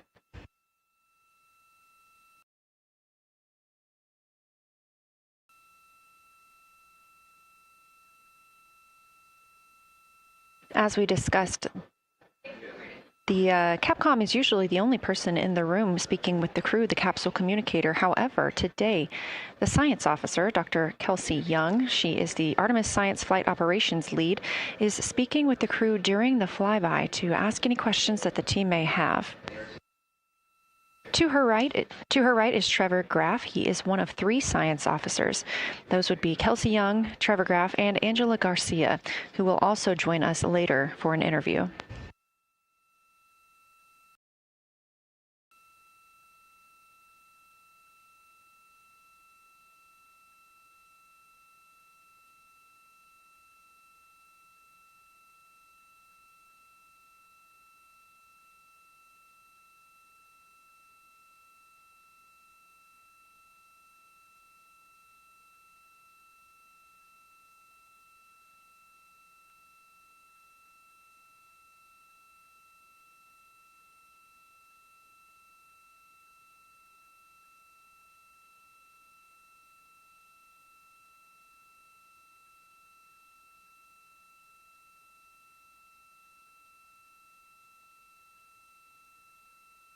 And Houston Integrity Science Integrity was able to get a view out of window 1, which is a beautiful view. I can see the entire moon that they're looking at.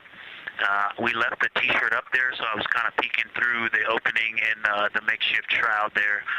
And once I was able to get 2 eyes on it, what jumped out at me was Vavilov. It's just peeking out of the Terminator. It's clear of the Terminator now, but it just really jumps out because it's still got the low light, the low sun angle.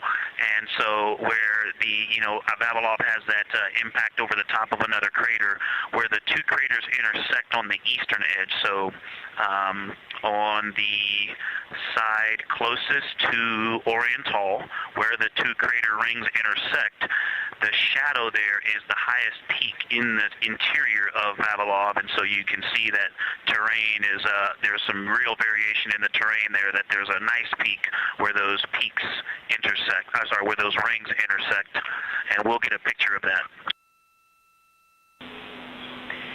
Love the description, Victor, especially the comparison and relationships you just described about topography. And if it's easier for your observations, do feel free to remove the T-shirt shroud from window 1.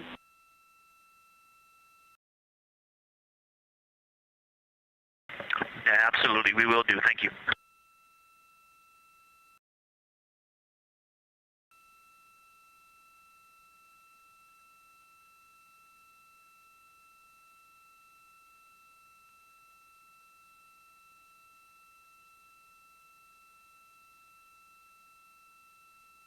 Those calls coming from NASA astronaut Victor Glover. As we discussed, the crew is working in pairs at the windows.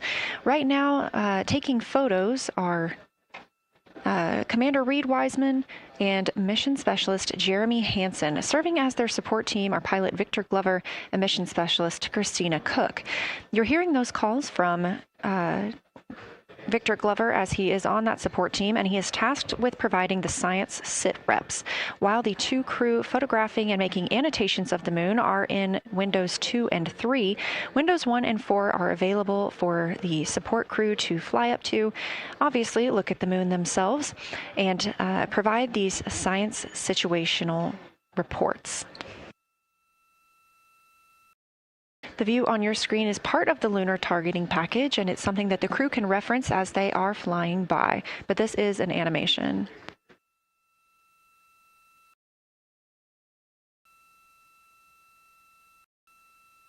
You also heard Glover mention Oriental. Oriental is a major feature that the team is interested in today, and it's known as the Grand Canyon of the Moon.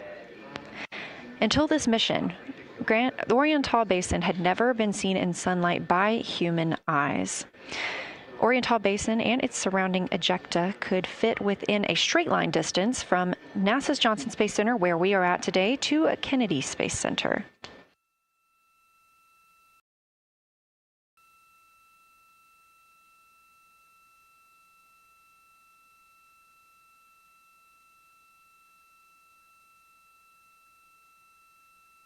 This a live view in Artemis Mission Control in Houston, Texas, where the teams are monitoring all systems, not just for today's flyby, but on the spacecraft themselves. Again, this is a test flight, our very first flight of humans on the Orion spacecraft.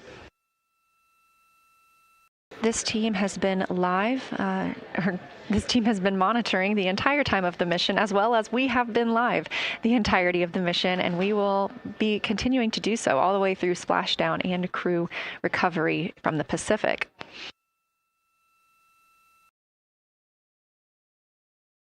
This is a visualization from ARROW, the Artemis Real-Time Orbit website that you can also access at any time by visiting nasa.gov/trackartemis, showing us that we are now under 10,000 miles from the moon, 9,948 to be specific, and continuing to count down.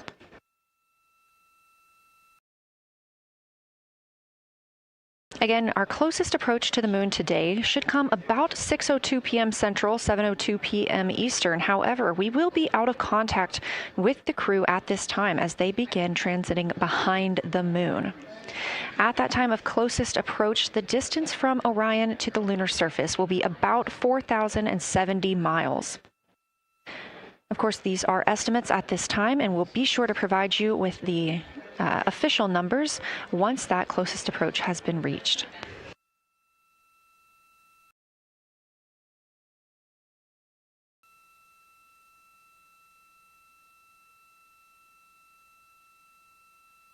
This shot live inside the Orion spacecraft, where our 4 crew members are continuing with their lunar flyby activities. They have just begun those activities really about 20 minutes ago, so we've got several hours of moon view opportunities. This is still a live view inside that capsule. However, you can see just how dark they have turned down the lights. Actually, they've turned them all the way off. There are a few LEDs that they cannot power off, but turning down these lights gives them better views outside of the spacecraft's windows while they photograph the moon. This also prevents any reflections from inside the spacecraft bouncing up on the windows and interfering with their photography.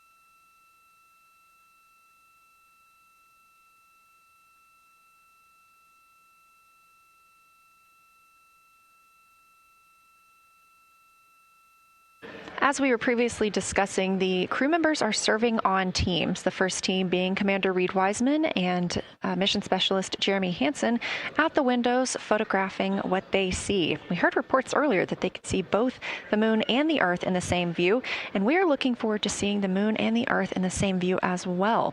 That Earth set coming up in just a few hours. While Wiseman and Hansen are at the windows photographing, Glover and Cook are serving as support crew. They are able to assist with cameras. They are also providing those situation reports, letting us know how the team is working inside the spacecraft, what they're seeing, and how they're feeling about it. Those first blocks of teams will last about an hour, and the crew members are approaching the halfway point into their first observation block. A reminder, we have 5 of those blocks today. So they're approaching this halfway point during which the crew at the window will switch roles.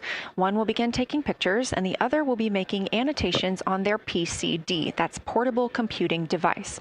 Both of those crew members at the windows are recording audio of what they see. They are putting on headsets and recording audio into their portable computing devices. Obviously, we are not hearing this right now. This is going to be sent down to the science team, and they will be able to analyze that at a later time. What we are hearing, though, and will continue to hear, are those science sit reps a few times every block. Once this block is complete, about 40 minutes from now, we will have the teams switch. That means pilot Victor Glover and... Science integrity, looking out of window 1. I think I may have misreported earlier saying that it was Tycho going over the horizon. That was Copernicus I was referring to.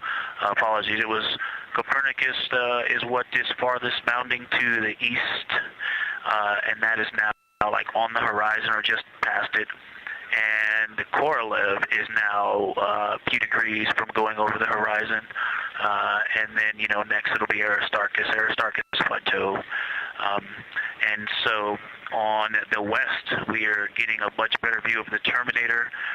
It looks like we have about 80% illumination of the moon.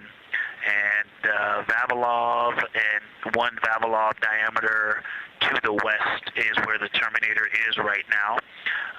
And so other features are starting to peek out there.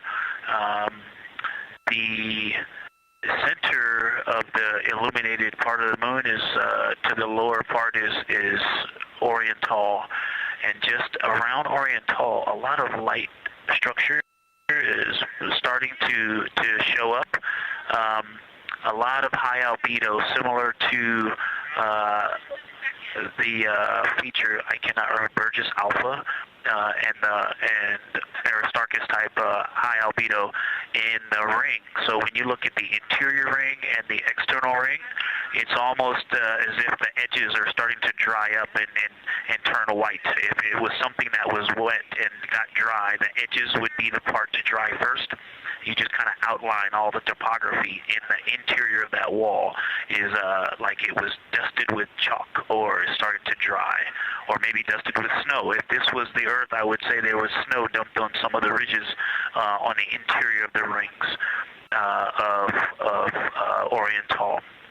Also, an interesting part of the discussion that I heard between Reed and Jeremy is that from Geological to Grimaldi, there are 2 dark features there that look like commas, but in the wrong direction. But there's also a lot of interestingness, just a lot of geometry and squiggles and dots and lines that are starting to stand out as more small features come into view. And there also is a lot of variation in albedo. And some of those, the 2 dark features, for example, have on the southern edge of the larger one, the one that's further to the south, there's a very dark, the 1 albedo, like the southern and western part of Grimaldi. And the one to the north, closer to Geological, is also that same dark albedo. And then around them there are some very high albedo spots just to the north of the southern one, and just to the west, the smaller one to the north. Very high albedo, almost approaching the 10, a 9 or a 10, like Aristarchus. and lots of little bright spots are just starting to pop up on in this view. To the north, as you look up at the North Pole, there is a very distinct crater with a lot of a very defined central peak that is also 3 in albedo, and all of that area past it, going to the horizon, gets lighter and lighter, and is very, very high albedo. And I will go look and find the name of that feature if I can look that up. And then to the south, really getting some interesting geography and topography in the South Pole Aiken Basin. And the view of the South Pole is quite amazing. We've got some Terminator there, as well as the limb view, and there is a very distinct crater right at the South Pole. And I'm going to go look up, I don't believe that is Aiken, but I'm going to go look up the name of that one because it's also giving a lot of good topography due to the shadows that I'm seeing. But that's, I was trying to bound the view that I'm seeing for you, and I got distracted by all of these interesting albedo variations that are popping up in the interior. But that's the view that we see just a Vavilov diameter to the west beyond is where the Terminator is. Just beyond, I think Copernicus is the easternmost feature that we can see. A very nice ringed, very nice structure crater to the north with a great high albedo central uplift to the north, and the south is dotted by a very characteristic crater with a lot of terrain, shadow features, and I will go try to find some landmarks to put names with those. Any questions for the observation team? Integrity Science, love the descriptions. You're definitely looking odd up there. Appreciate seeing the training being implemented. Especially interested in your descriptions of the dark patches. You compared the comma-looking features to the albedo you see in Grimaldi and noticed that you're starting to see those color differences popping out. Any observations you want to make, especially when you get on, the PCD in a little bit, would really help us tease out the differences in those dark Mare deposits. Great description, Victor. Keep them coming.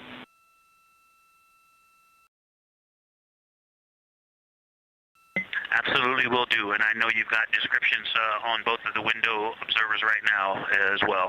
Keep them coming.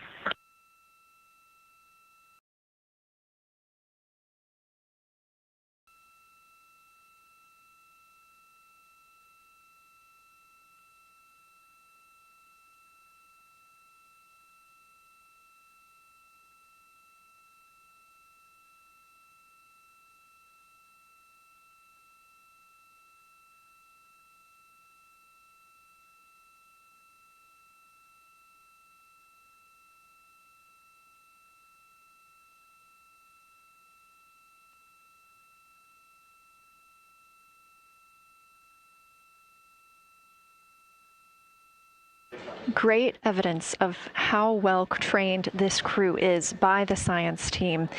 NASA astronaut and pilot of the Artemis II mission, Victor Glover, calling down a situation report, noting several different features on the moon and such descriptions, even saying that it looks like snow on some of the peaks. Obviously, we do not expect that to be snow, but referencing that as some of the lighting on how it looks to the Artemis II crew from their current position.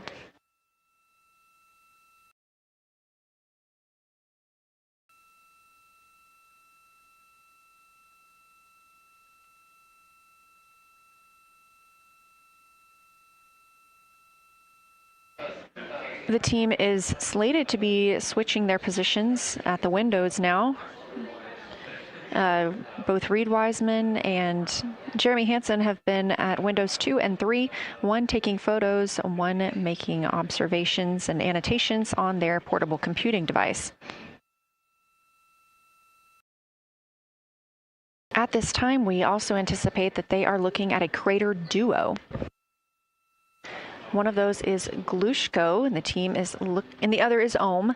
The team is looking to know the extent of Glushko's ray system and how its rays differ in the Mare versus the Highlands. They also want the team to compare the ray systems of Glushko to Ohm.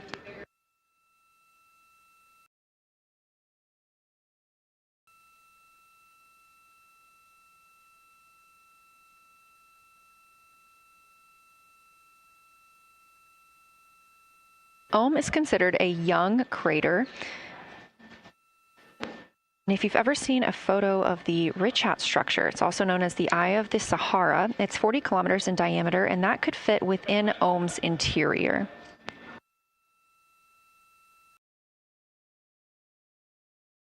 The team is specifically interested in descriptions of that ray visibility, including the color, albedo. Remember, albedo is the brightness or the surface reflection, and the reach.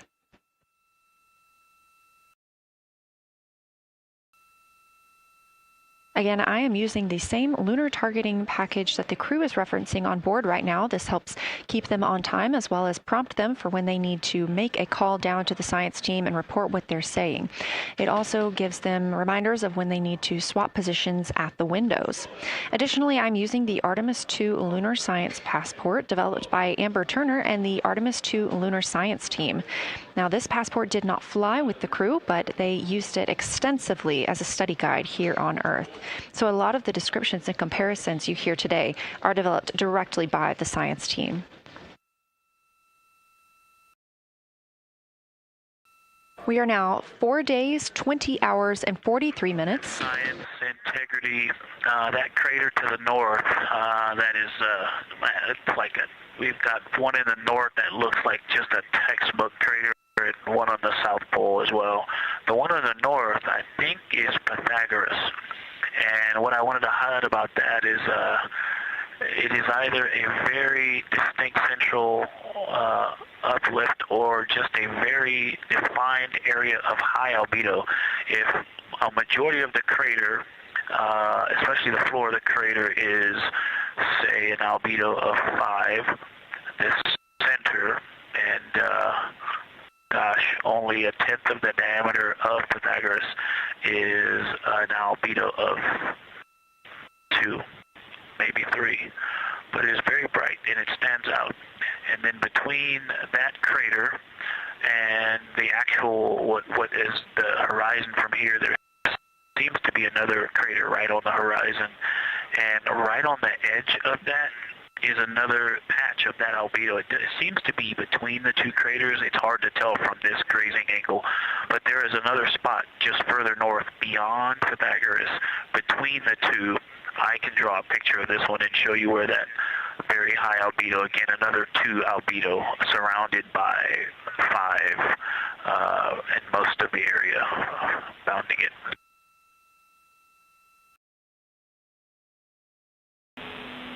Integrity Science, thanks for that. We agree with the Pythagoras assessment. And as a follow-up to your previous report, the SIR had questions about topography comparisons between the North Pole and the South Pole of the Moon, if you're willing to provide words on that.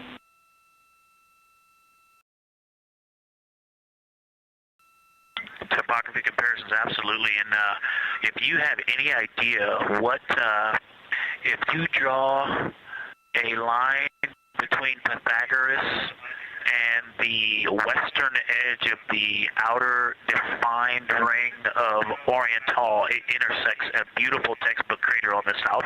I would love to know the name of that. The topography differences, now the South Pole has a little bit of a benefit that it has more of the terminator, and I can see a little more shadowing there, but there's a nice crater right at the South Pole, so that's the main thing defining the topography there. Seems to be quite a bit of elevation change. I can see some very jagged shadows, a 90-degree just to the west of that crater at the South Pole. I can see a very distinct change in the shadow directions, indicating, I don't know, a very high wall or a very deep canyon just to the west of that. And in the north, it seems to be that from sort of the edge of the mare that's dark, which is maybe 1 Pythagoras diameter south, if you draw a ring about that, maybe the top 7 degrees of the moon, and just draw a ring around that, the near side is an albedo of 5 and looks quite smooth from here. And then along the same edge of the mare, the edge of the mare that kind of Grimaldi's just outside of, Glushko is just outside of, Carroll Crater is just outside of, and you start to see the stark differences between the darker 7/8 and the 5s and 6s, the 4s and 5s. If you follow that line up to the north, that line is also where the change in topography happens at the North Pole. The line defining the light and dark on the edge of the mare that you can see from Earth. Draw that line, roughly the midpoint of all that, straight to the North Pole. And on the side facing the Earth, you see smoother topography and dotted by Pythagoras at the North Pole. The line defining the light and dark on the edge of the mare that you can see from Earth. Draw that line, roughly the midpoint of all that, straight to the North Pole. And on the side facing the Earth, you see smoother topography and dotted by Pythagoras and its next door neighbor crater. And then on the far side, you see a lot more cratering and a lot more topography. And again, the far side has the benefit of a little terminator there, but I am seeing a variation in the topography. It seems to be more jagged and a more challenging place to find a place to land and to even traverse in the south, all around the South Pole. And at the North Pole, it would be more challenging to translate on the far side of the North Pole compared to the near side of the North Pole around Pythagoras. Copy all, Victor. You really help paint a contextual picture of what you're looking at. We really appreciate the way that you're guiding us into the areas you're seeing by drawing comparisons between recognizable features. Thanks for that.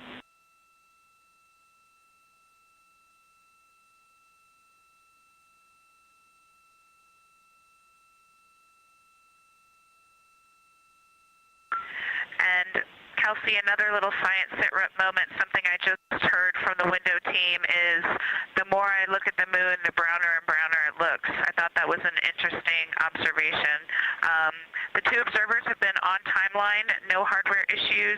They did start to talk a little bit about another feature that you'll hear more about on the recordings that they call the handprint. That was at the end of their Glushko and before they moved into their current target. They thought that was worth chatting a little bit more about. And they're preparing to switch after this. Houston copies and concurs.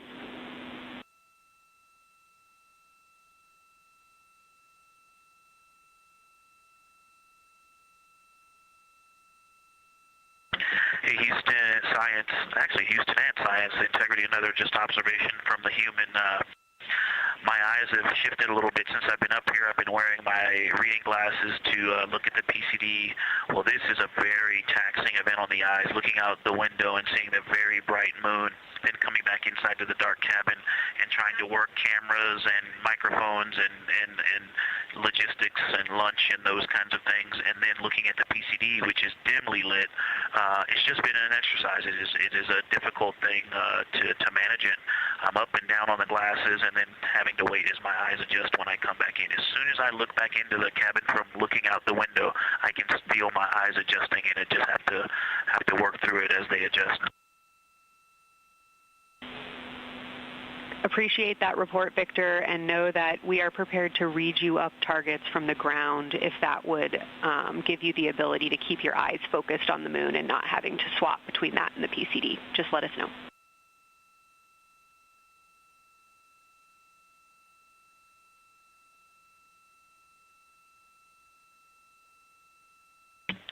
Yeah, we appreciate that, Science, and we will also do that for the window teams, and we'll back each other up that way as well. But we appreciate that. We may take you up on that. Thanks.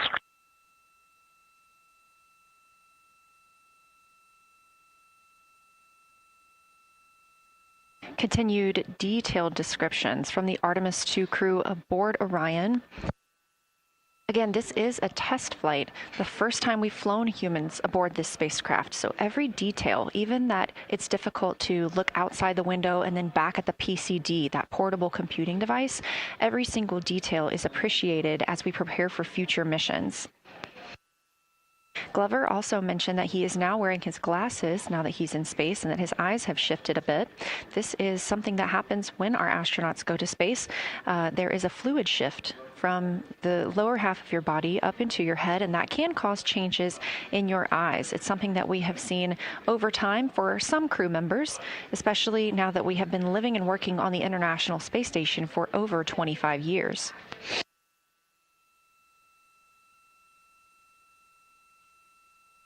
Again, it's clear that these Artemis II astronauts have undergone extensive lunar science training, including classroom instruction, fieldwork, and high-fidelity simulations. Training expeditions even took place in analog environments like the Icelandic Highlands and the Kemasassen impact crater in Labrador, where crews practiced identifying and describing geologic features under varying conditions.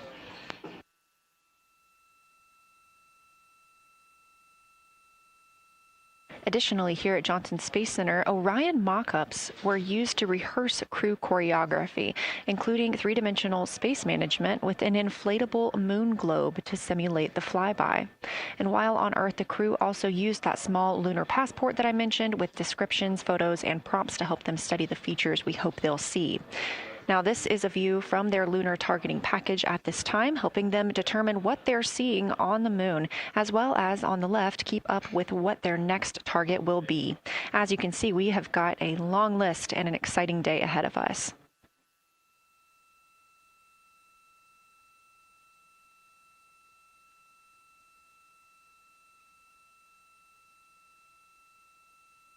It's now been 4 days, 20 hours, and 53 minutes since Orion launched atop the Space Launch System rocket from Kennedy Space Center in Florida with our 4 crew members aboard. NASA astronauts Reed Wiseman, Victor Glover, and Christina Cook, and Canadian Space Agency astronaut Jeremy Hansen.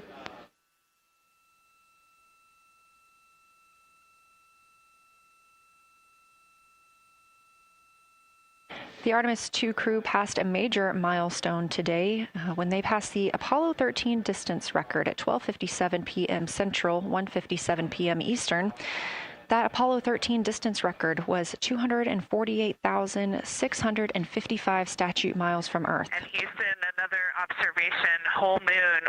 When you look at the moon, something I've never seen in photographs before, but is very apparent, all the really bright new craters. Some of them are super tiny.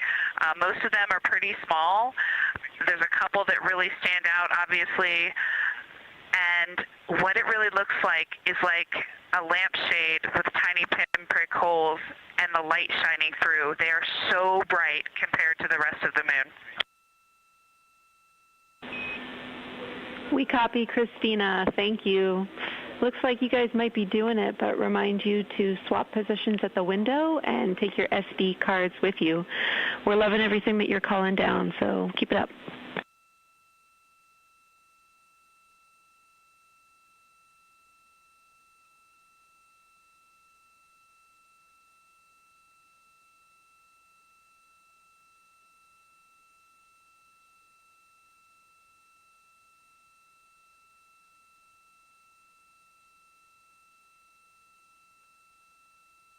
Again, Orion previously surpassed that the Apollo 13 greatest distance from Earth by humans. That was 248,655 statute miles from Earth, and Orion now 250,294 miles away from our home planet. The spacecraft is 9,033 miles away from the moon and growing ever closer. At its closest approach, it'll be about 4,070 miles away, and we will make sure we confirm what that distance ends up being. This is an approximation and an estimate ahead of that moment. We're anticipating them to make that closest approach at 6:02 p.m. Central, 7:02 Eastern, when they are in a loss of signal, transiting behind the moon. They will be the first humans in over 50 years to fly behind the moon and lose contact with Earth. We will regain that contact about 40 minutes later as they reconnect to the Deep Space Network, emerging from behind the moon, and we will look forward to seeing an Earthrise.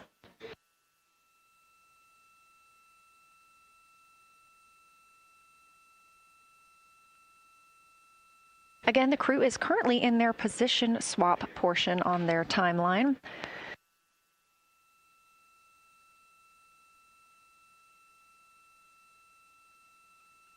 This allows crew members the opportunity and the experience of all roles necessary during today's flyby. Right now, those two crew members at the window have swap positions.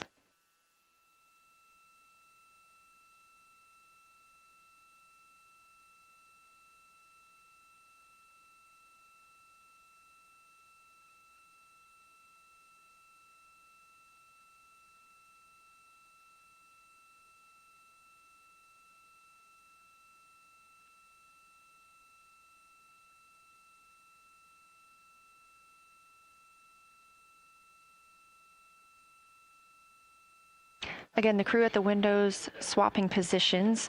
Right now, that crew is Commander Reed Wiseman and Mission Specialist Jeremy Hansen, while Victor Glover and Christina Cook serve as their support flyby crew members. That's why you are hearing Victor and Christina during those science situation reports. Those voices will change in about 30 minutes when they take a turn taking photos and making annotations while at the window.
Houston, integrity.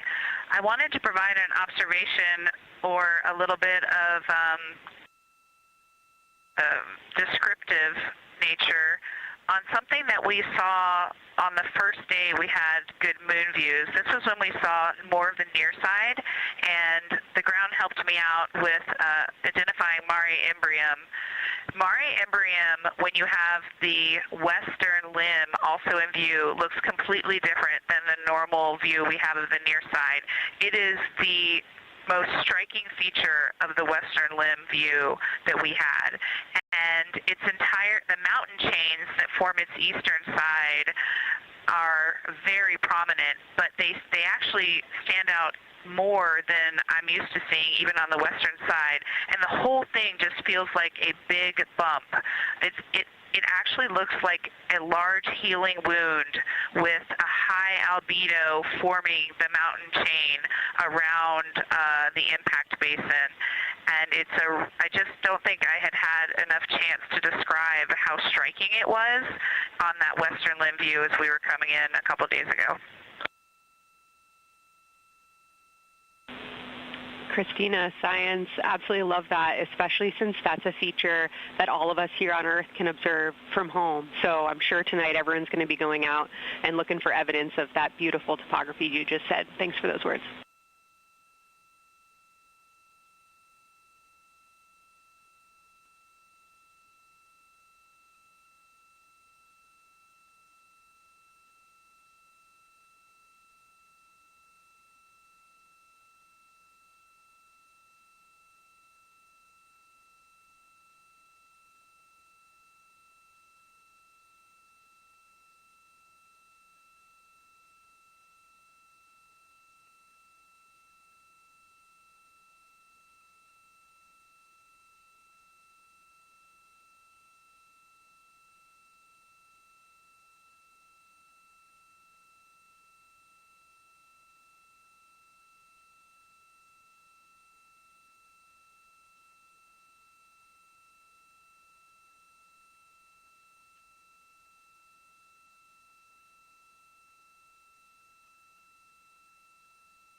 The view on your screen coming from Orion, a camera mounted on the spacecraft's solar array wing.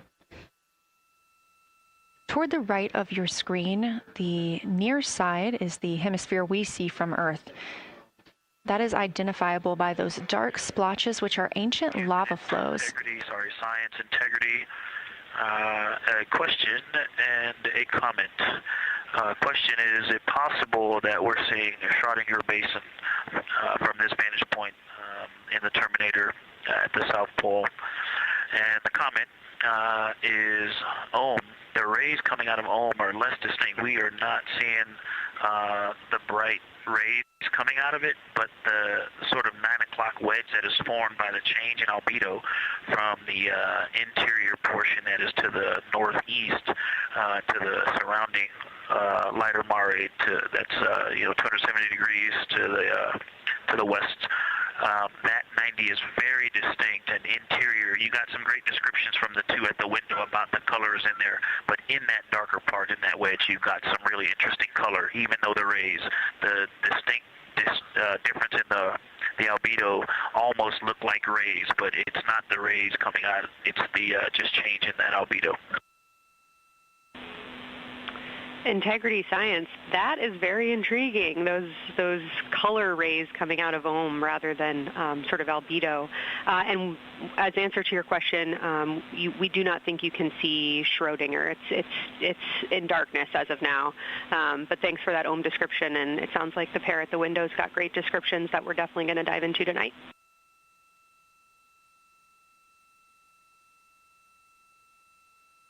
Okay. If you could help me, I would still love to know what it is. There's a very nice crater. You're going to likely have a lot of pictures of it.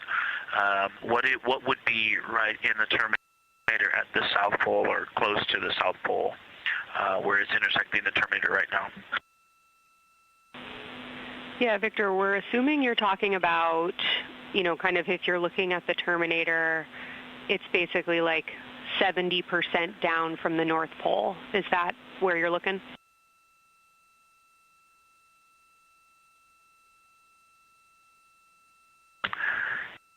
Contact, yes, that is where I'm looking.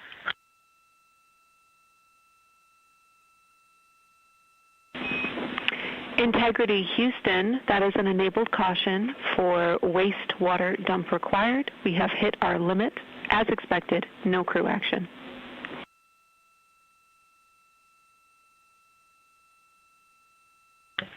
Copy, no crew action.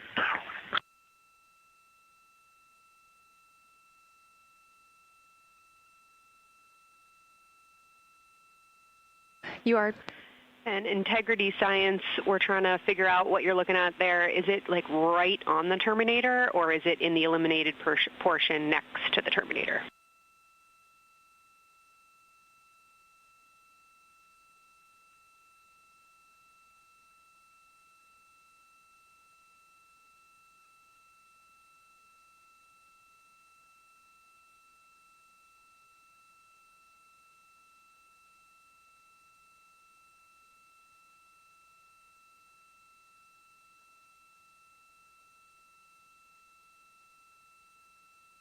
While we wait for a response from the crew, the Terminator is that difference between day and night, or brightness and darkness that you see on the moon. We see this from the International Space Station as well, looking down at Earth.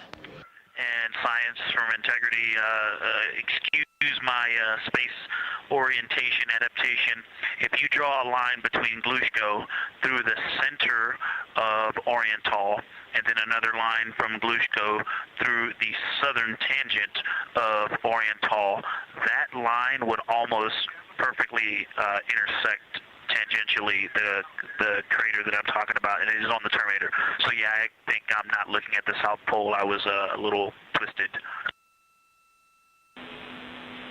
That line description was really helpful. I have eyes on the SIR right now, and they are actively discussing lunar geography. We will be back with you shortly.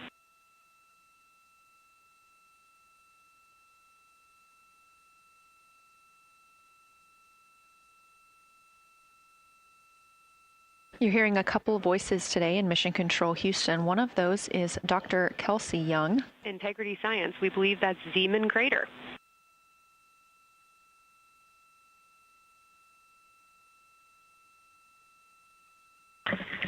away from the speaker. Say it again, please. We believe that that is Zeeman crater.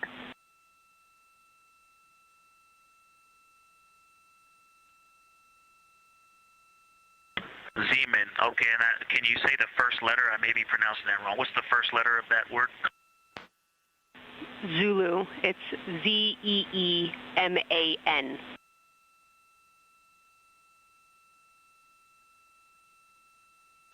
Copy. Thank you for that. Yes, we've got a great view of that. And when I went back to the window just now, the view has completely changed. Our trajectory is taking us to a new view, and I'm looking more into Vavilov. I've got a nice, great view into Vavilov. I'm actually away from the window right now, so I'm going to go try to give you some bounding words on the view that we're seeing. But I've got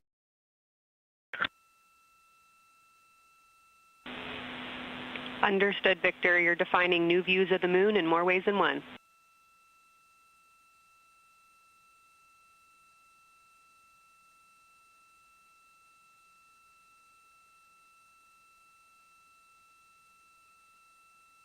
Again, when you hear calls down to science or from science, that's Dr. Kelsey Young, the Artemis Science Flight Operations Lead here at a console in Mission Control. You also hear communications with the crew from Canadian Space Agency astronaut Jenny Gibbons. She is the Capcom for today. She is a backup Artemis II crew member. Those calls from pilot Victor Glover asking about a feature he was seeing, specifically a crater on the moon. Meanwhile, the team here in the science evaluation room was actively working together to determine what feature he was describing.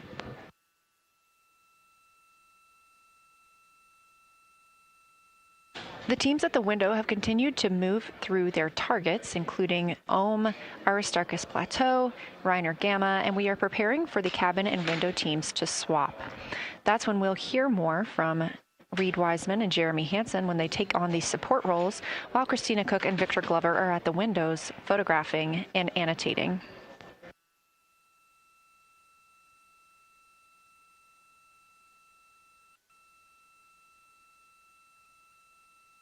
As we briefly mentioned, if you look towards the right side of the moon, essentially,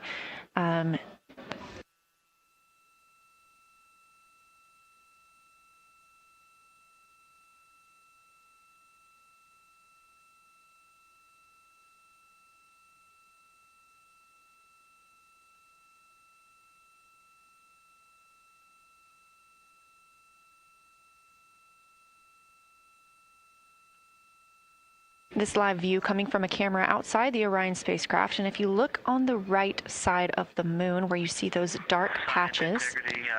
Wow, yeah, I wish I had some more time to just sit here and describe what I'm seeing, but the Terminator right now is just fantastic. It is the most rugged that I've seen it. From a lighting perspective, there are little islands. There are islands of terrain out there that are completely surrounded by darkness, which indicates some real variation in terrain.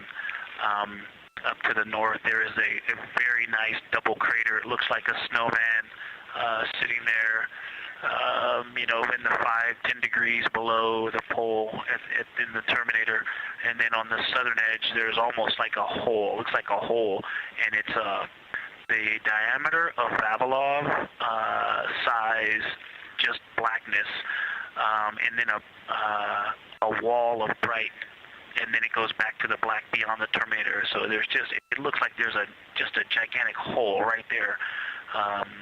1 Vavilov diameter east of the Terminator, and as you go south, the Terminator is not a nice smooth arc. It's just jagged. There's almost a 110-degree turn in the shadow as opposed to the nice smooth arc, again indicating some really interesting variations, and I'm sure we'll get some photos of that.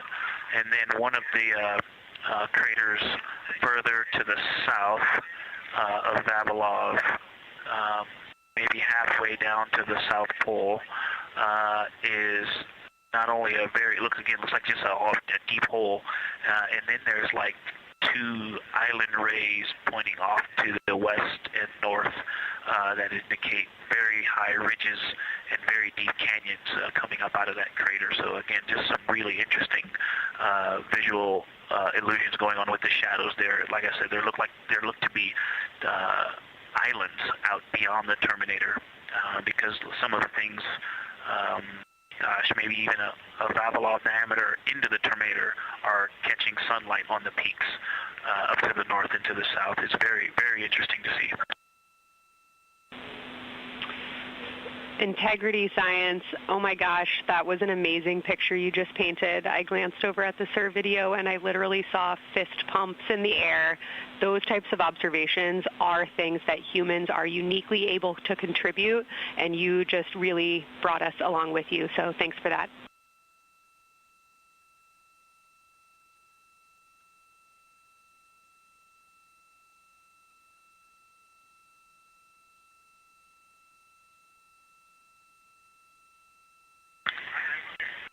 That's awesome, Kelsey.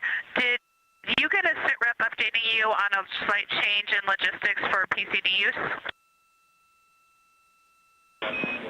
Christina, this is Houston. We did not, but we will take it now.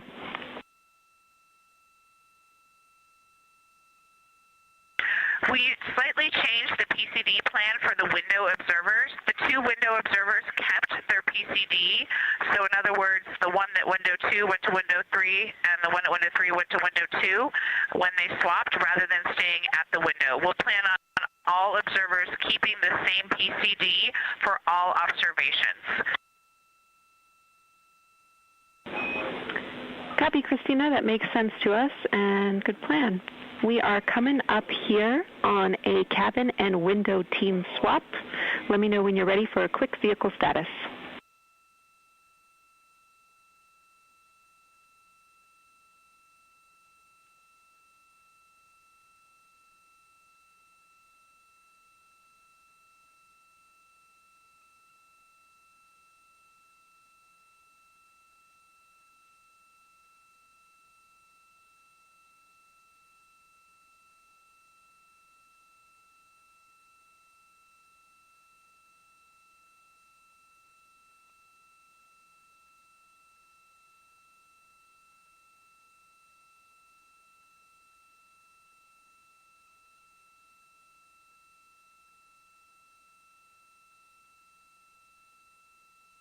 As you heard, Science. Houston, go for the vehicle system update.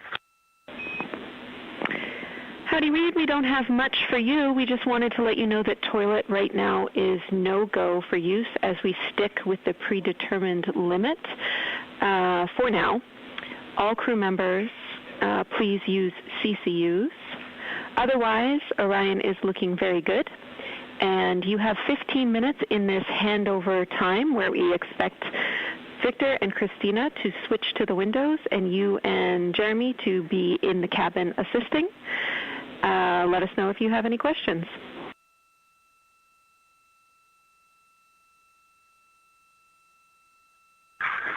No questions at all, and they're in the swap right now. The first thing I'll tell you, I floated up to the docking hatch window and just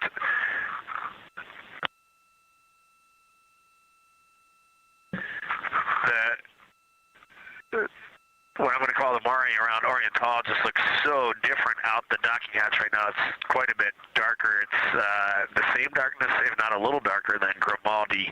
But it's cool after just being in the 400 mil for the last half hour, looking up close. I got pictures of everything Ike was just describing on the Terminator. It really is a fascinating Terminator. And then Oriental just looks so dynamic right now. It's very three-dimensional out the docking hatch compared to what I was just looking at through the 400 mil. We love it. We are getting a sneak preview from one of our SAW cameras at what you're looking at, and we see some of what you're describing. We cannot wait to see your photos. Thanks.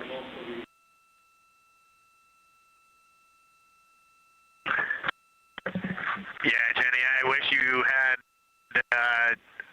some longer lenses on those solar arrays so you could see the whole moon, but man, it is, or the up-close moon, not the whole moon, but it is just fascinating here. It's so cool. All right, MPO and INCO, take notes. We want a zoom lens on those saws next time. Thanks, Reed.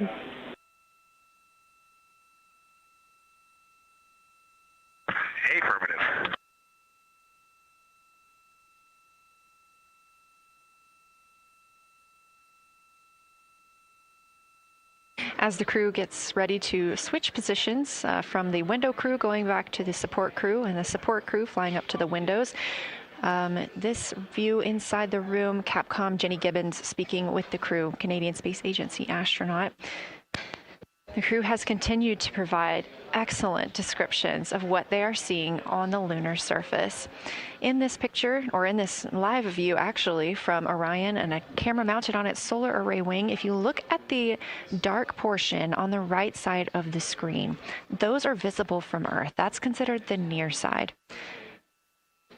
Those are ancient lava flows from a time early in the moon's history when it was volcanically active. And if you look towards the left, there's that dark, large crater that appears to the left of those lava flows. That's Orion's Hall Basin. It's about 600 miles wide, and it straddles the moon's near and far side.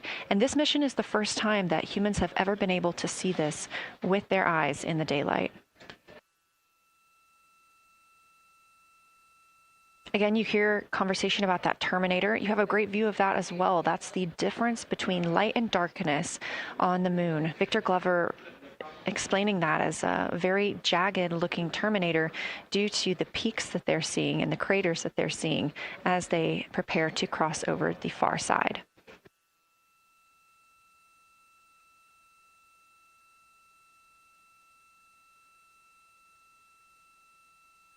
You also heard science officer, the Dr. Kelsey Young, Artemis Science Flight Operations Lead, sharing with Victor Glover that his responses are truly something that only human eyes can discern or provide. So we've previously discussed how having humans observing the moon on this mission is being combined with lunar robotic data to help us maximize what we know about the moon. So part of that data comes from the Lunar Reconnaissance Orbiter, or LRO. This orbiter provides the robotic foundation that makes Artemis II lunar science possible. LRO has been orbiting the moon for 17 years, which makes it the longest operated lunar orbiter in history. And it's also the only American spacecraft dedicated specifically to lunar science and exploration. Artemis II lunar observations are designed to complement data like the detailed surface images from LRO. So while LRO provides those detailed high-resolution maps of the moon's surface, the Artemis II crew adds human observations that focus on regional context and relationships between features, giving scientists a larger geologic picture. Now, this combination of robotic and human observations strengthens lunar science. LRO delivers precise and repeatable measurements over long periods of time, while the Artemis II crew contributes real-time visual descriptions and context that robotic instruments alone cannot provide. The best description I've heard while preparing for this mission is to compare the difference in looking at the moon with your own eyes on Earth and trying to take a picture with a camera. The camera truly never does it justice, and it's much easier to describe and perceive what you're seeing with your own eyes than to take a photo. These Artemis II astronauts can rapidly scan wide areas and adjust their focus in real time, as well as describe relationships between features. The crew will also observe the same regions multiple times under changing lighting conditions during the flyby and provide perspectives that would take robotic missions years to accumulate. During the Artemis II mission, LRO is also attempting to observe some of the same lunar features that the astronauts are studying. Collecting this data simultaneously highlights how different instruments and human eyes provide complementary information about the moon. This LRO data plays a direct role in preparing for future Artemis missions.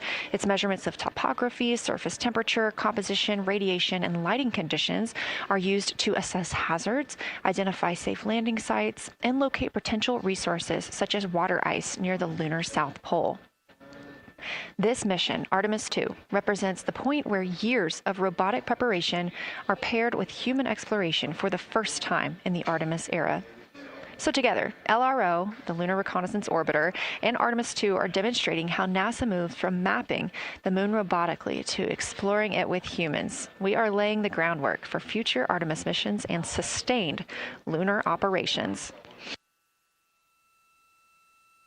A check-in with Orion. We are now 4 days, 21 hours, and 22 minutes into the flight of Artemis II. our crew aboard the Orion spacecraft. We are now 8,153 miles away from the moon, 250,742 miles away from Earth. The spacecraft is traveling at 1,030 miles per hour.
Houston, the professional science update giver is now in seat 2. That is where Victor is, and Christina is nestling into seat 1 with the long lens, and we're just getting ourselves oriented here.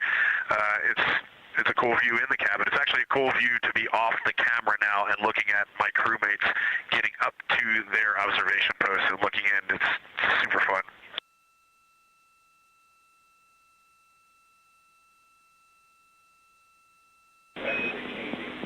Copy, I'll read. We like it.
As we heard confirmation from NASA astronaut and commander of Artemis II, Reid Wiseman, they are now switching positions of the support teams and the observation teams.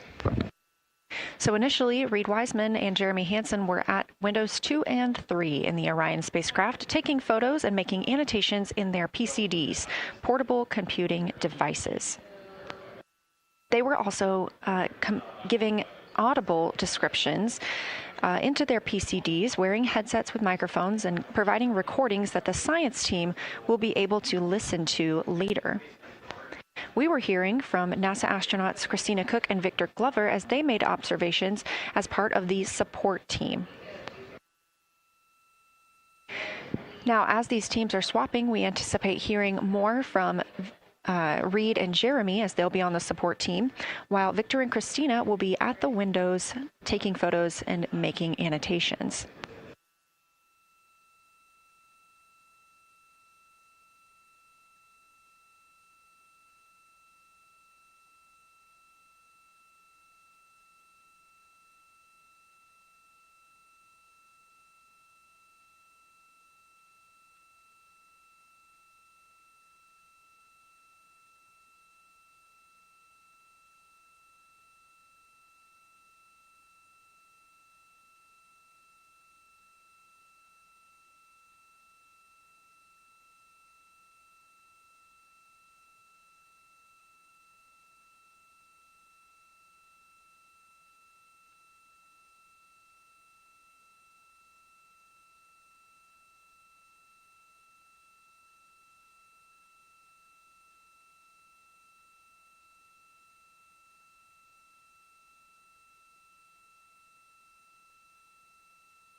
team if they can mark this time. I just covered up window 4 to block out the ambient light from a very bright planet Earth. And it'll be interesting to see if in the data Victor and Christina see any differences from me and Jeremy with that window blocked. It's a lot darker in the cabin now.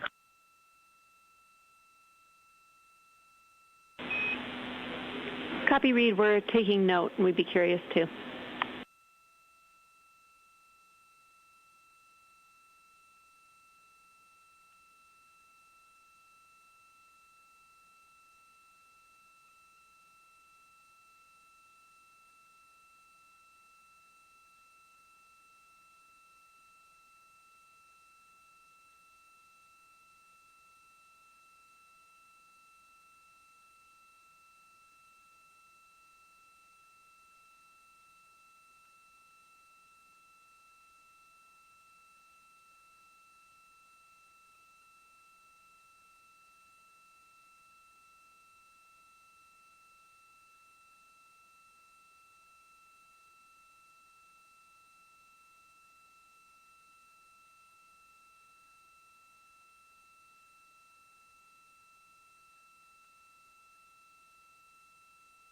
We are live in the Artemis mission control room during the lunar flyby of the Artemis II crew, the first humans to fly by the moon in over 50 years. Orion launched 4 days, 21 hours, and 30 minutes ago atop the SLS rocket, Space Launch System rocket from Kennedy Space Center in Florida.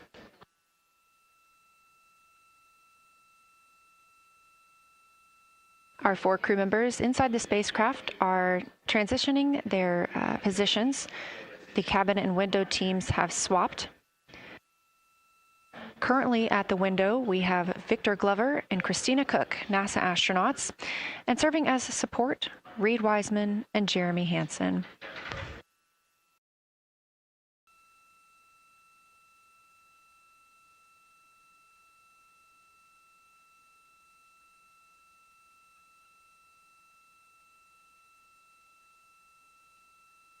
For our crews at the window, they are using handheld Nikons with an 80 to 400 millimeter zoom lens. There are also GoPros on each of the solar arrays on Orion, and that's where this view is coming from right now. We have an interior camera of the crew as well, but they have dimmed the cabin lights. They've actually turned off the cabin lights to allow them to better see outside of the spacecraft. This also helps prevent any reflections from lights inside the spacecraft reflecting onto the windows while they are photographing the moon.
We talked a little bit about the views and the cameras being used on the Orion spacecraft.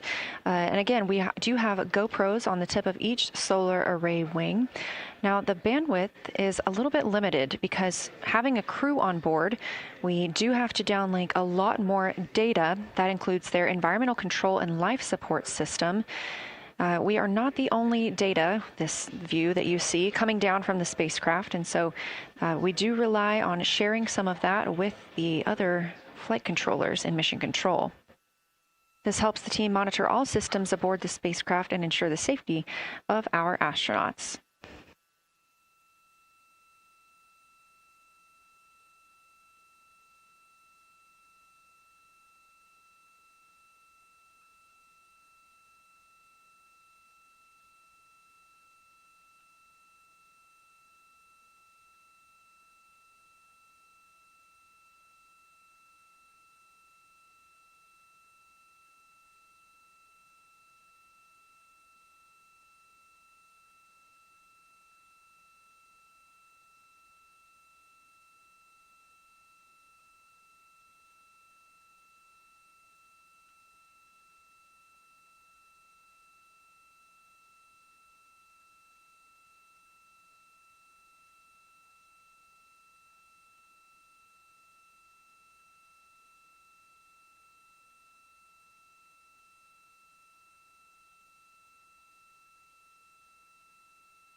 We are standing by for a situation report from the crew aboard the spacecraft. They've been imaging the whole moon.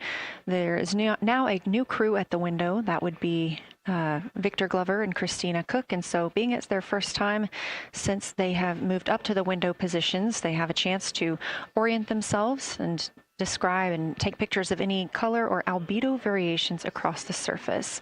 Reminder, albedo is the brightness or reflectiveness. Integrity science for a science sit rep when you're ready.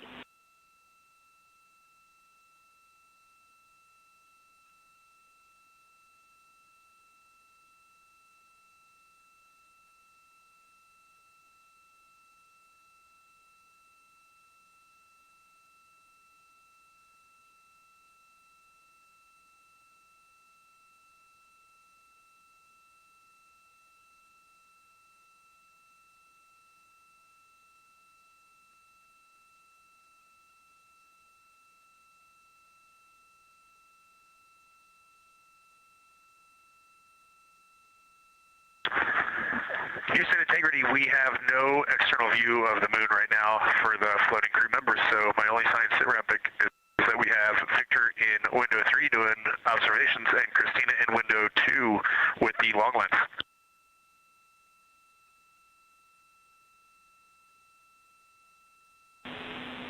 Integrity, we copy. Are the shrouds still on windows 1 and 4? And if so, would you consider trying to get a view through one of those windows?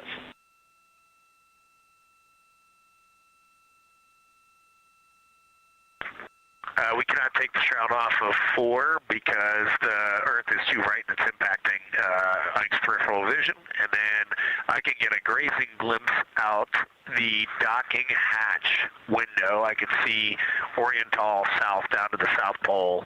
And the primary thing that I see from Oriental right now is just the long trenches that come out.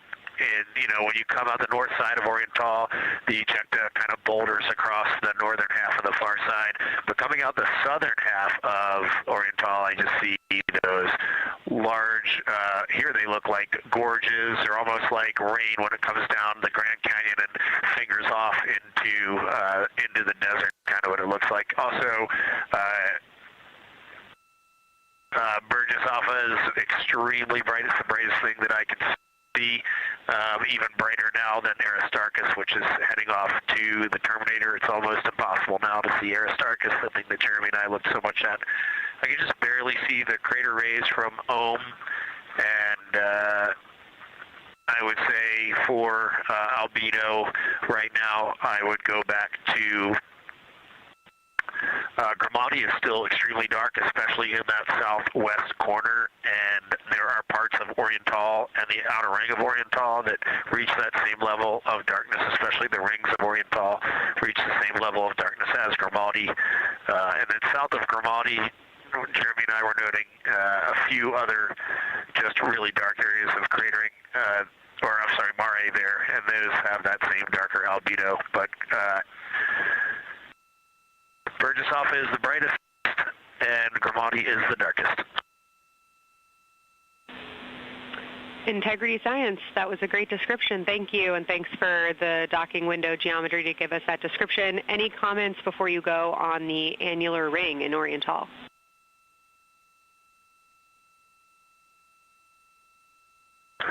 The annular ring, which I think everybody kind of describes as like a pair of lips or a kiss on the far side of the moon from here, is very circular in nature. The northern part of it is wider, darker. The southern part is much lighter. It is very neat looking, and but it is far more circular than I remember it looking in our training. The darkness of the northern side of the annular ring is the same darkness from here out this docking hatch window as the center mare in Oriental. Not quite as dark as Grimaldi, but it is probably only because dust and lunar regolith has kind of impacted over time. Reed, that's exactly what we were looking for. Thanks so much. You have heart hands coming out of the SIR.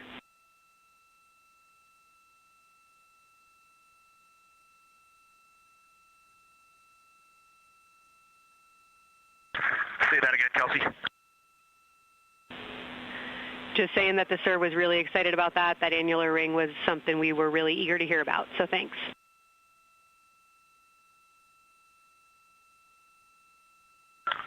Yep, you bet. And now Victor and Christina are moving on to Oriental. I got them situated over there a little bit late.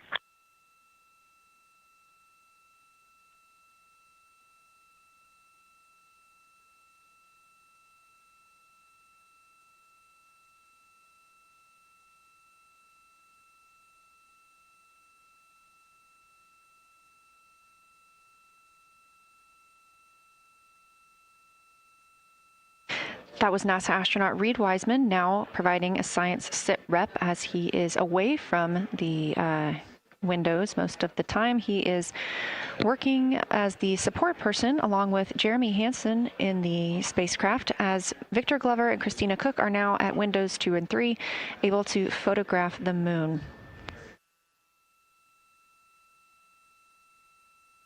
Christina and Victor are also providing recorded information to their portable computing devices, that's their PCDs, and the science team will have access to that at a later time. They will then review it and compile all of this data to help further our understanding of the moon. One of the items you heard mentioned was Oriental Basin. This has been a very exciting opportunity for the crew. They have all been very excited about seeing Oriental, as well as the science team has been looking forward to it. It is known as the Grand Canyon of the Moon, as we discussed earlier.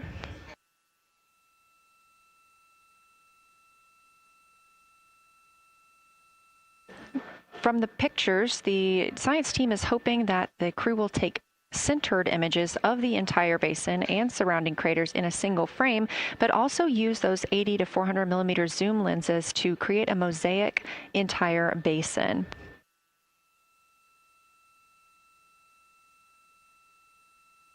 With their unaided eyes, the science team is hoping the crew will describe southern dark annular ring, which you heard Reed just describing, as well as any color, albedo, texture, or topography across the Mare patches and ring mountains. Science team reports that the observations will be used to study the geologic evolution of the youngest lunar basin and to inform formation hypotheses for the annular ring.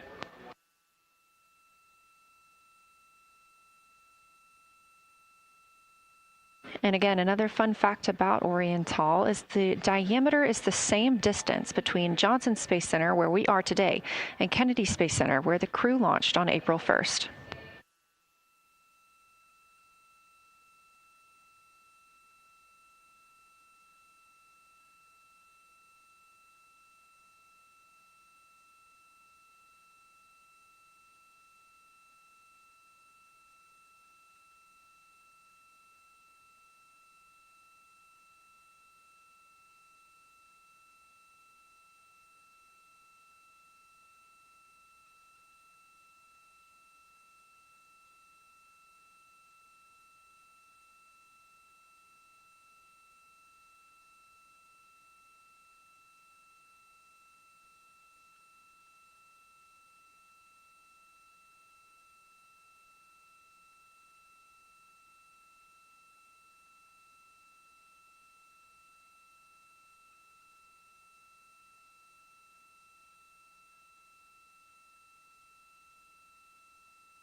This live view from the Orion spacecraft on the Artemis II mission, now 7,373 miles away from the moon, 251,130 miles from Earth.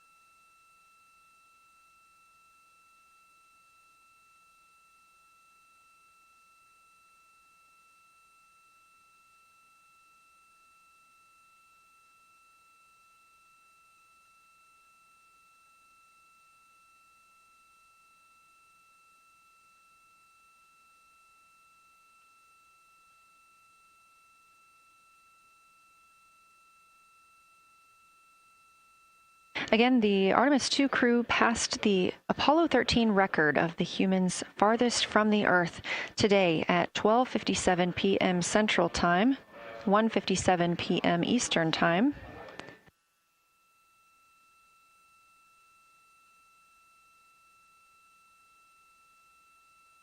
That distance set by Apollo 13 was 248,655 statute miles. We have clearly passed that, and we expect to pass that by about 4,105 miles. That will be when the spacecraft reaches its farthest distance from the Earth. It could be around 252,760 miles, but again, these are approximations and our targets, and we will make sure to report back the final numbers once we have them.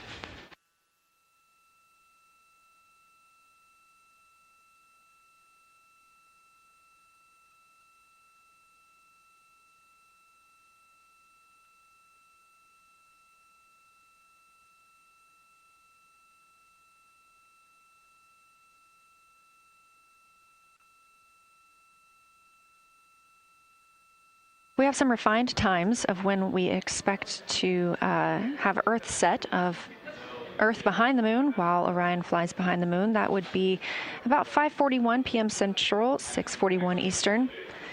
The spacecraft would make its closest approach to the moon at 6 o'clock Central, 7 Eastern, and that would be about 4,066 miles. And then at 6:02 p.m. Central, and the spacecraft will reach its farthest distance from the Earth. We anticipate that'll be about 252,755 miles, which would be 4,111 miles farther than Apollo 13. We would see Earthrise again at 6:21 p.m. Central Time, and a few minutes later, regain communications with the crew.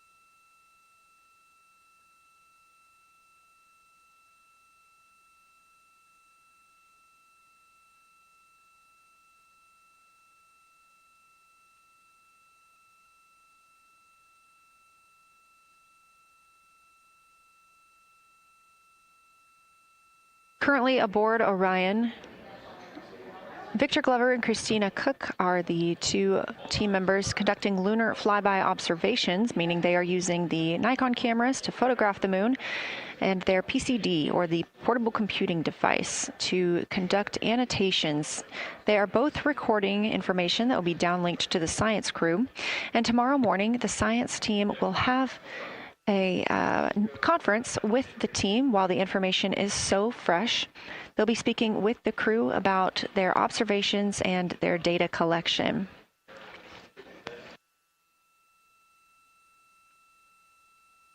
Otherwise, most of tomorrow, flight day 7, is considered an off day.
We are on flight day 6 of the Artemis II mission, the first time in more than 50 years that humans will observe the moon directly, providing a critical opportunity to practice how lunar science will be conducted during future Artemis missions.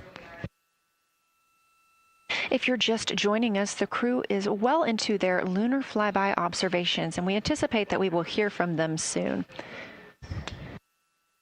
A few times every hour, they are slated to call down with science sit reps or situation reports. We most recently had one from Commander Reed Wiseman. He and Jeremy Hansen, mission specialist, were first at the windows today to photograph and make annotations of what they were seeing. Therefore, we heard more from Victor Glover and Christina Cook earlier in the day during those first blocks. But now that Reed Wiseman and Jeremy Hansen are on the support side, they are the ones calling down what they are seeing from windows 1 and 4. Earlier, we heard that the Earth is so bright in window 4, they have had to temporarily cover it with a T-shirt.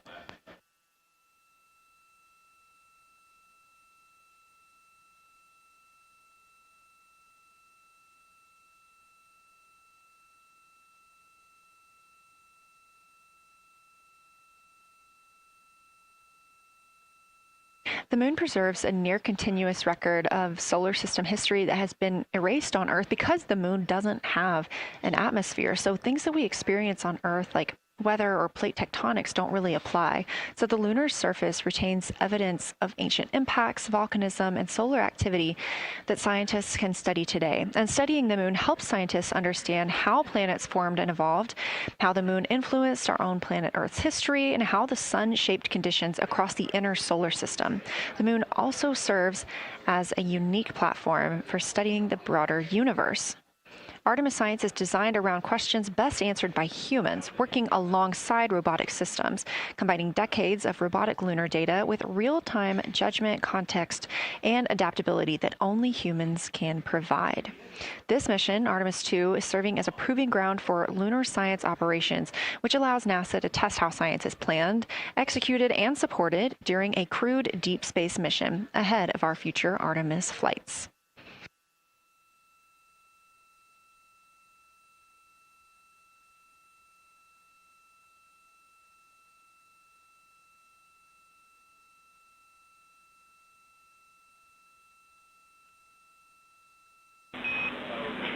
Integrity, time for a window team position swap.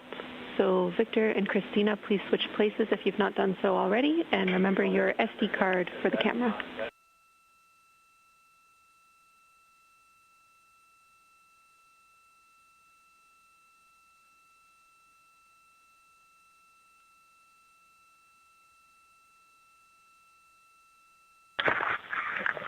We're in the swap right now. They're wrapping up their last comments, and they'll switch over and change guards from the long lens. Copy.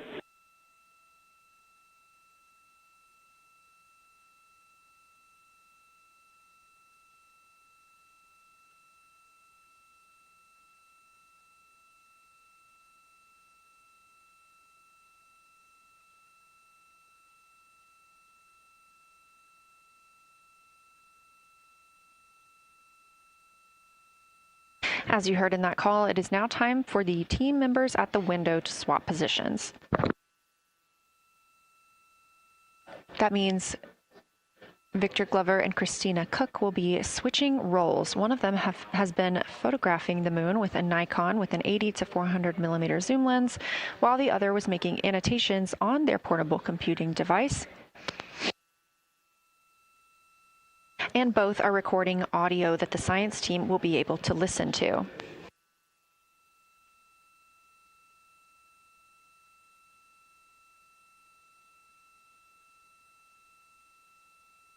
We are now 2 hours and 10 minutes until we expect to lose signal with the spacecraft as they fly behind the moon.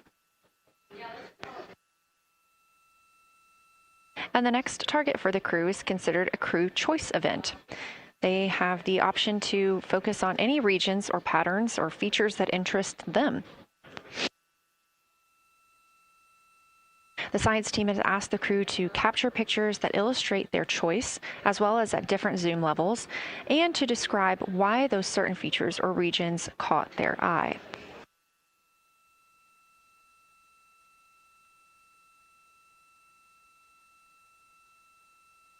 Those recordings are part of what are being saved on their PCDs, portable computing device, that will be sent to the science team for analysis.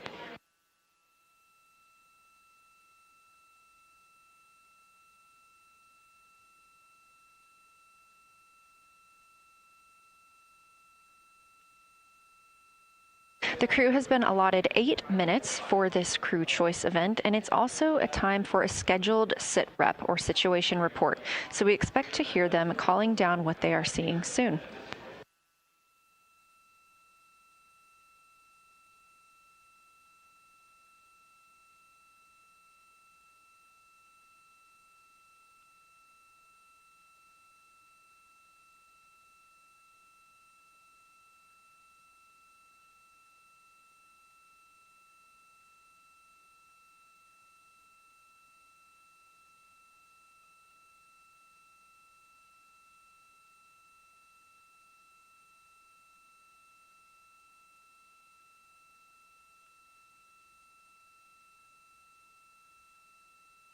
Something that the crew or that the science team has used to help prepare the crew is a cue card.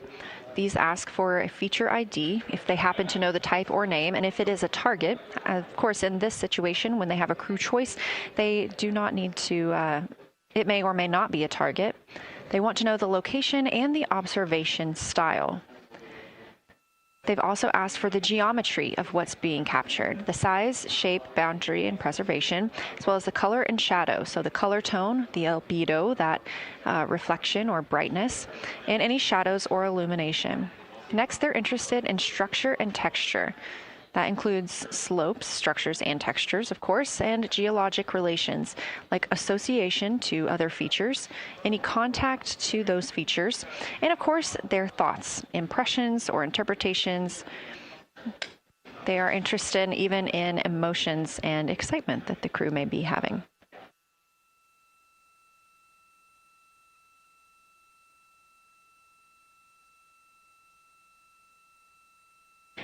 This flyby day has been practiced in many ways, even in sims here in Mission Control Houston.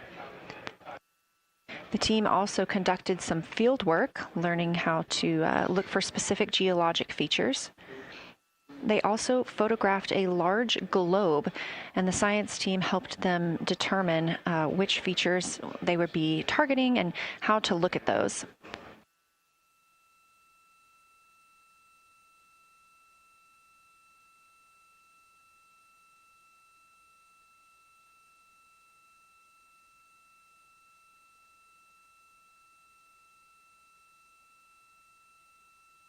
We have a few more minutes that the crew would be photographing their crew choice. Again, this is NASA astronauts Victor Glover and Christina Cook at the windows. They will then move on to another discussion portion. This is for the far side albedo, that reflectiveness, and color that they are seeing.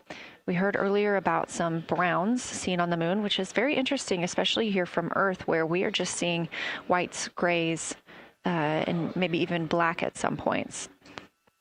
When they get into that discussion for far side albedo in a few minutes, the theme is looking to know how that color and albedo is, what those variations look like across the far side.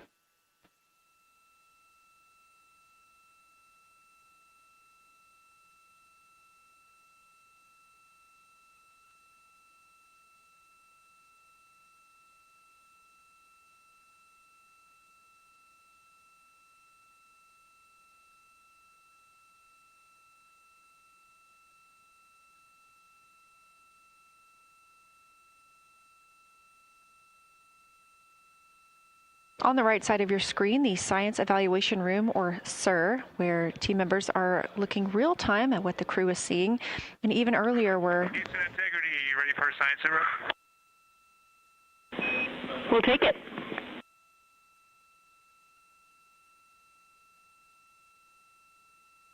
Okay, the crew has swapped positions. They're in their crew choice. element. I've been listening to both of them for a little bit, and they're really enjoying. They both decided to pick the Terminator, and they're spending a lot of time looking at the Terminator, just talking about the resolution that they can see, the depth of the craters, and the various interesting and unique excavations that they can see. So Victor is on the long lens, and Christina is just looking out the window, and I'm sneaking a peek in T-shirt window. It looks like, I don't have the best angle here, but it looks like Aristarchus is on the limb of the moon now. It's amazing how quickly it changes as we speed around the far side of the moon, stuff that's leaving our field of view, and now we have a lot of the dark side of the moon that, you know, it's missing for us right now, but it would be in view if it was lit at all. Jeremy, Science, thanks for that sit rep. Do have a question. A few times we've heard you and the other crew describe change during the course of your flyby. Would be interested in future descriptions of more verbosity about how it's changing. Thanks for the great sit rep.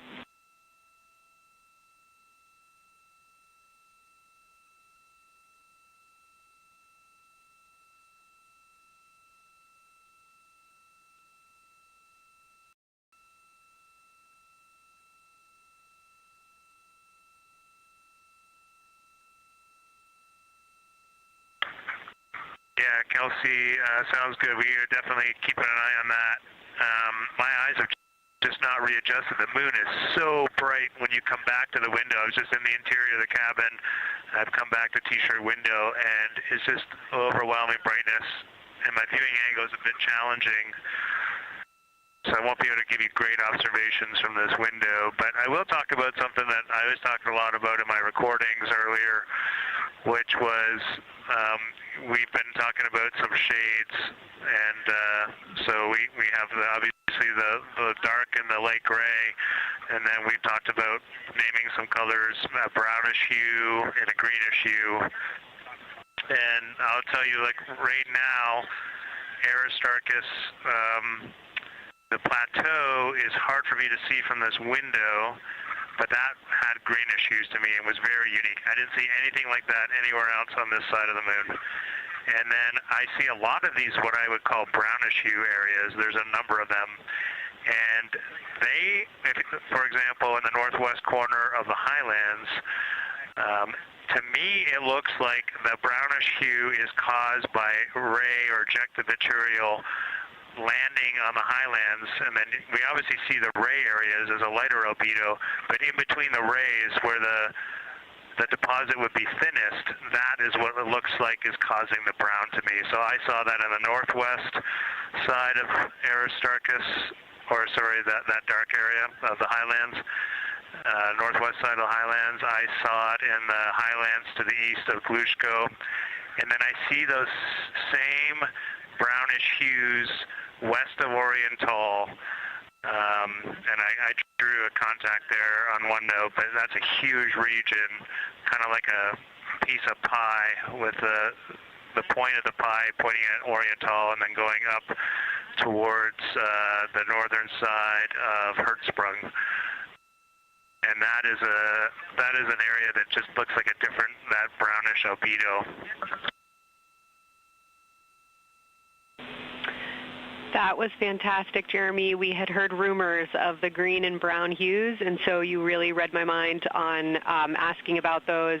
Understand they likely didn't have any contact with each other the way that you described them, but please correct me if I misunderstood that.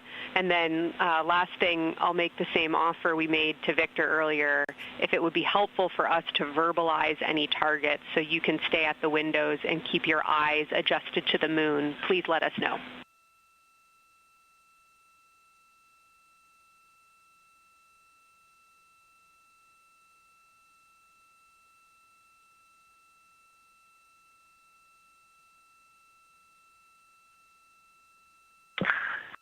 If you got something you want us to look at, Kelsey, you can send it on up.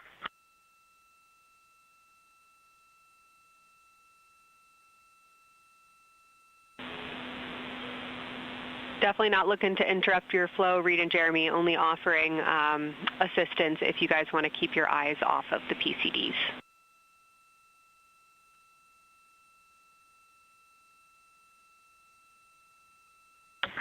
Oh, I see what you're saying. Okay.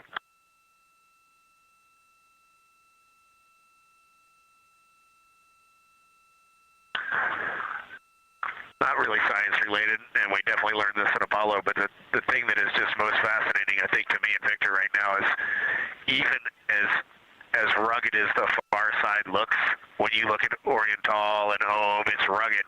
But man, when you look at the Terminator, it is just like impossibly rugged, and it reminds you that the whole far side is that way, and just the Terminator is really bringing out the shadows and the hills and the valleys, and it is just, it's unbelievable. It's like no surface of the Terminator is not marked by a meteor impact, and it's just, it is very impressive to look at that, and you realize that that is true across the whole far side. You just can't see it due to sun illumination right now.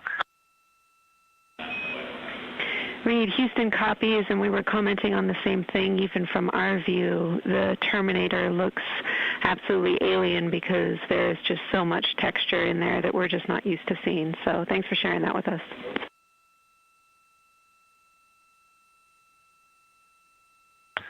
There's also, I don't know the name of it, coming out the south-southwest of Oriental, right on the southern Terminator, is just a massive crater. I don't know the name of it. Maybe you can look on the solar array wing video and tell me it's right. It's the southernmost crater you see on the Terminator right now. We're looking for you.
We're loving that picture. Thanks for showing us. And Reed, as an answer to your last question, we believe that that is Chebyshev crater. And the sir agrees with that.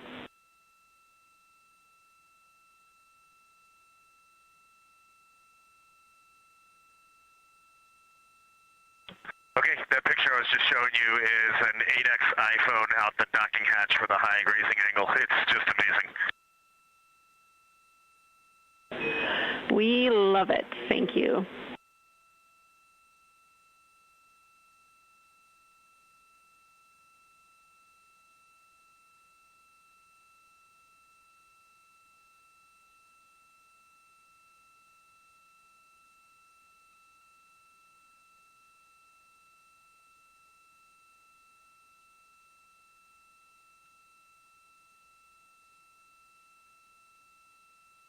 This is Artemis Mission Control in Houston, Texas.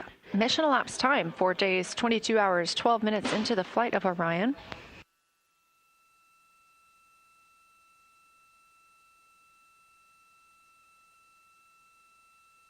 This is Lunar Flyby Day for the crew aboard the spacecraft. Reed Wiseman, Victor Glover, Christina Cook, and Jeremy Hansen are now the farthest people to have ever traveled from Earth.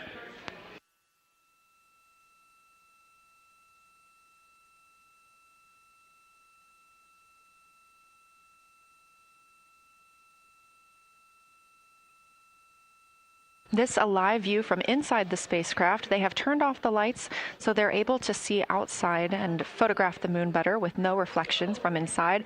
And for a very brief moment there. Integrity Science, thanks for those iPhone views. It's helpful to see what you're seeing.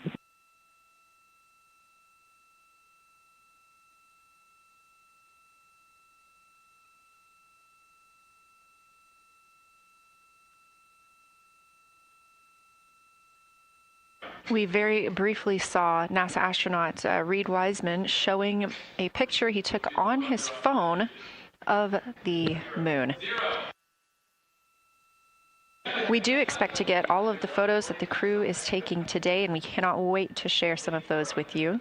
But pretty cool in the meantime, just to see one quick shot from what the crew is seeing.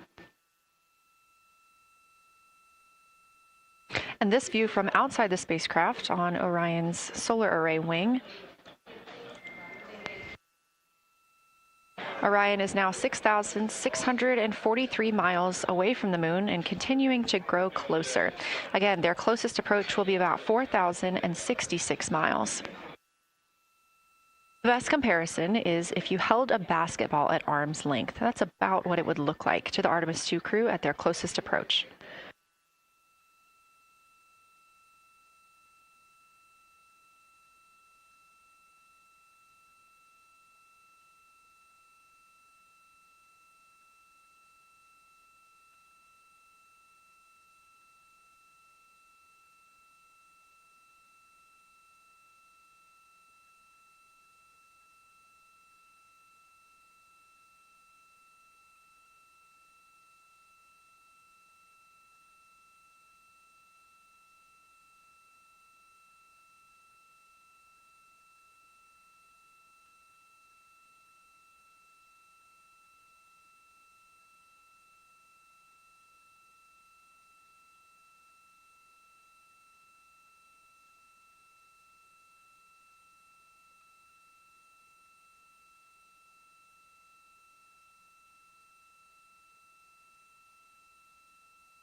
This view showing at the very top, a camera coming from Orion, continuing their flyby of the moon. We have 3 more flyby observation blocks after the completion of this one. Down on the bottom left of your screen, that's the SIR, the Science Evaluation Room, where team members are continuing to work through all of the targets that the crew is photographing today, and they've helped identify some of the craters and some of the other items that the crew has seen on the moon's surface. Down on the right is Artemis Mission Control here in Houston. Those 2 rooms down at the bottom are just down the hall from each other.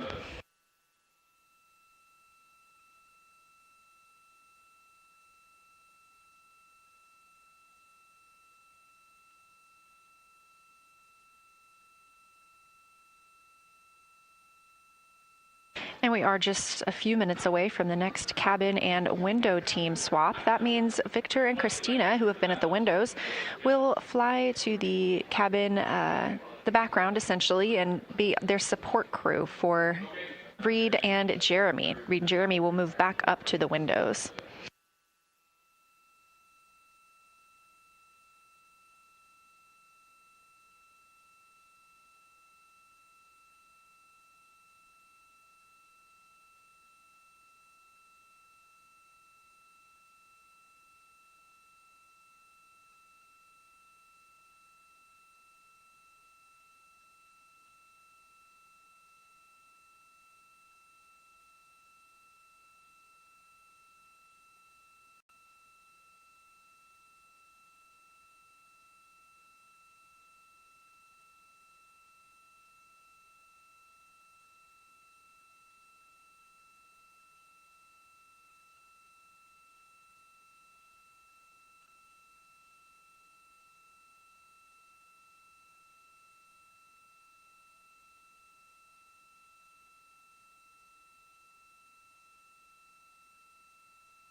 crew is continuing their discussion portion of the flyby in the lunar targeting package, where it says far side albedo/color. They are looking. The science team is looking to get a good understanding of what the crew can see on the far side at this point, and its brightness as well as any colors. We did hear earlier Canadian Space Agency astronaut Jeremy Hansen reporting that they could even see browns and even greens on the moon. I'm really looking forward to seeing those photos. And in just a couple of the teams will swap from the cabin to the window.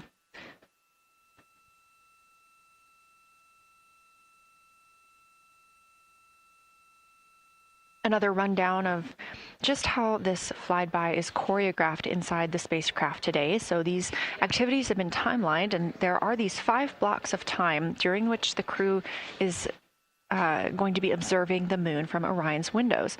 Now we are just coming up on the end of the 2nd block, and we'll start the 3rd soon. So at any time during those blocks, 2 members are at the windows working in a pair. One is taking photos from window 2 and has a blue shroud over the window to help prevent any reflections from inside the spacecraft. They are also using an 80 to 400 millimeter zoom lens. And the other astronaut on the window team will be in window 3 using their portable computing device to make annotations. Now, again, both of those crew members are making audio recordings of what they are seeing, and we are not hearing that right now. Those are going to be downlinked later to the science team, who will evaluate them and use that data to inform our understanding of the moon. Those 2 crew members at the windows swap roles. Integrity Houston, it is time for another swap between the cabin and the window teams.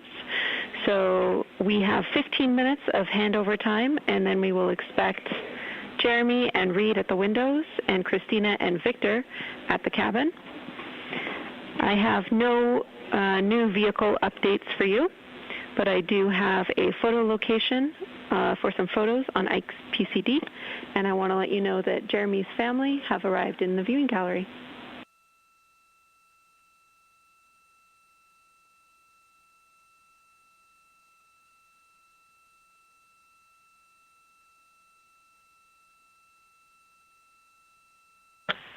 Okay, Jenny, we copied most of that.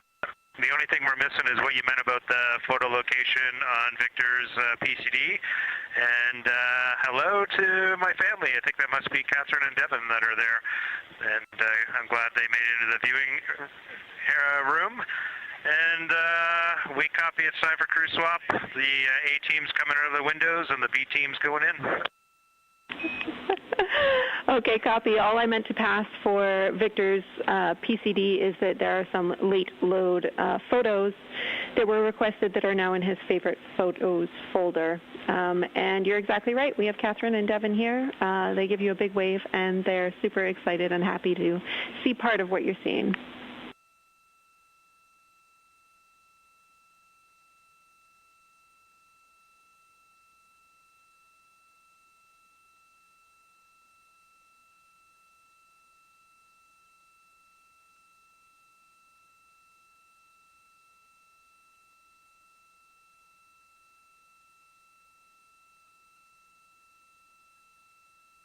Okay, copy, Jenny. We're not sure what we're looking for in the PCD, but we're going to poke around, and we may be calling you back about that one.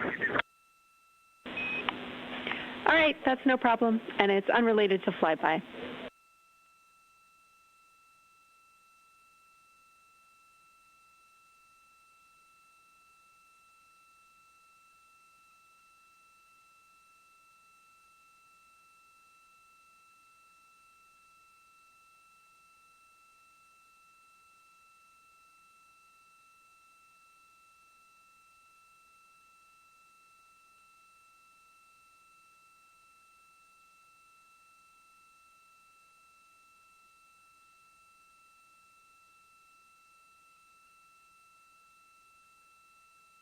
This is Artemis Mission Control here at Johnson Space Center in Houston, Texas. And as you just heard, Capcom, or Capsule Communicator Jenny Gibbons, Canadian Space Agency astronaut and Artemis II crew backup, relaying to the teams in Orion that it is time for a swap from the cabin to the window teams.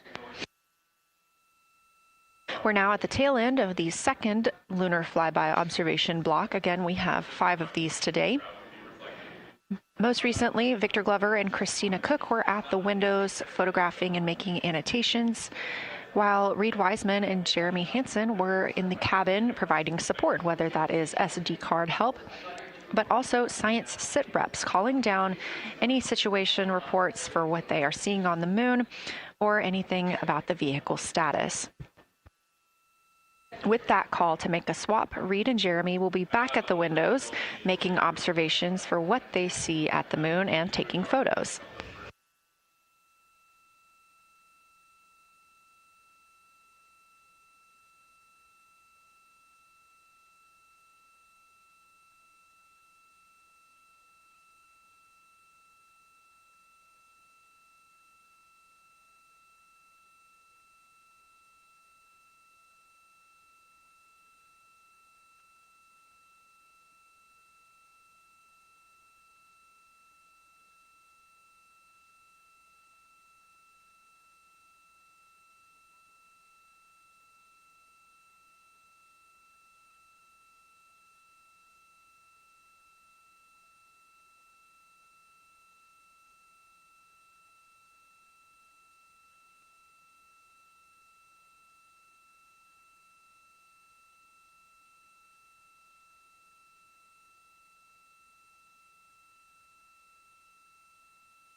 Again, you're watching live coverage of NASA's Artemis II. But something that's really awesome up here is we now have the moon and the Earth in window 3 simultaneously, and the moon is a gibbous, and the Earth is a crescent. And I'm guessing in about 45 minutes we'll have 2 identical crescents as we change our position in the universe. That is pretty darn cool. Thank you.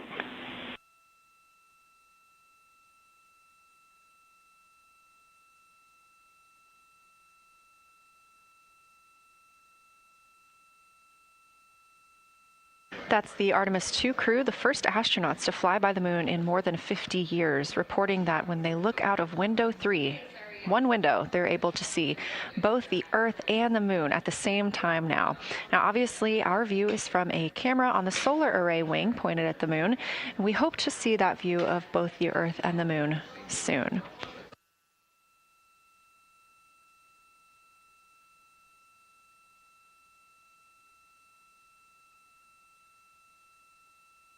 Some upcoming times for what you can expect. In about an hour and 40 minutes, we will have Earth set. And during that time, we will have a view of Earth going behind the moon.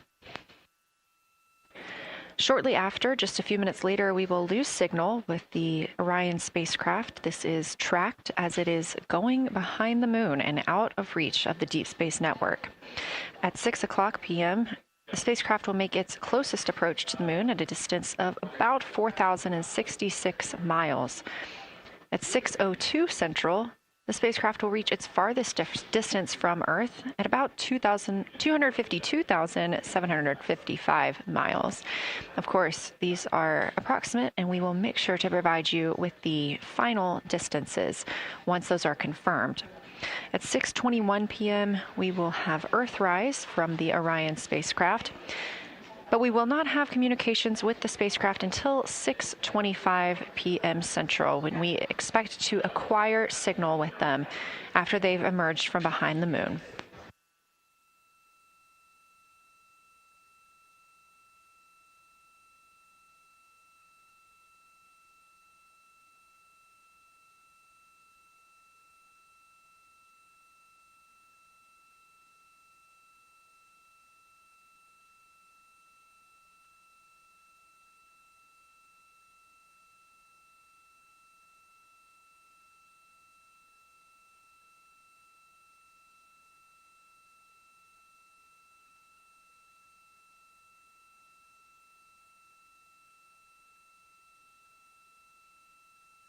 Again, you're watching live coverage of NASA's Lunar Flyby for the Artemis II mission, first crew to fly beyond the moon in over 50 years. The astronauts inside the spacecraft are switching positions, 2 at the windows and 2 serving in support roles, before they start their third timelined flyby observation for today.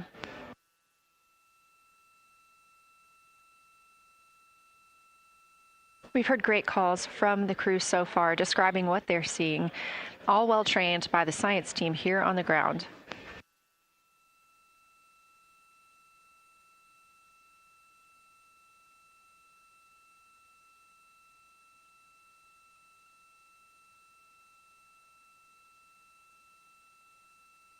Another major milestone for the crew today will be to experience a solar eclipse from their capsule. No one on Earth will experience this solar eclipse. To the astronauts, this will look a lot like a total solar eclipse on Earth, except the moon will be huge compared to the sun. Whereas if you're standing on Earth and looking at a solar eclipse, the moon and the sun appear to be about the same size in the sky. As the moon begins to cover and then uncover the sun, the astronauts will see a partial solar eclipse, so that's before and after totality, and during that time frame they will have to wear eclipse glasses so they can safely view this phase.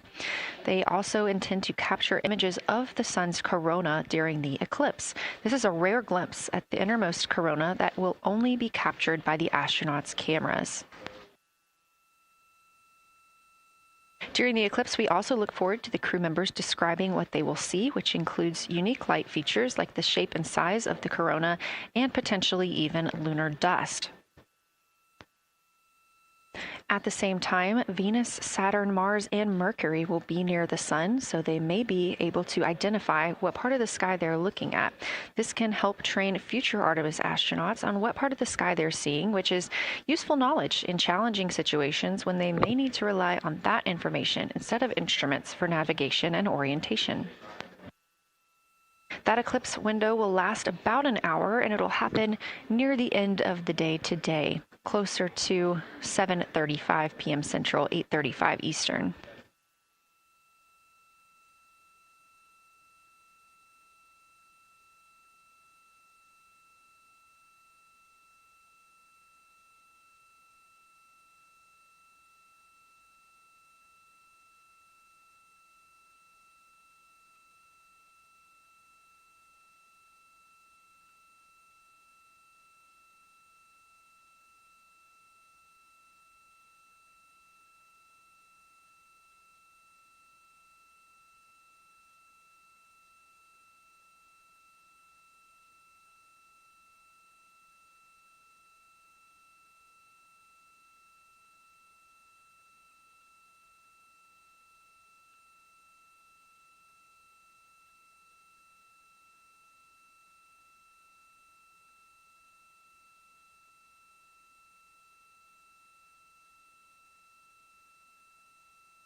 As you can see in this live view from Orion, the spacecraft is maneuvering around the moon, and the views of the moon have changed since we started our broadcast.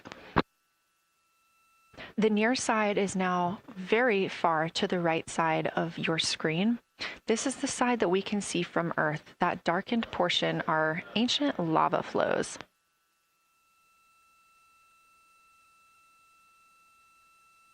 The crater down towards the bottom of the moon is Orion, and this is a crater that was previously never seen before by human eyes until this mission.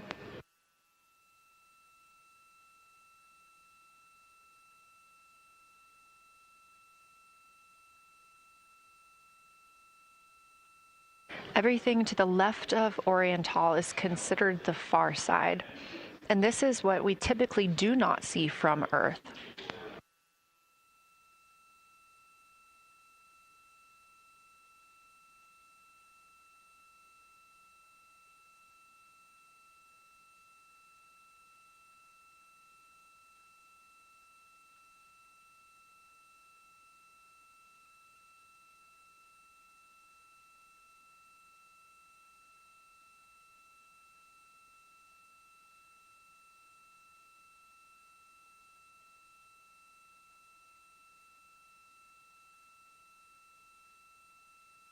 Just a reminder about this view. This is coming from a GoPro camera mounted on the tip of one of Orion's 4 solar arrays. Each solar array has a camera mounted on it, and the bandwidth is limited due to we have a crew on board, and this is our first flight of crew aboard the Orion spacecraft. So having a crew means we have to have an environmental control and life support system. There's a lot of data around, a lot of data to bring down for the crew members to keep us up to date on everything happening aboard the spacecraft. So we have to share our bandwidth when it comes to imagery and data.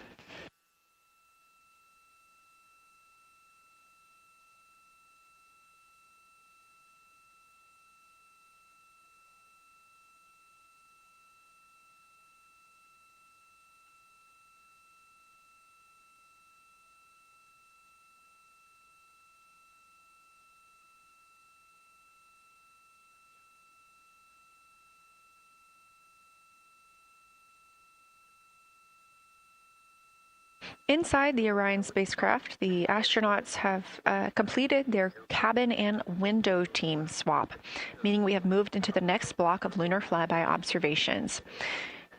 Jeremy Hansen and Reed Wiseman are now back at the windows, taking photos and making annotations. About halfway through this block, they will switch positions at the windows and will be prompted by the ground to do so.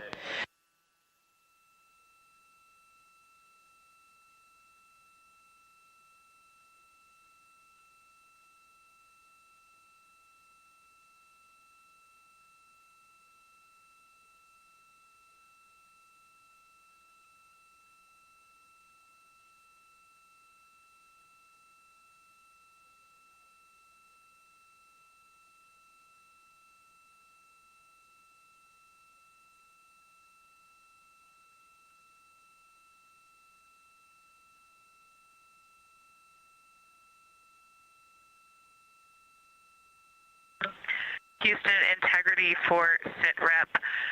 First of all, I'll just talk about the experience that I had during Victor and my observation time. It was an incredible experience. We definitely noted how much more you can see with the zoom lens. Even though we have a great visible eye image, there's just a lot of texture that just pops right out at you when you can zoom in. So almost just using it like a telescope, the camera lens. We really enjoyed our discussion time. That was a great innovation on the lunar targeting plan.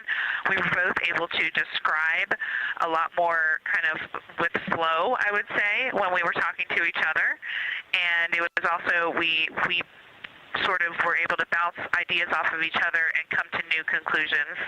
We had, I think, a very successful talking through of some contacts between different color areas, both in the mare and in the highlands, and we identified some really unique texture areas as well.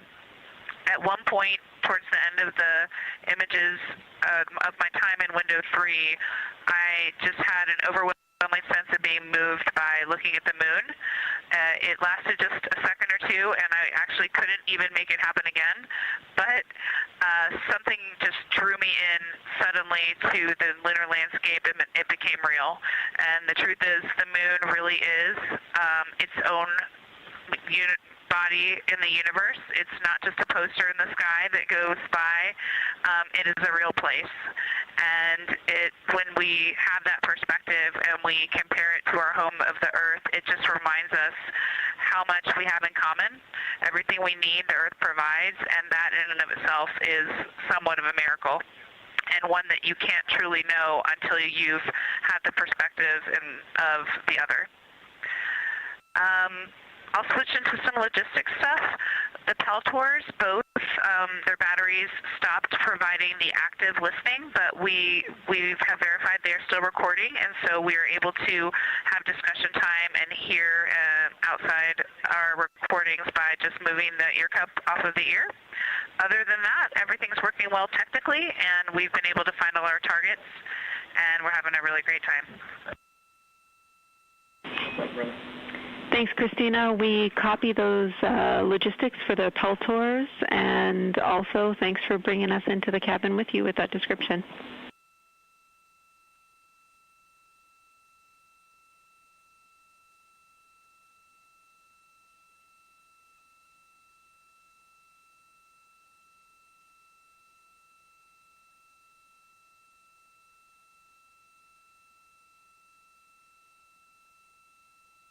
Right on time.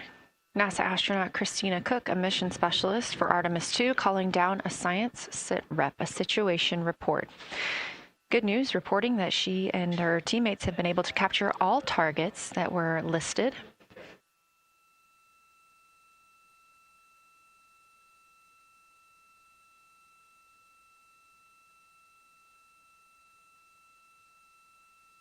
Christina also gave a vibrant description of just how it feels to be there and to see the moon up close and not just something passing in our night sky. Currently, the team members at the window are Reed Wiseman and Jeremy Hansen. Meanwhile, Integrity cabin team for window shroud.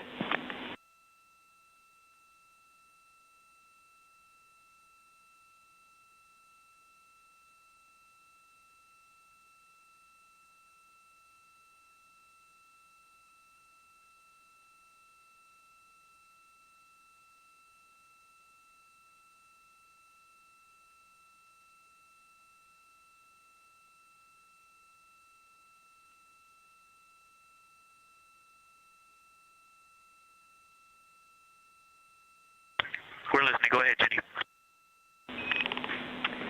Hey, Victor, we have a temperature constraint on the windows, and the shroud might be getting us close, so we just want to check on the state of window 4's shroud, whether you believe it's still necessary because maybe things have changed with our viewing, and if so, we would like to request to have the shroud removed.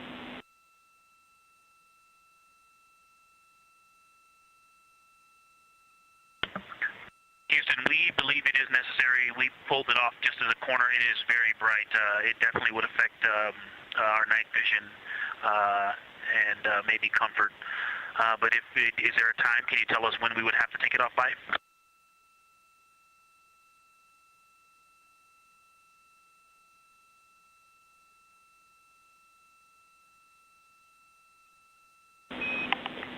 Unfortunately, since it's been on for a while, we are going to have to request that the shroud is removed, and we can recommend something that could block the light but just create a bit of distance between the window and whatever is covering it. Something like a T-shirt would do the trick and help.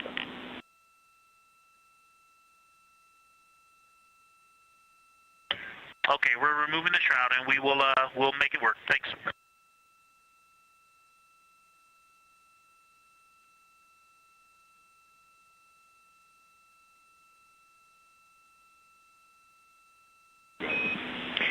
Thank you, Victor. We know it's pretty bright in there now with that window uncovered. We will also offer that airflow on the window would be helpful. So if you want, you can also retrieve the condensation hose, which should be friction fit onto one of the diffusers. And that on the window would also help.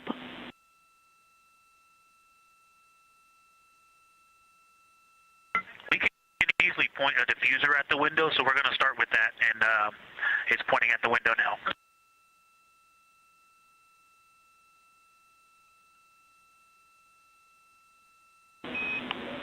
Okay, we'll take that, Victor. Thank you. Please keep us updated.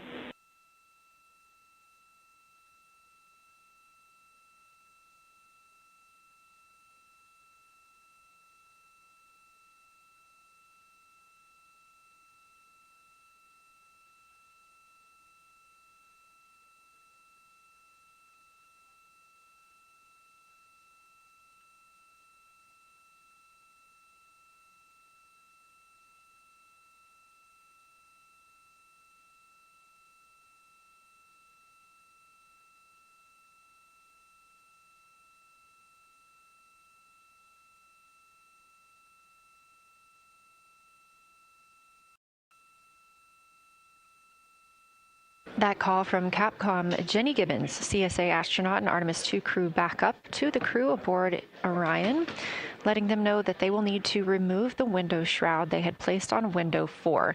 They initially placed that shroud there to block out some of the light from the Earth. It was extremely bright coming in the cabin and interfering with some of their viewing opportunities out at the moon.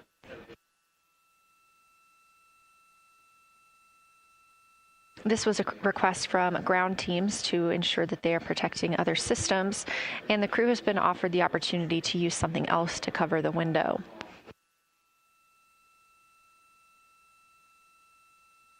Meanwhile, Reed Wiseman and Jeremy Hansen continue with their lunar flyby observations. They have just looked at Glushko crater. That's about when we heard that call down from Christina Cook with that description of everything she had been seeing during her observation period and what she was seeing at that time. The science team asked this crew to take centered images of the entire crater and their ray system in one frame. They're also interested in knowing the brightness, texture, and extent of Glushko's rays and how they differ in the mare, or that sea area, versus the highlands. Glushko is considered a young lunar crater, and these observations can help understand material properties of those craters.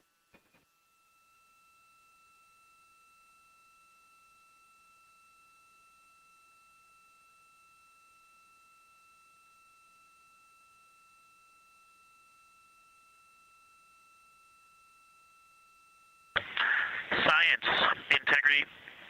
First, I wanted to start off with connecting with what Christina said, that it was very moving to look out the window.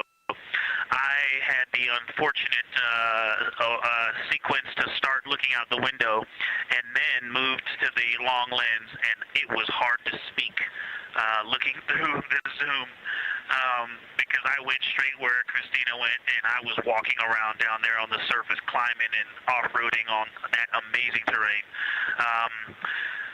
I also want to underscore something that she said.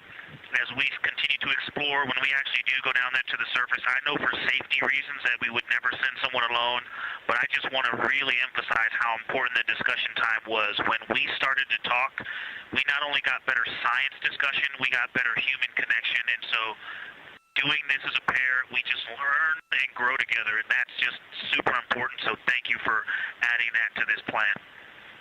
Reed just passed me a note that the Orion Tall Basin annular ring has a similar albedo to the center, but a different color. It has more brownish tones in it, and he said it's very distinct now that he's been staring at it. Victor, thank you. You got a cheer from science there, and we all just went on that moonwalk with you, so highlighting how important it is to talk about these things. I also want to let you know that we have Deanna Glover with us in the viewing gallery. She's all smiles.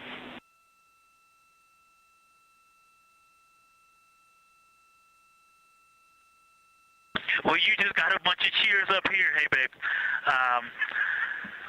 I love you from the moon. We love that we got a hey babe too, and we also have one of your lovely daughters here watching you guys work.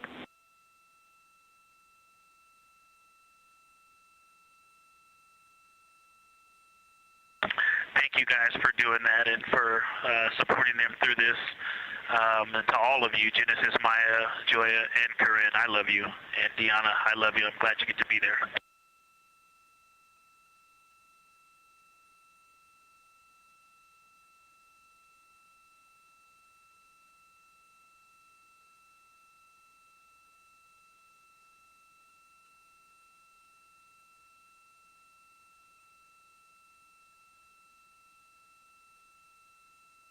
We've had some really sweet words from the crew members aboard Orion today, as their families have been able to filter in and out of the viewing room here at Artemis Mission Control at Johnson Space Center in Houston.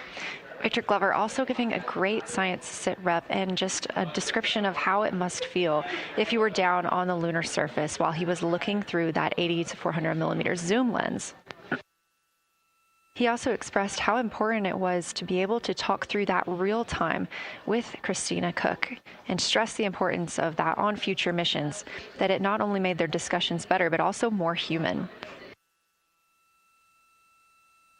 Glover and Cook are in the support roles right now, not taking photos or making annotations at the windows, but they are also encouraged to have their midday meal at this time. For lunch today, those two crew members have options of beef ravioli, salmon, butternut squash, sweet and savory kale, pickled beets, cherry blueberry cobbler, tuna noodle casserole, tomatoes and artichokes, broccoli, and chocolate peanut butter bar.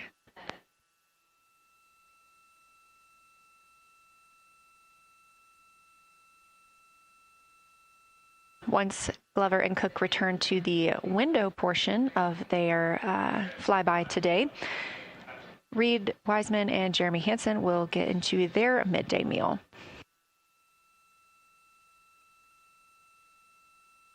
Again, this is the third of 5 scheduled blocks for our lunar viewing today, and if you were watching at the start of the broadcast, you can definitely tell the difference in the distance from the moon. We are now 5,518 miles away from the lunar surface, and again, expecting the crew to get about 4,066 miles away.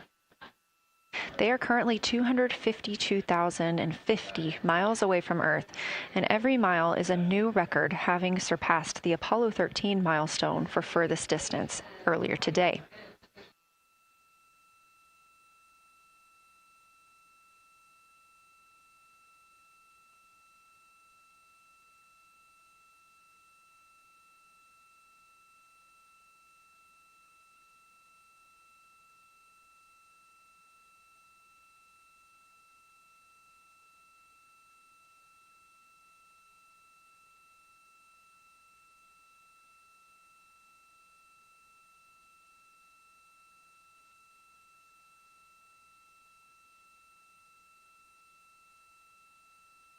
If you look down to the bottom right of the moon in that darker looking area, that is Orion Basin.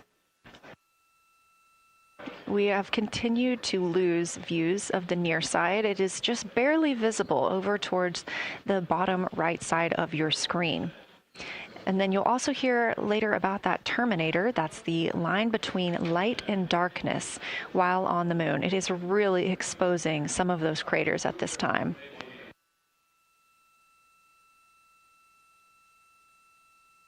A couple of the other features in view right now are Hertzsprung Basin and Vavilov Crater. Hertzsprung Basin is nearer to the center of the moon, closer to that terminator line right now, and Vavilov Crater is just on the outskirts of it, closer again to the terminator.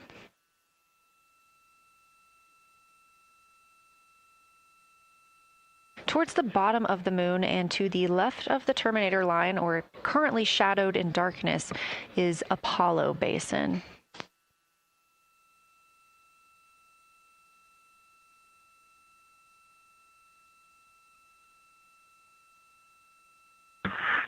Science from Integrity. Let me find out how far we are from the moon right now. But our view is about a third of the moon is in eclipse. That beautiful terminator is out there calling to me. We're 4,691 miles from the moon. And what looked like in the terminator, about a third of the way up from the southernmost part of the terminator, looked like a dinosaur print if one was running to the northwest. Now is clearly a crater with a bunch of craters around it. And that terminator, I can only see about half of it. I'm looking through the docking hatch window right now because we have the Z9 in window 1. But that terminator has moved.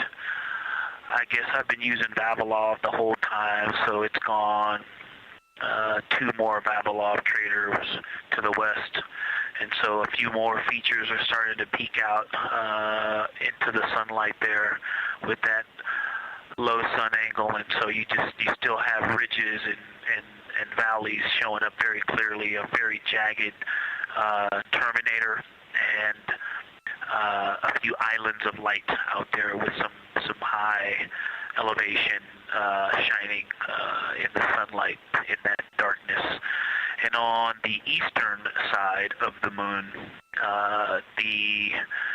let's see, Grimaldi appears to be one of the farthest east features, and that is maybe 5 degrees from being right on the limb and going off over the horizon. It is interesting, just looking at Oriental, that my first impression of it is all of the dark areas appear lighter, which I think makes sense because it is now facing, well, it's still relatively the same to the sun, but my angle to it is different. So I'm looking at it from a little more, even further to the side as we pass it.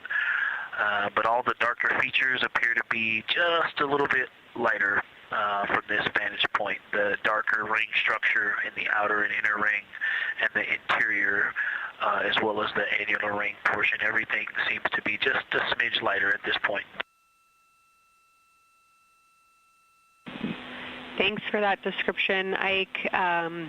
Any additional words you can provide on Oriental would be wonderful, as that is such a high priority target for us. And while I have you, as we get closer to target 15, which is the Terminator target, if you can find Zeeman Crater again that you were looking at earlier, everything to your left of Zeeman would be getting into the South Pole Aiken area to help you orient yourself.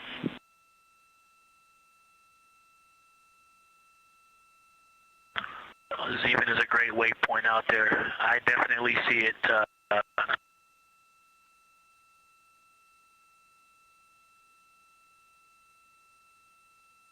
Yeah, Zeeman is very easy to find, and that is awesome. Thank you for pointing that out. Feel free to do that as often as you think of things. Let's see, looking back at Oriental. Okay, another thing, after looking through the zoom camera, man, you guys are smart. You probably did this on purpose, but after looking with my plain eyes and then going to the 400 millimeter zoom, now looking at it, I see the cliff face as if you were standing in the center.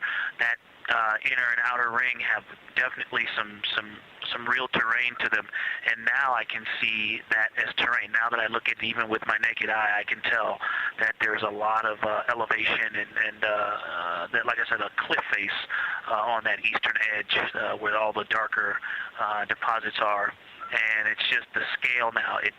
Looking at it from far away before, it seemed like flat with color painted on it, but now that I look at it, I can definitely see that there is, different depositional characteristics, and so the darker is some other material, but there's also some shadowing going on because of the cliff face that is a part of that crater wall. Great description, Victor. Thanks, and really interesting to hear now the distinction between shadow and color.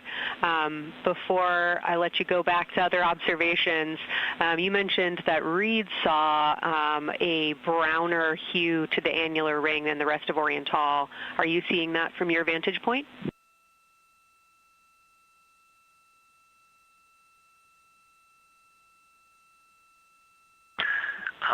The way that I'm looking at Oriental, again, I'm still in the docking hatch window. There's like a thermocouple right here in the center of the window, and it is the orange Kapton tape color, and so it is unfortunately, it's like trying to look at stars, next to a metropolis. I think it's drowning out any color that I could pick up from the moon. I am not able to see that color, but I have not looked at it through one of the forward face, from one of the windows 1 through 4. I think when I get away from this Kapton tape strip that I would be able to see the variation that Reed's talking about. That is great feedback operationally. Thanks, Victor. I'll leave you to it.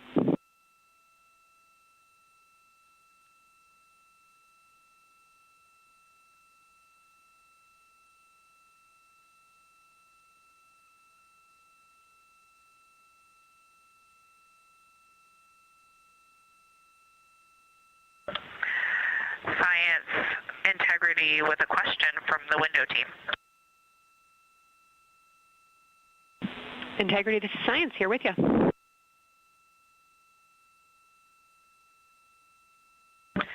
Yes, they have a question to help inform a theory that they're sort of tossing back and forth.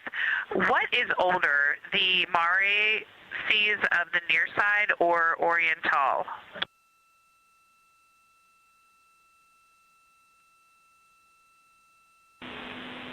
Stand by, Integrity. We're going to get you a little geologic history here.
Integrity Science back with you for some lunar volcanism when you're ready.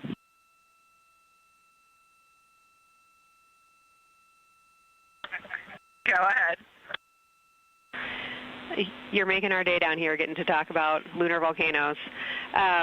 Oriental, as far as Mare go, is younger than almost all of the Mare on the near side. The exception are features like Aristarchus, which really pop out to you guys and really pop out to us here on Earth. That is younger, but other than that, Oriental is pretty young as far as Mare go.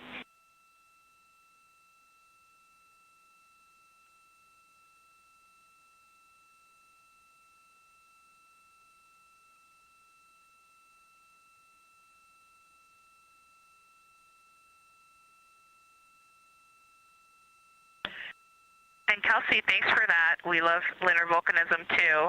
How about when the actual crater was formed?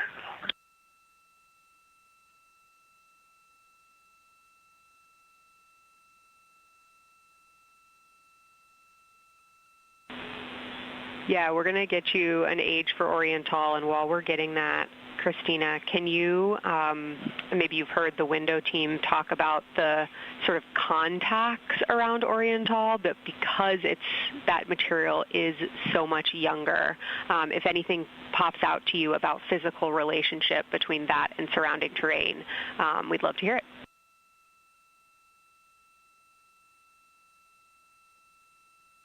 Yeah, definitely. They are discussing a contact relationship that could explain some of the color that they're seeing in certain areas. And so it was really about the ejecta of the creation of the basin and understanding the superposition of its ejecta and Mare on the near side or other features. So thank you. We'll take the insight when you have it.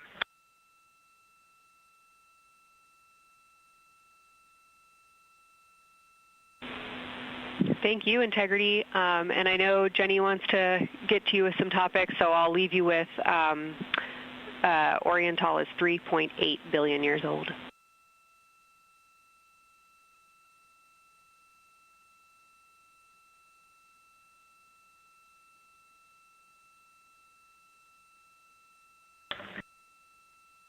Copy that. So that's on the older side. The actual basin is very old. correct. As is the case with a lot of mare, typically the big basin formed, and then the volcanic eruption was able to punch through the crust where it was weakened by that basin formation.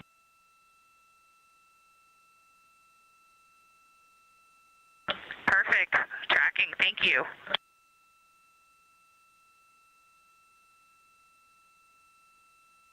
NASA astronaut Christina Cook calling down some questions to the science team on console.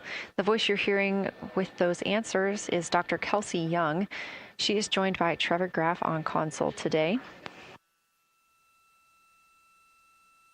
Christina asking about the age of Oriental and specifically the mare regions. Those are those dark regions that you see. They are paved or filled by volcanic deposits.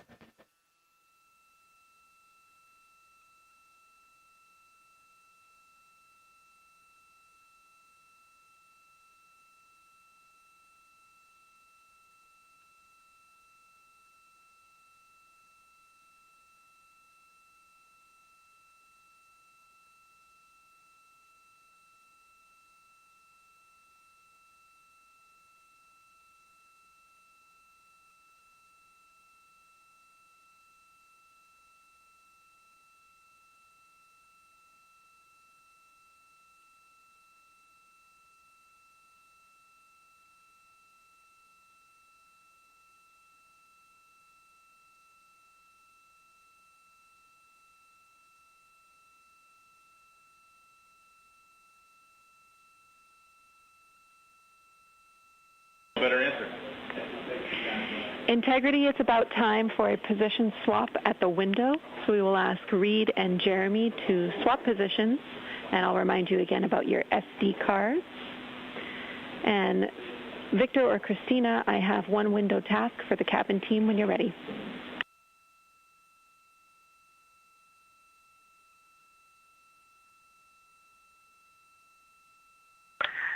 They are swapping, and I'm ready. All right, Tina, we found a way that we can reinstall the shroud on the window. We understand it's pretty darn bright compared to everything that you're looking at. So in order to reinstall it, we will ask that you retrieve the condensation hose and you install it on a friction fit on the cabin air outlet port. That's right by one of your diffusers. You're going to point that little condensation hose such that the air is flowing over the window pane. Let me know when you're ready for the stowage location.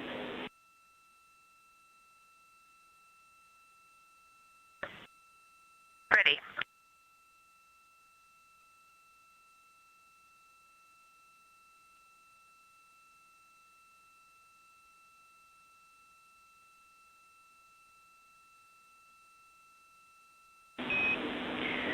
Christina, the hose is in locker A1. The crew has gotten a go to reinstall that window shroud they were using to block some of the earth shine. Copy. This view coming from inside the Orion spacecraft as the crew members are swapping windows, specifically Reed Wiseman and Jeremy Hansen. They've been our crew members at the windows taking photos, making annotations, and making recordings that'll be downlinked later to the science team for review. The science team will have a conference tomorrow morning with the crew to get any fresh perspectives or things that they learned during the flyby.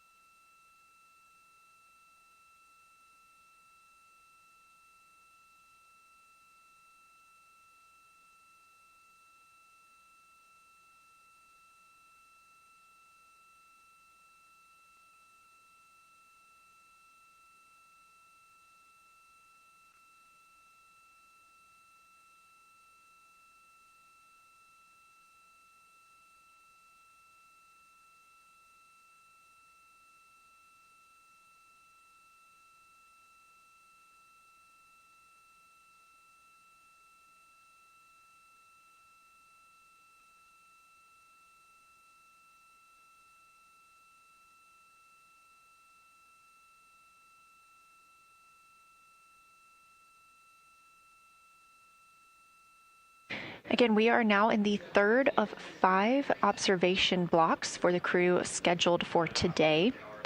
During this flyby, Orion is passing around between 4,000 and 6,000 miles from the moon and providing the crew with a full view of the lunar surface. It's a higher vantage point and much farther than Apollo's lunar orbits on average. So from this view, astronauts can observe both the North and South Pole and large-scale geologic features in one single view.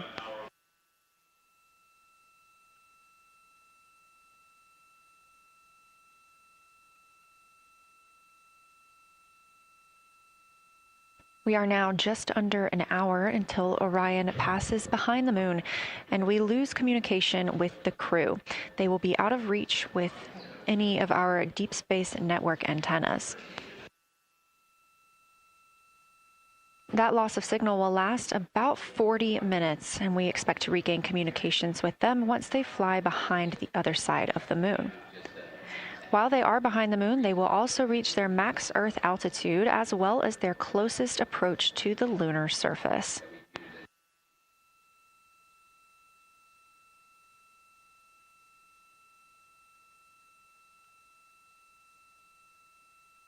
The view you have right now is a live stream from a camera on Orion's solar arrays. You are looking at a live view of the moon, and 4 people are inside that spacecraft taking pictures of it, telling us everything that they are seeing. The first humans to do so in over 50 years. They'll be sending those pictures down for all of us to enjoy, and of course, especially the science team, who are very excited for what they are learning today.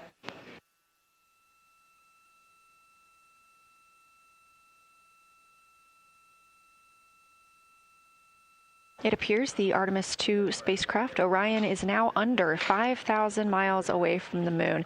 Again, we expect their closest distance to the moon be about 4,066 miles.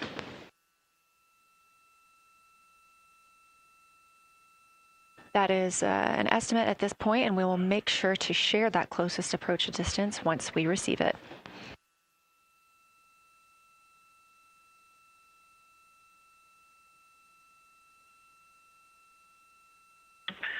Houston integrity question, did you just want us to cool the window with the condensation hose, or did you want us to put the shroud back on and cool the window at the same time?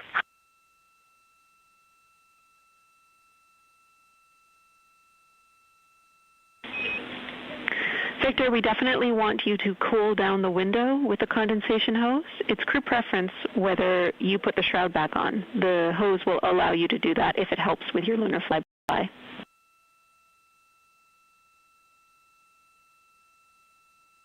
Okay, copy. We're going to do both at the same time. Thank you. Houston copies.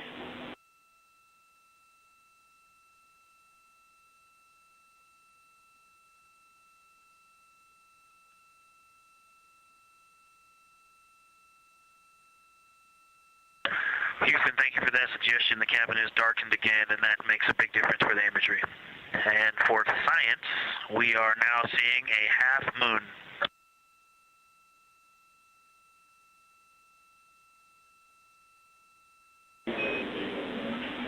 Thank you, Victor. We're happy to hear it, and we see half moon, full moon joy still.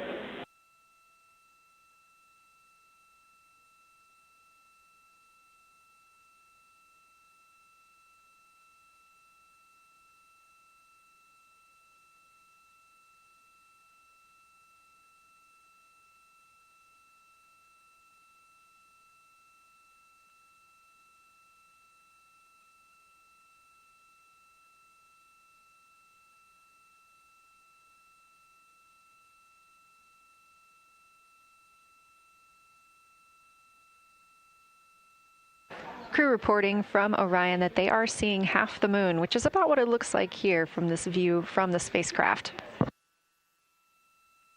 However, what has become a little bit of a catchphrase for this mission, everyone is reporting full moon joy.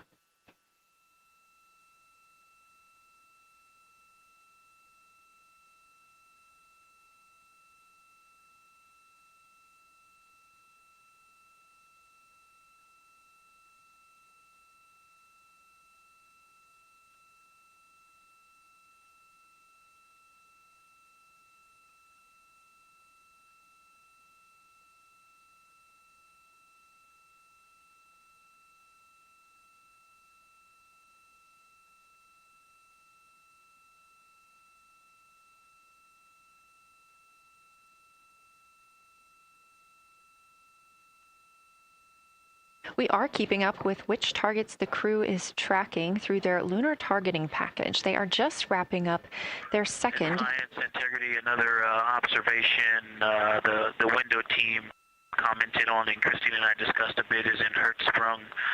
The solid and intact crater is very smooth. If it were a dirt road, it's very hard packed, and then you go outside of it, and that outer crater, that's the one that is older.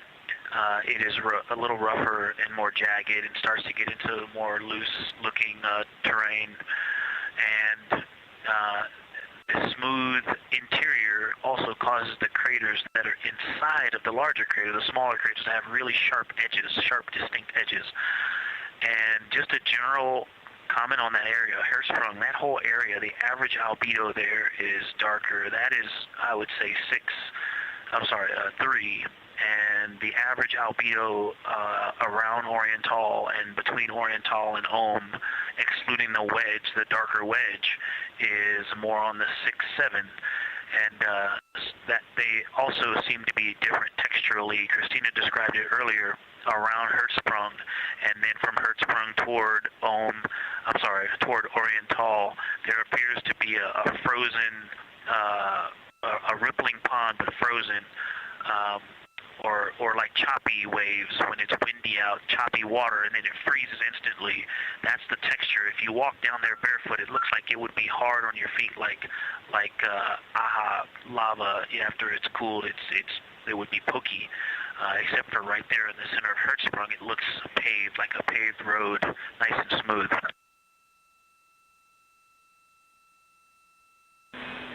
Victor, that's a wonderful description. Going from a paved road to lava reminds us of the Icelandic highlands. Thanks for that.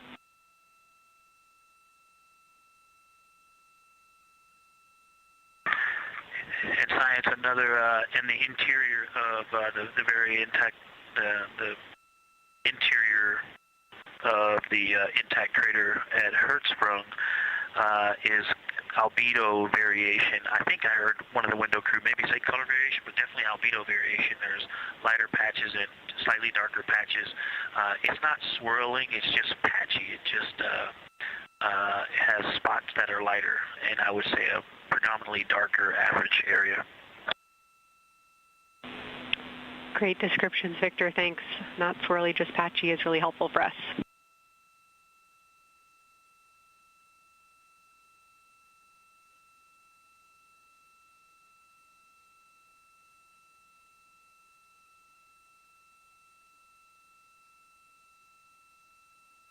Really great descriptions coming from science.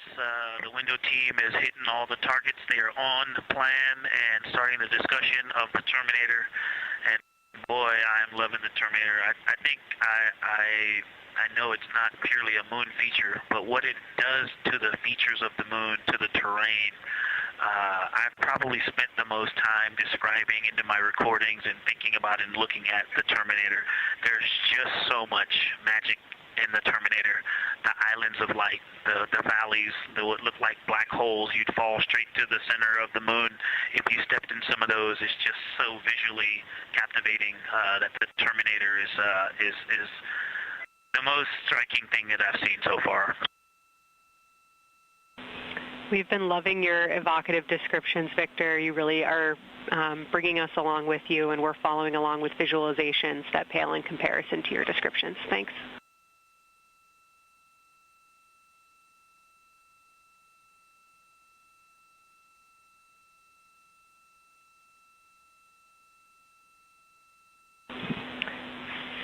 Integrity Science, one more question on a status of what the window team chose to observe for crew choice.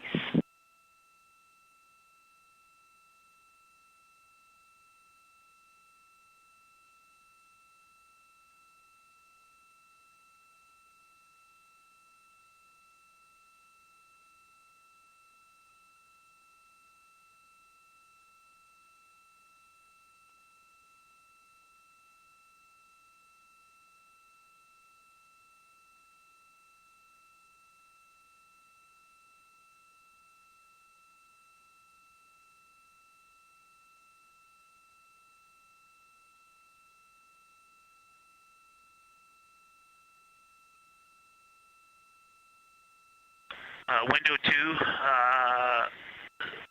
talked about Vavilov, look for suspended dust, and the Terminator. And window 3 about the experience and about the three-dimensionality of the moon this close.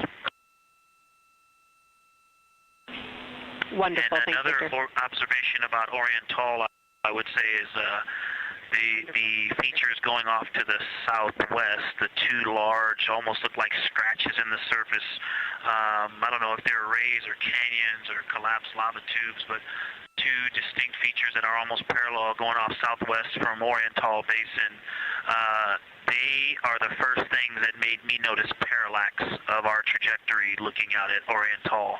That and in the inner walls of the east side of the crater rings, you really get a sense that we're flying over something with elevation and terrain, and they look different from this orientation.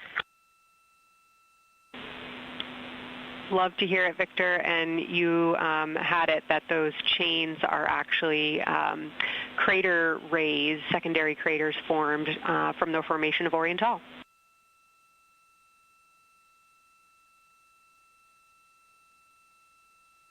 Yeah, speaking of crater rays, the crater rays that are going off to the northwest,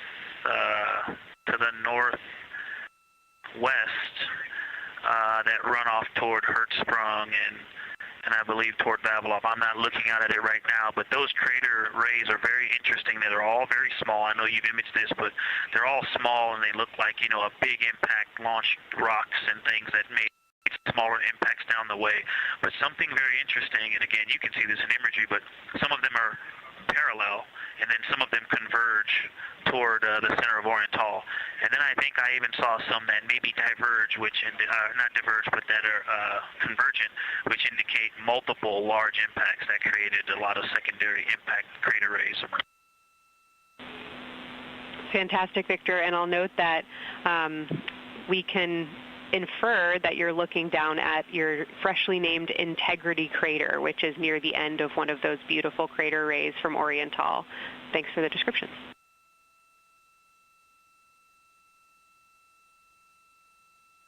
Yeah, you're welcome. And Integrity is easily identifiable with the naked eye from this point.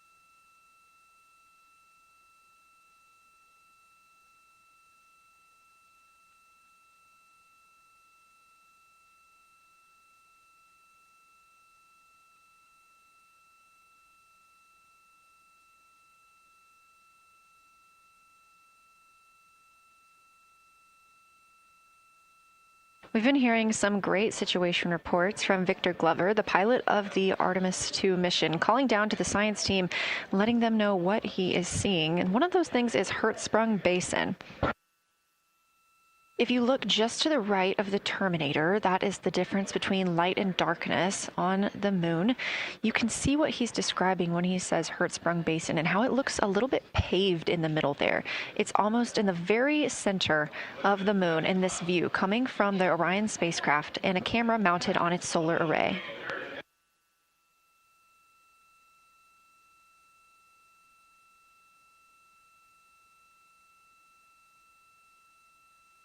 We are now 4 days, 23 hours, and 23 minutes into the flight of Artemis II, and we are standing by for their lunar loss of signal in about 43 minutes. Again, the spacecraft will fly behind the moon, and during that time, we won't have communication with them. They will be out of reach of our deep space network. However, we will regain communication with them approximately 40 minutes later when they come around the other side of the moon.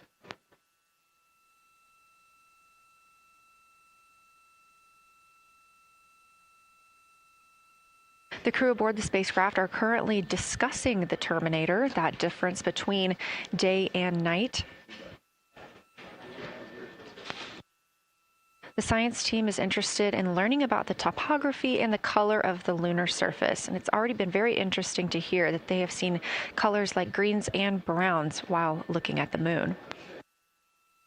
Some of the questions that they are hoping the crew will discuss are how do the quantities and sizes of craters and mountains vary along the terminator, and they are looking for the crew to describe the topography of features along or near the terminator. They're also looking for more information on any color or tone variations, and they're hoping that the crew will take images to illustrate their findings. Glover reported earlier that the crew has missed none of their targets when they are photographing at the window. We aren't hearing the conversations that the crew is having right now, but these are being recorded to their personal computer devices, PCDs, and those will be sent down to the science team. The science team will have a conference with the crew tomorrow morning to discuss their findings and experience when looking at the moon today.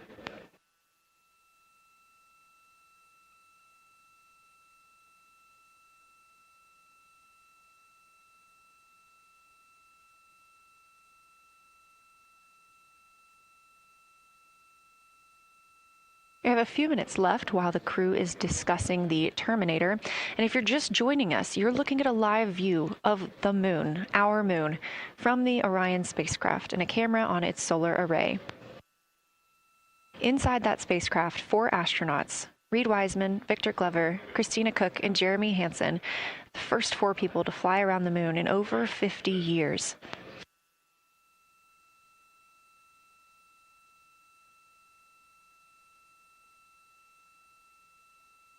This is our Lunar Flyby day, and the crew has already surpassed one record today. The crew passed the Apollo 13 distance record at 12:57 p.m. Central, 1:57 p.m. Eastern. Canadian Space Agency astronaut Jeremy Hansen calling down that he hopes it's a record soon broken by other explorers.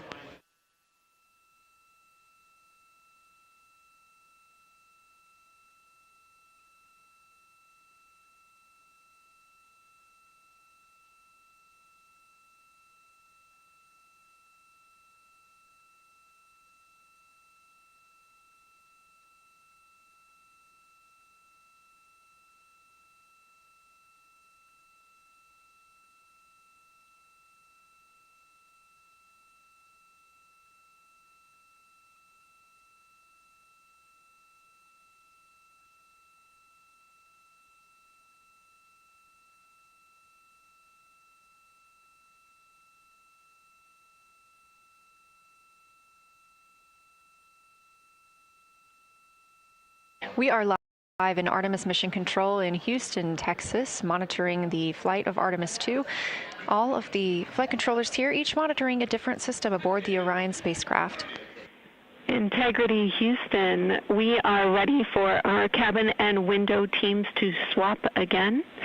We have a 15-minute handover time here, and I have a couple of items I want to read up to you. They'll require you to write something down on your knee boards, so let me know when you're ready.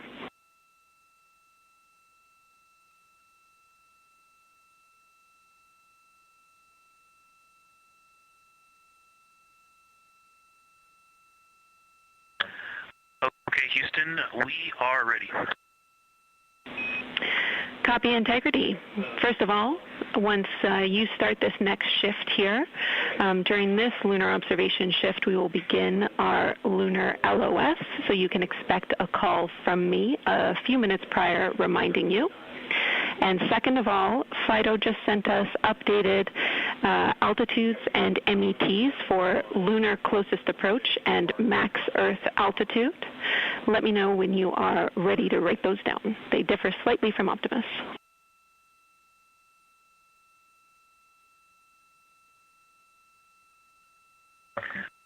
Thanks, Jenny. We are ready to copy. 4 seconds.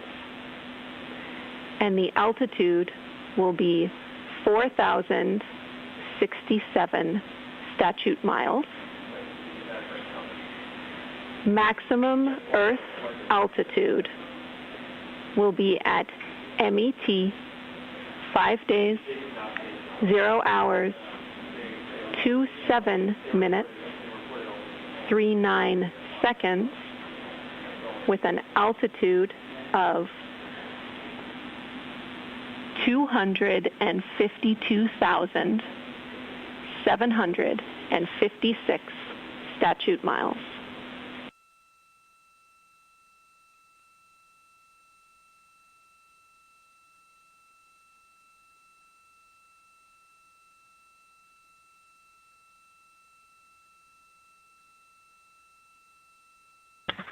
The crew really wants to ask for that in kilometers and in parsecs, but thank you for those. That is great. Thanks for that update. I'll send Fido to work, and I appreciate the metric. Other than that, I have no new vehicle statuses to pass to you. Enjoy your handover time, and we're looking forward to picking back up with you shortly.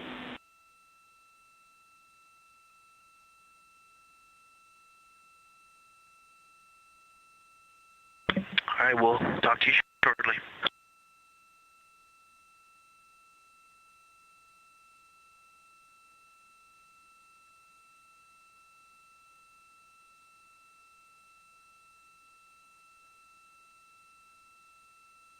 Those words called from Capcom Jenny Gibbons, CSA astronaut and Artemis II backup crew member, to the crew working aboard the Orion spacecraft.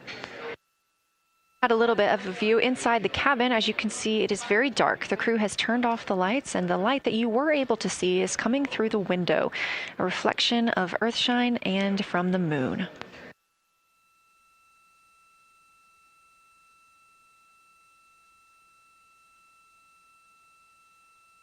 The crew is moving into their next observation block, meaning they are taking time to switch cabin and window teams. We've had Reed Wiseman and Jeremy Hansen at the windows taking pictures and making annotations and recording some audio files that will be downlinked later to the science team.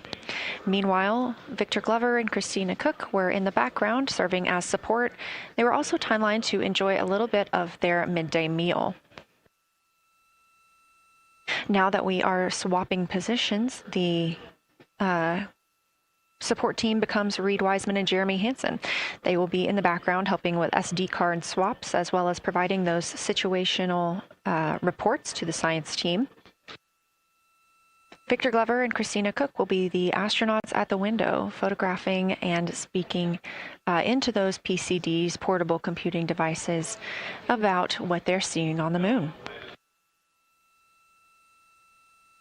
As you heard Capcom Jenny Gibbons call to the crew, this block is also when we will lose communications with the crew. That LOS, or loss of signal, scheduled to be less than 35 minutes from now. We anticipate to be out of signal with them for about 40 minutes, and will regain that communication once they've flown around the other side of the moon.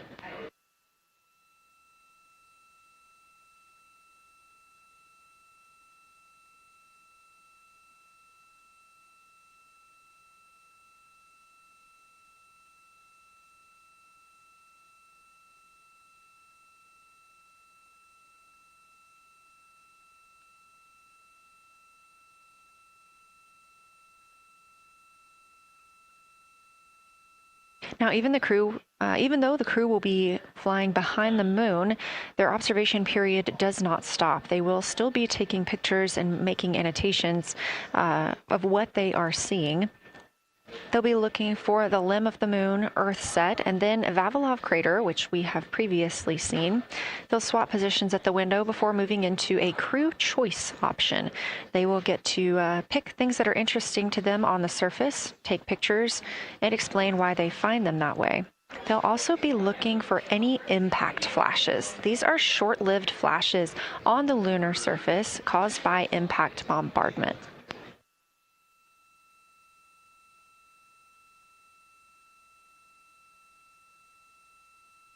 Just before Earthrise, the crew will be looking for lofted lunar dust. This may be lofted just above the lunar surface, and we could only see it just before Earthrise along the dark western limb. Any Earthshine would illuminate potential lofted dust. But once the crew is all the way around the Earth, the brightness of the Earth will wash out any of that dust they might be able to see. These were based on observations from Apollo missions and orbital spacecraft, and so we're very interested to see if the crew might be able to capture some of that lunar dust today.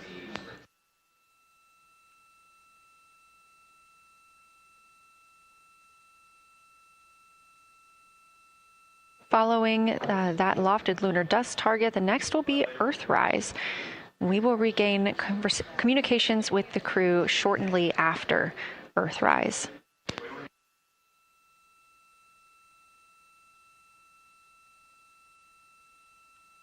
There will be a short observation break period where the moon is not in view. That's because we are also anticipating the crew seeing an eclipse today.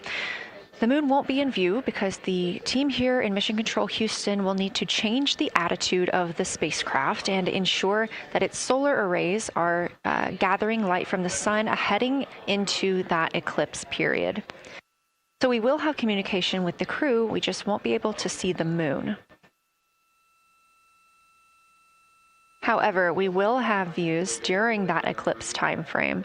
During that time, the science team is looking to know, it will only be illuminated by Earthshine at that point. So they want to know what the whole moon looks like overall, but they also want the crew to look into deep space and potentially see if they can spot any planets.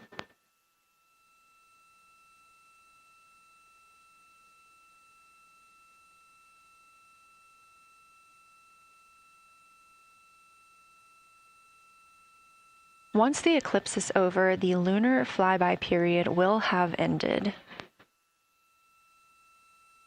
We are live through the whole thing, and even once flyby is over today, we remain live 24/7 on NASA's YouTube.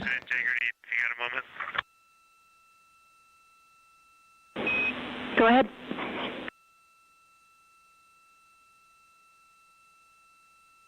I don't know if Catherine and Devin are still there, but if they are, just wanted to just let them know how much fun we're having out here. It's extraordinary to be on the far side of the moon right now, just see it hanging out there and looking back at the Earth. And Ashley and Caitlin, I know you're back in Canada, but if you happen to be watching too, just wanted to say hi to all you guys. Love you guys, and we'll be heading back your way shortly. Thanks, Jeremy. I hear they are watching, and your family is still here. So thanks for passing that along.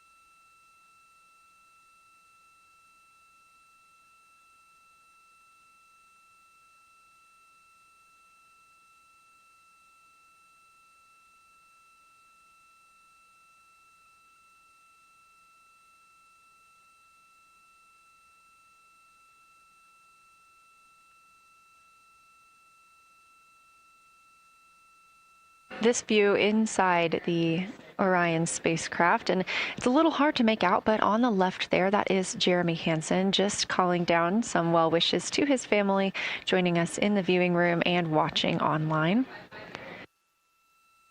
Currently in the window are Victor Glover and Christina Cook. They are taking pictures outside of the window as they are now in their flyby observation block. At this time, Reed Wiseman and Jeremy Hansen are serving as support crew members, and they are also going to have an opportunity to enjoy their midday meal at this time.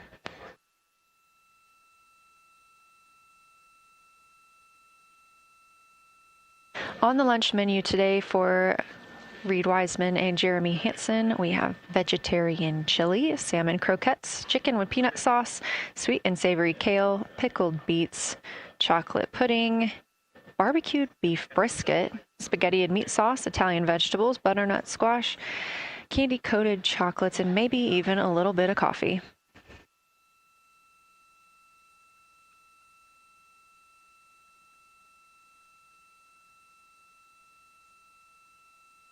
And if you look closely, you can see it looks like they are getting into some of their food for the midday meal. All of the food on the spacecraft is rehydratable. We don't have an option for fresh food as there's not a refrigerated section of the Orion spacecraft. So all of this food can either be rehydrated or eaten straight from the package, just depends on what the food actually is. And for food that needs to be rehydrated, there is information on each package of how much water needs to fill that bag and what temperature it needs to be.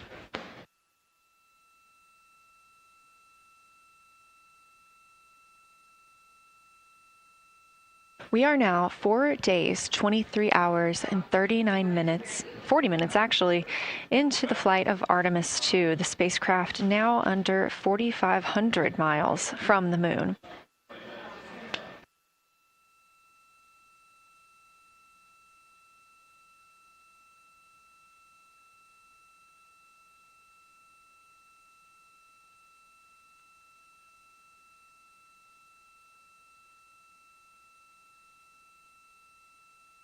We are now also under 30 minutes away from loss of signal with the astronauts. We will regain that communication about 40 minutes later. They will still be photographing the moon and documenting what they're seeing while they're behind the moon. And we especially look forward to potential Earthset and Earthrise views.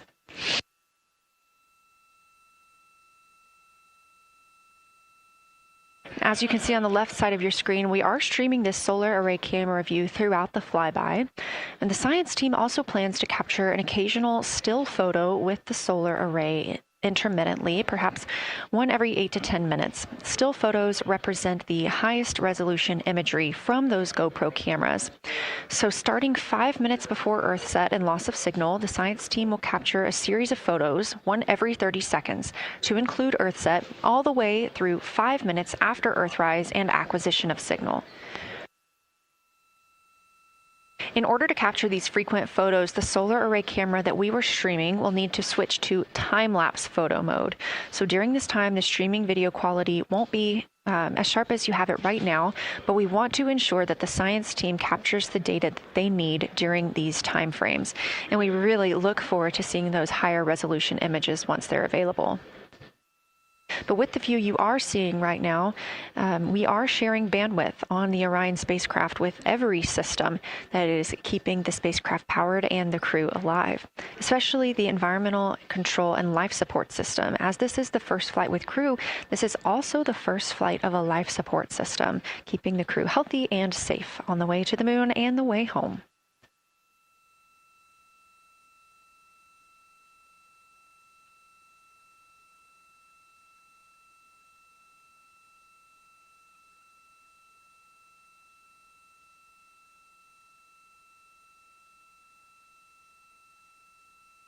On the timeline, we're getting towards the end of the cabin and window team swap period, but it looks like our astronauts, Victor Glover and Christina Cook, are already photographing the moon outside of those windows.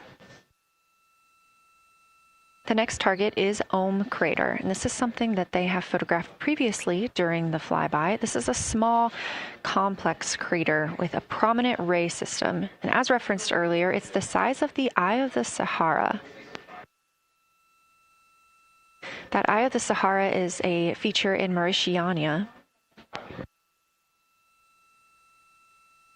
Seeing this crater more than once throughout the flyby allows the crew to photograph it at different lighting conditions.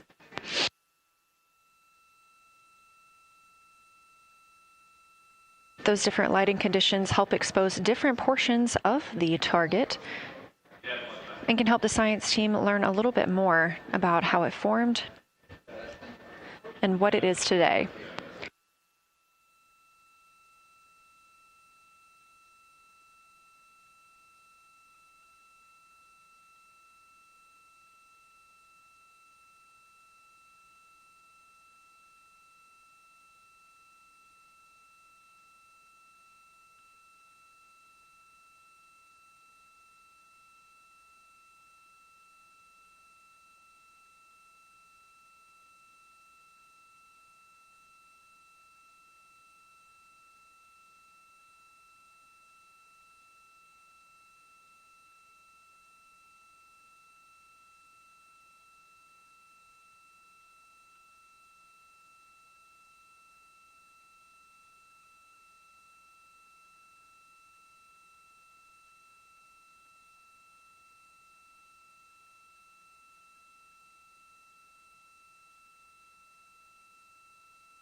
Again, this view inside the spacecraft as the crew continues photographing the moon outside their windows.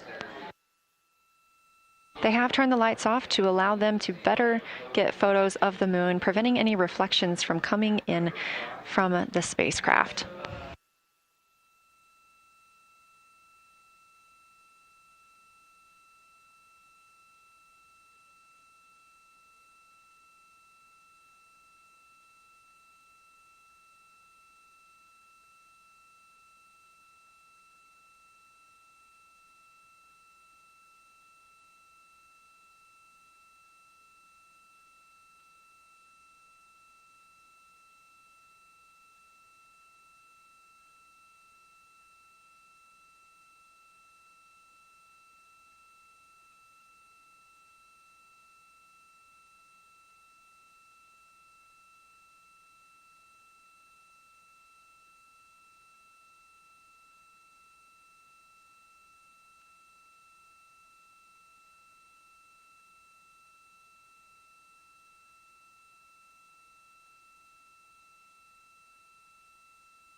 We expect the crew to be targeting Ohm Crater for another 6 minutes or so before they move into a discussion of the limb.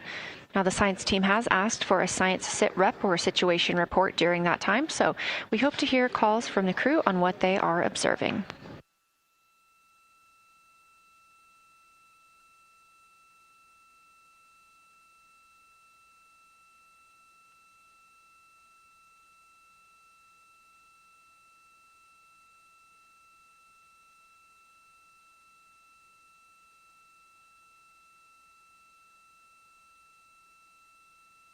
If you've been following along, at the start of the day, we did have much more of the moon visible. And even just an hour or so ago, we could see about half of the moon. We are now continuing to see more of the far side and that darkness where the moon is not reflecting light from the sun.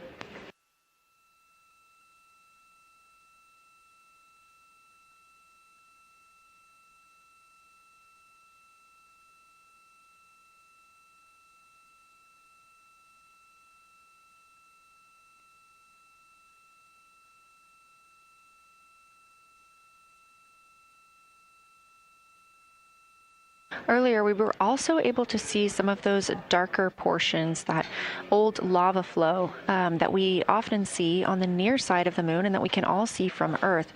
That has mostly gone away. We are now just seeing very little of Orion Tall. That's down to the bottom right of the moon. You can see just a small dark portion near the limb.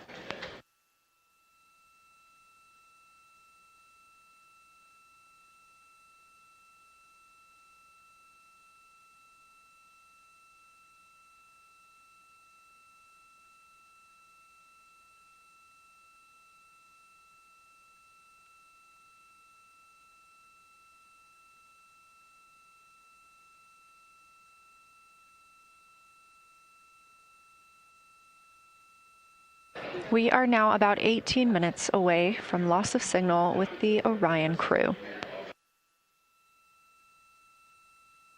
Again, we use the Deep Space Network to communicate with the crew members when they are this far from Earth. This is the first mission since Apollo when we have had humans on the Deep Space Network.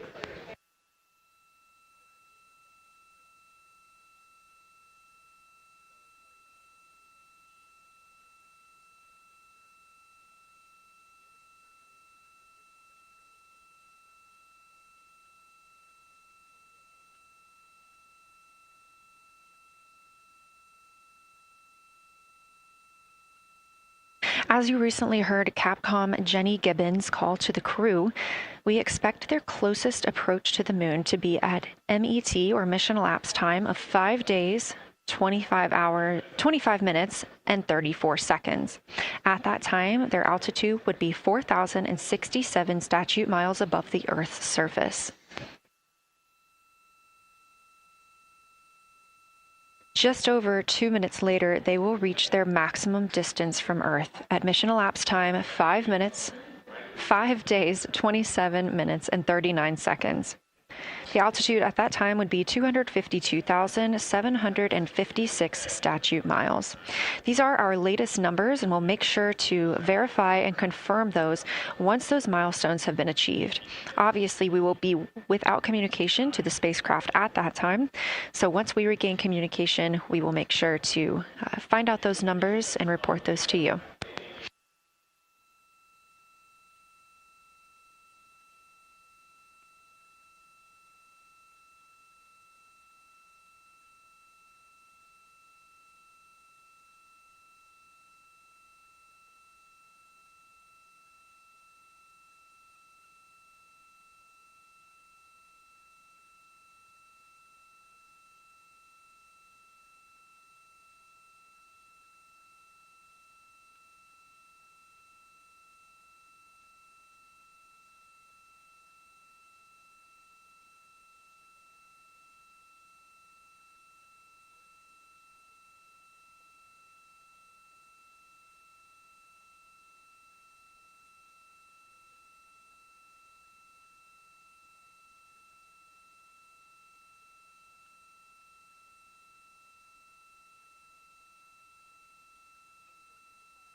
Checking in on the lunar targeting package, the crew is now in their discussion of the limb, seeing the limb of the moon, that illuminated part.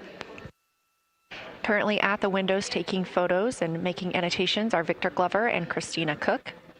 And we are expecting loss of signal in about 13 minutes. We will regain that signal with the crew about 40 minutes later.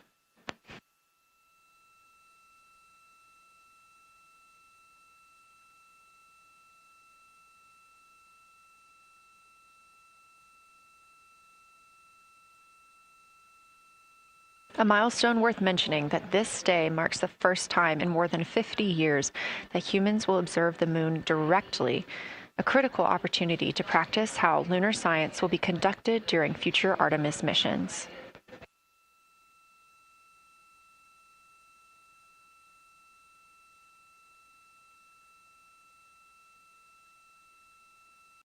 I've continued to reference the lunar targeting package throughout this broadcast, which is the primary tool guiding the crew observations, and that consists of two key components.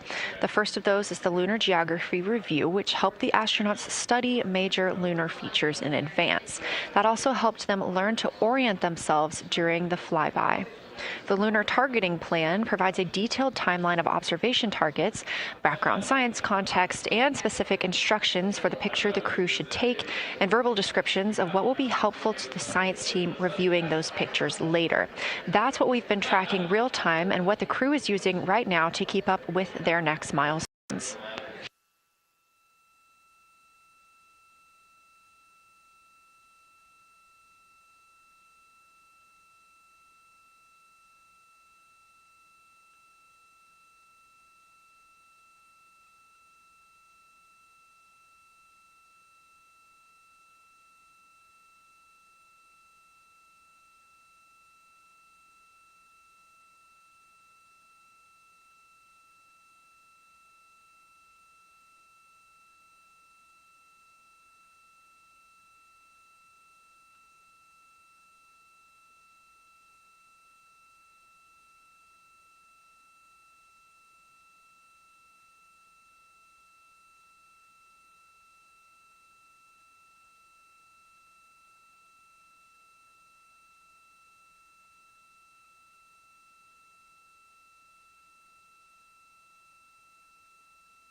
Integrity Houston, 10 minutes till the LOS. We'll take a snappy sit rep from the cabin if you have one.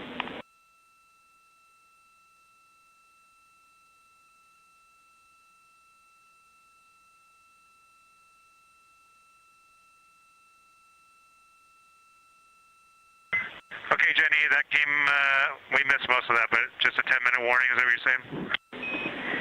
10-minute warning for the LOS, and I'll take a quick sit rep from the cabin, please.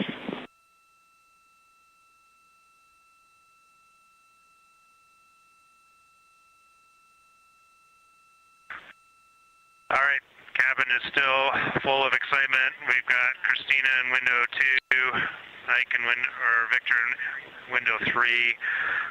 Reed's actually been trying to get some images out of the docking tunnel. We can see the Earth and the Moon and part of the Moon out of the docking tunnel, which is pretty good. And I'm just grabbing some footage right now with our interior cameras.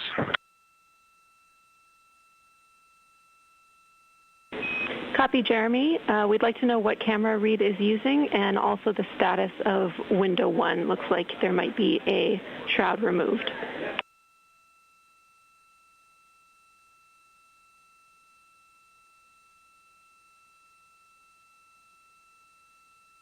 Okay. Reed was using the Z9, and the T-shirt shroud is still on window 1, but we took the camera out of it. So maybe that's what you're noticing. But when I looked in there, I saw a lot of sunlight reflecting around. Copy. That makes a lot of sense to us, Jeremy. I want to remind you, coming up on this LOS, that we'll take sit reps in the blind. And as more and more of the Moon is in darkness, we will take any report you have on impact flashes.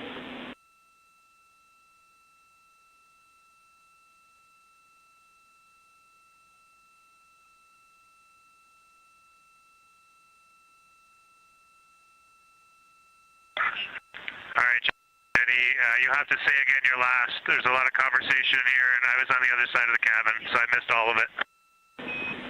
Look out for impact flashes, and we'll take sit reps in the blind.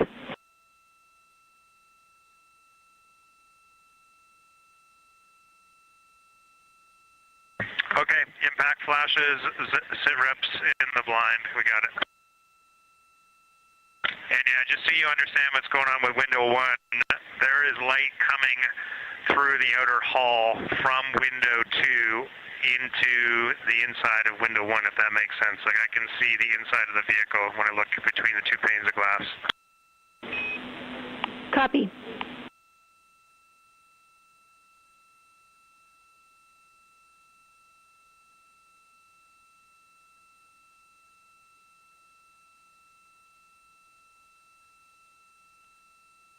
You're getting your first live look at Orion, the Moon, and the Earth.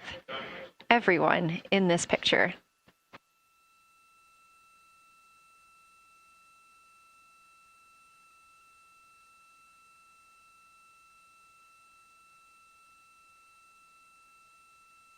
This is a live view from the Orion spacecraft.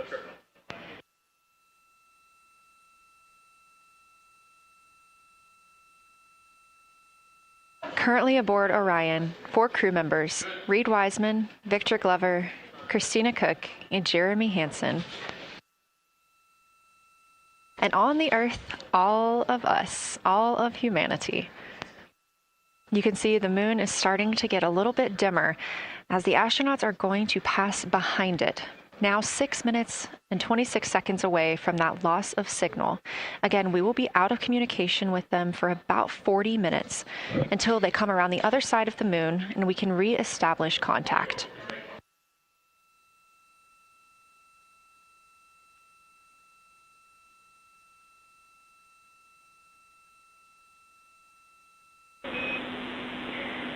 Integrity Houston, you are 6 minutes from your 40-minute lunar flyby LOS. From all of us, it's a privilege to witness you carrying the fire past our farthest reach. Thank you. Godspeed.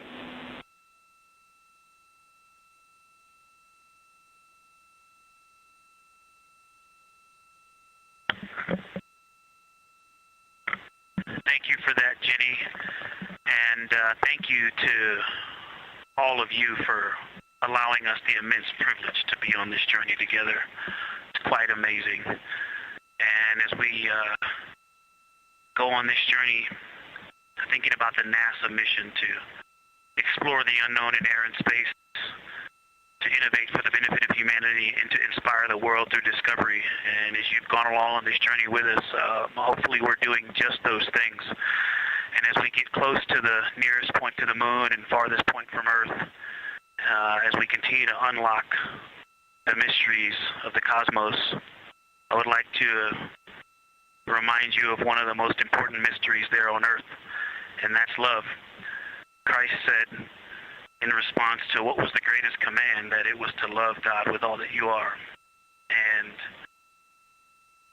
he also, being a great teacher, said the second is equal to it, and that is to love your neighbor as yourself. And so, as we prepare to go out of radio communication, we're still to feel your love from Earth, and to all of you down there on Earth and around Earth, we love you from the moon.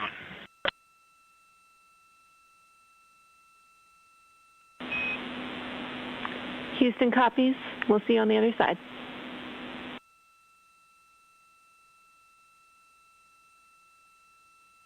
We will see you on the other side.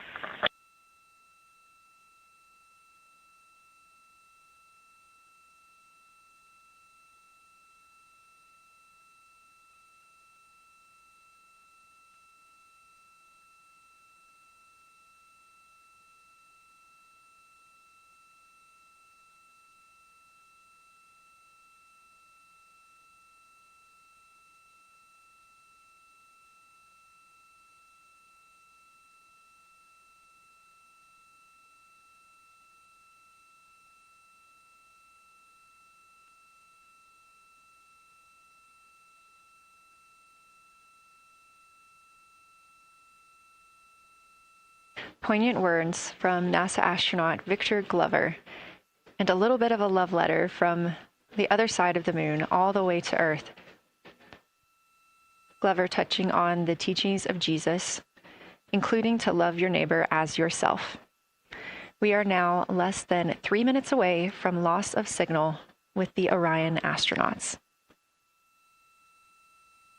The Artemis II crew will be out of signal for about 40 minutes as they are on the other side of the moon, continuing their work, photographing the lunar surface, and they will reemerge, and we will also get this view on the other side.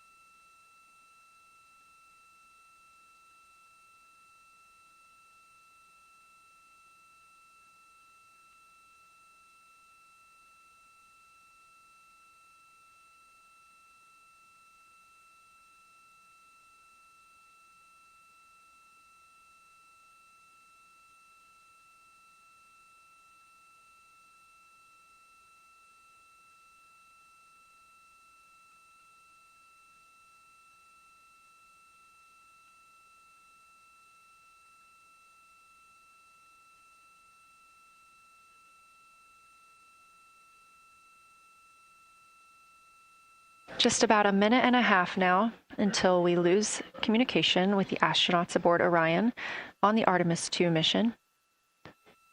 Now 5 days and 6 minutes since their launch on April 1st. Again, we'll be out of communication for about 40 minutes. And this really beautiful view of a crescent moon and a crescent Earth. How great thou art.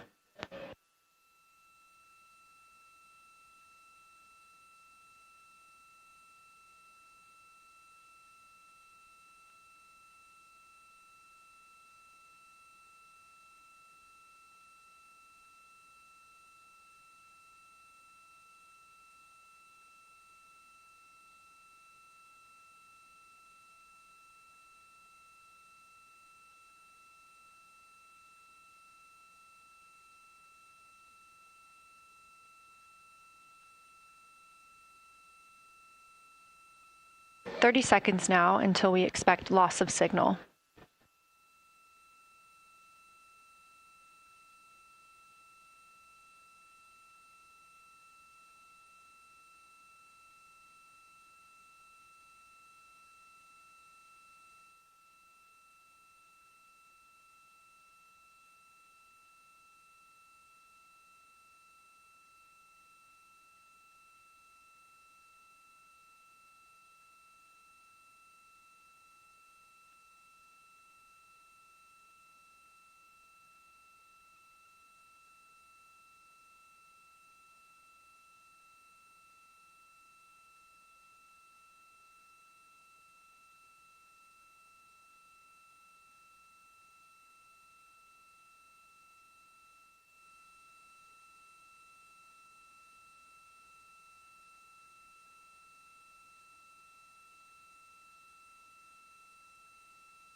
And we have confirmation of loss of signal of the Orion spacecraft as it flies behind the moon. We expect to regain communications with them in another approximately 40 minutes. This was expected as their spacecraft is now out of direct line of sight with Earth and behind the moon.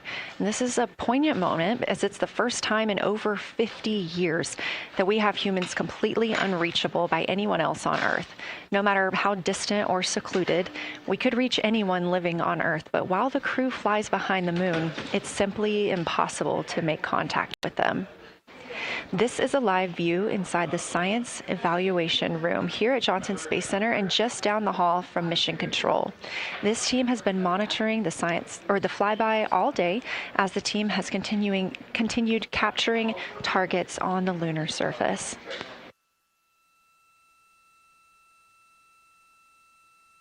We even got to see this team in action as they were helping the astronauts identify some of the features they were seeing on the moon but not expecting. There will be a couple of milestones during this loss of signal. The first will be when the astronauts make their closest approach of the moon. at MET 5 days, 25 minutes, and 34 seconds, when we expect they'll be 4,067 statute miles above the lunar surface. Their maximum Earth altitude will be reached just 2 minutes later, at 5 days, 27 minutes, and 39 seconds, when their altitude should be approximately 252,756 statute miles. Once those milestones are reached and we have confirmation, we will report the official numbers.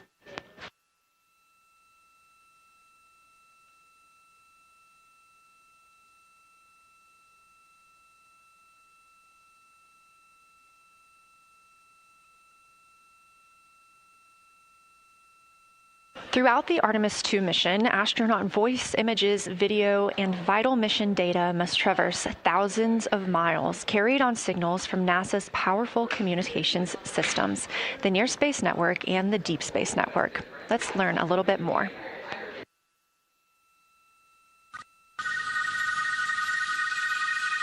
NASA's Artemis II will send 4 astronauts around the moon, preparing humanity for a long-term lunar presence and future journeys to Mars. Enabling communication and navigation for this test flight are NASA's Near Space Network and Deep Space Network. With antennas around the world and a fleet of relay satellites, the networks will deliver vital data to and from Earth through all phases of the mission. The networks are seamlessly integrated at NASA's Johnson Space Center in Houston, Texas, where Mission Control coordinates the network handovers. These transfers represent a delicate dance between the two networks, exchanging support as the mission shoots toward the moon. On the launch pad and during their early orbit phases, NASA's Orion spacecraft and Space Launch System rocket will rely on communications and tracking services from the Near Space Network. After its translunar injection burn, the Deep Space Network's global array of antennas will serve as Orion's primary communication support during lunar orbit. As the mission journeys farther into space and away from Earth, signal strength weakens and bandwidth is conserved for crew communications. The astronauts will have a near constant connection to Earth, ensuring their safety on a journey farther into space than ever before. We say near constant because as Orion goes behind the moon, a planned loss in communications will occur.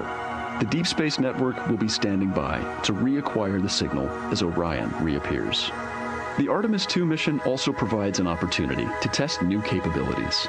Using laser links, NASA will periodically transmit Orion data to showcase the benefits laser communications could have for future human spaceflight missions. The data from Orion, sent by radio signals or laser links, is massive. The mission is gathering images, data, and video, while also generating details about mission health and crew voice files. All of that data gets processed here on Earth, where systems compress it for efficiency. In the future, we'll upgrade these systems on Earth so that image and video clarity improve with each moon mission. With the Artemis II test flight, we're evaluating the communications infrastructure that will help carry us into the future as we explore the moon and journey forward to Mars.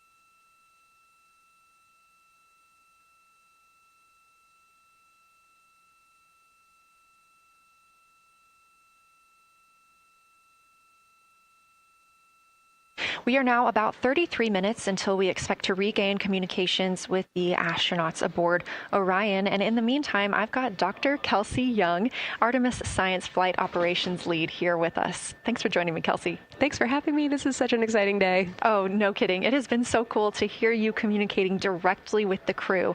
And I know that you have been preparing for this for years, so I am so excited for you and for your team. So just to get into that background a little bit, tell me about your background and what you've been doing on console.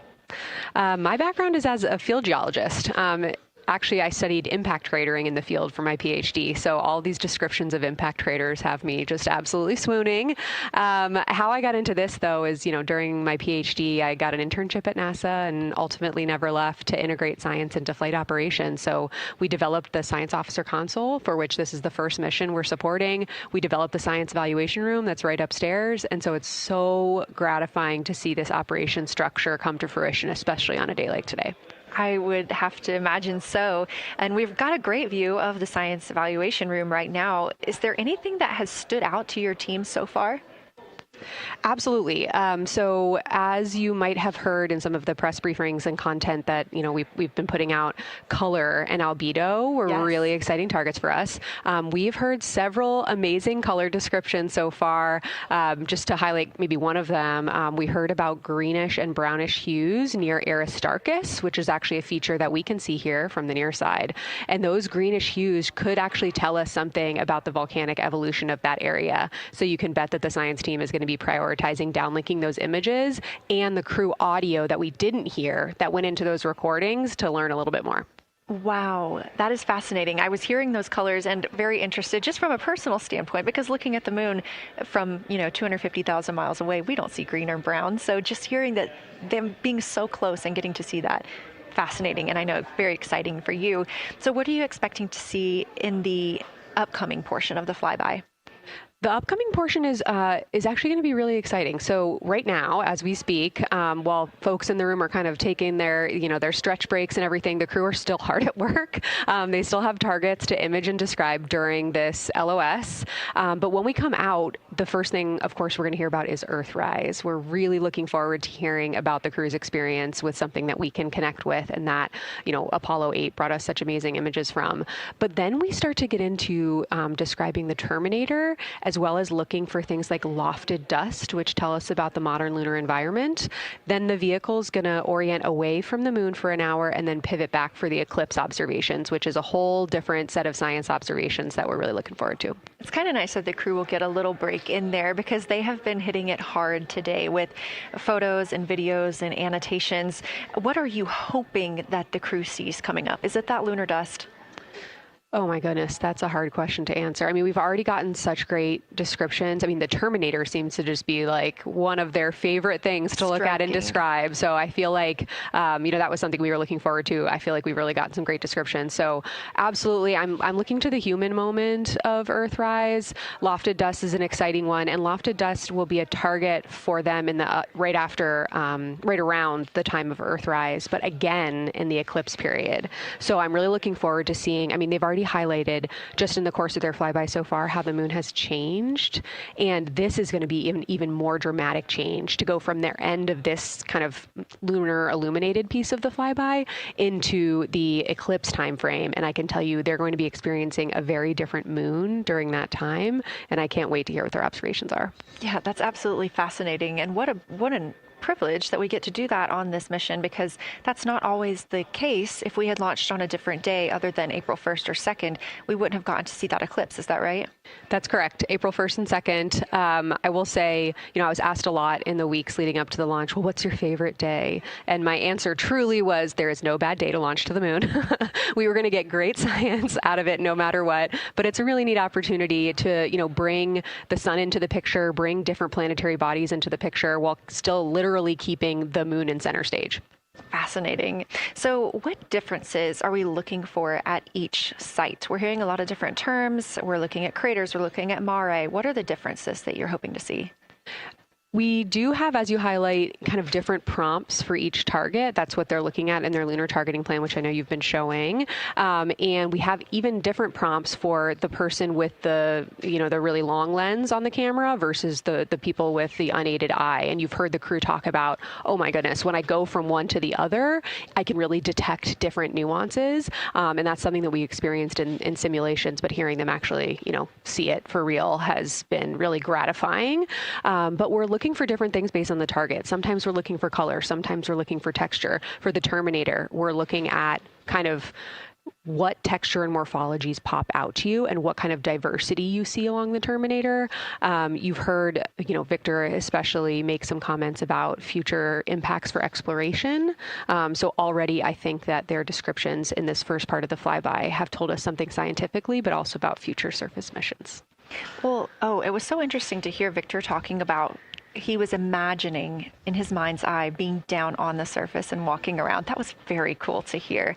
And when we're thinking about targets, I know some of them are determined based on the launch day because that determines the lunar illumination. So the ones that we're looking at today, how and why were these selected? Such a wonderful question. This really gets at at the heart of some of our really highest priority science questions. Illumination conditions is a big one, right? So of course we need the targets that we're interested on the lunar feature to be illuminated by the sun in order to view them, but the timing in which they see them during the flyby enables us to ask different questions. So you heard in the pre-flyby crew conference talking about, well, the same pair, Reed and Jeremy, will get to actually look at Glushko crater twice, and that looking at it from different illumination angles allows us to understand that feature better and connect color and albedo with topography and morphology. Then you have other craters where you want to look at it with the sun shining on it obliquely versus straight on, and that tells you something different about the scientific objective that drove the target being on the targeting plan in the first place. We've talked a little bit with the viewers today about what the crew is able to capture in this short time frame of those craters in different lighting conditions. Could take years for something robotic to be able to do based on attitude maneuvers and where the sun is at. So can you just talk a little bit about the importance of having both the robotic operation and having the crew? Absolutely. We definitely don't want to minimize the impact of orbiting spacecraft. Lunar Reconnaissance Orbiter is the one that's often referenced. Data from LRO and its payloads have really been instrumental in getting us, frankly, to this point for Artemis II and future missions. But the human experience, the crew observations that we've already been hearing about, it is such a perfect complement to the orbiting spacecraft data because they are able to have this unique perspective. They are far enough away where they can make these contextual observations. You've already heard it. How many times have we heard the crew and their science sit reps say, if I track this feature from all the way up here in the northern hemisphere down to the southern hemisphere, here are comparisons I can make. That right there is not something we had the ability to do with the Apollo missions, and it allows just literally in the blink of an eye to synthesize observations that it would take, a really significant effort to coordinate with different orbiting platforms, and they're making it like that. Wow. It has been very, very exciting to hear all of their calls so far. And so I've heard they were able to capture every single target so far too. Is that correct? I think that's correct. And I think it's important also to remember that, and I know the science team is anxiously awaiting this, we've been hearing from the crew members who are not at the forward windows, right?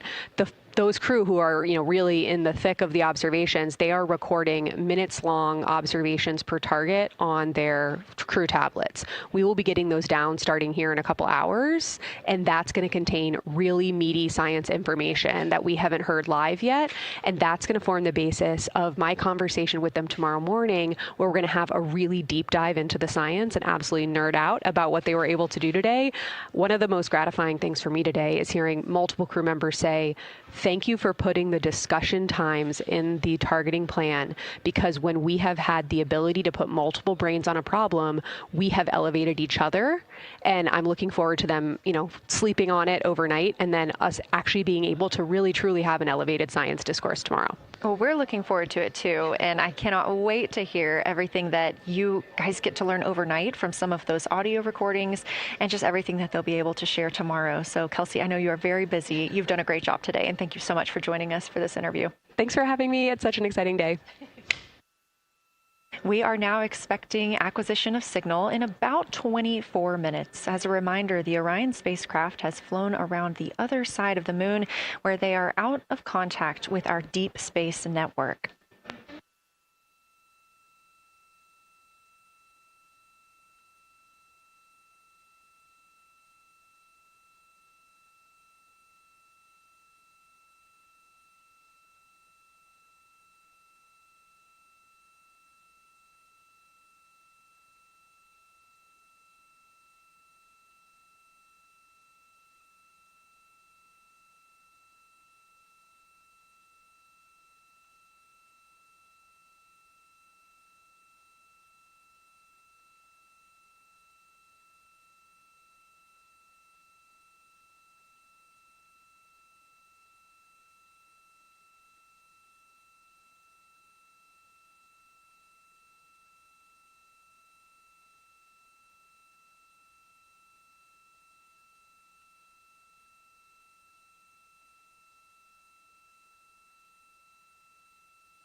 And we just heard confirmation here in Mission Control Houston that we have reached the closest point of our destination to the moon at MET 5 days, 25 minutes, and 34 seconds.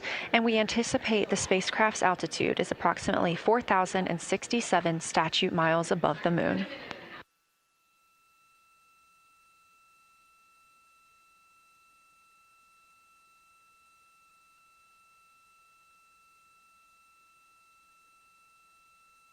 We're continuing to track what the crew is doing while around the other side of the moon. They are continuing to take pictures of the of the moon, the Earth now out of sight. What they are in right now is a crew choice event. The science team has encouraged them to find interesting features on the surface, to take photos of those, and describe why they were interesting. Something else that they'll be looking toward next, just momentarily, will be impact flashes.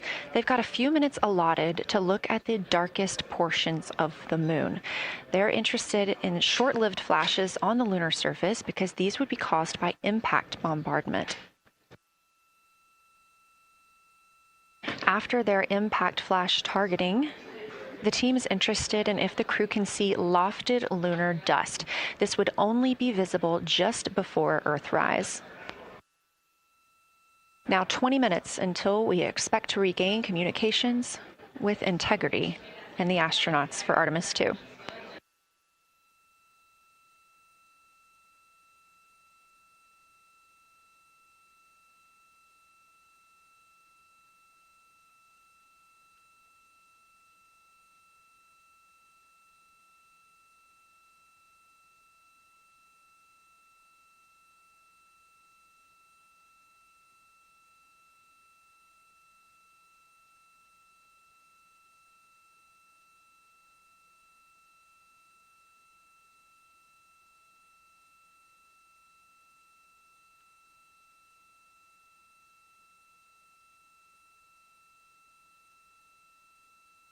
We're live in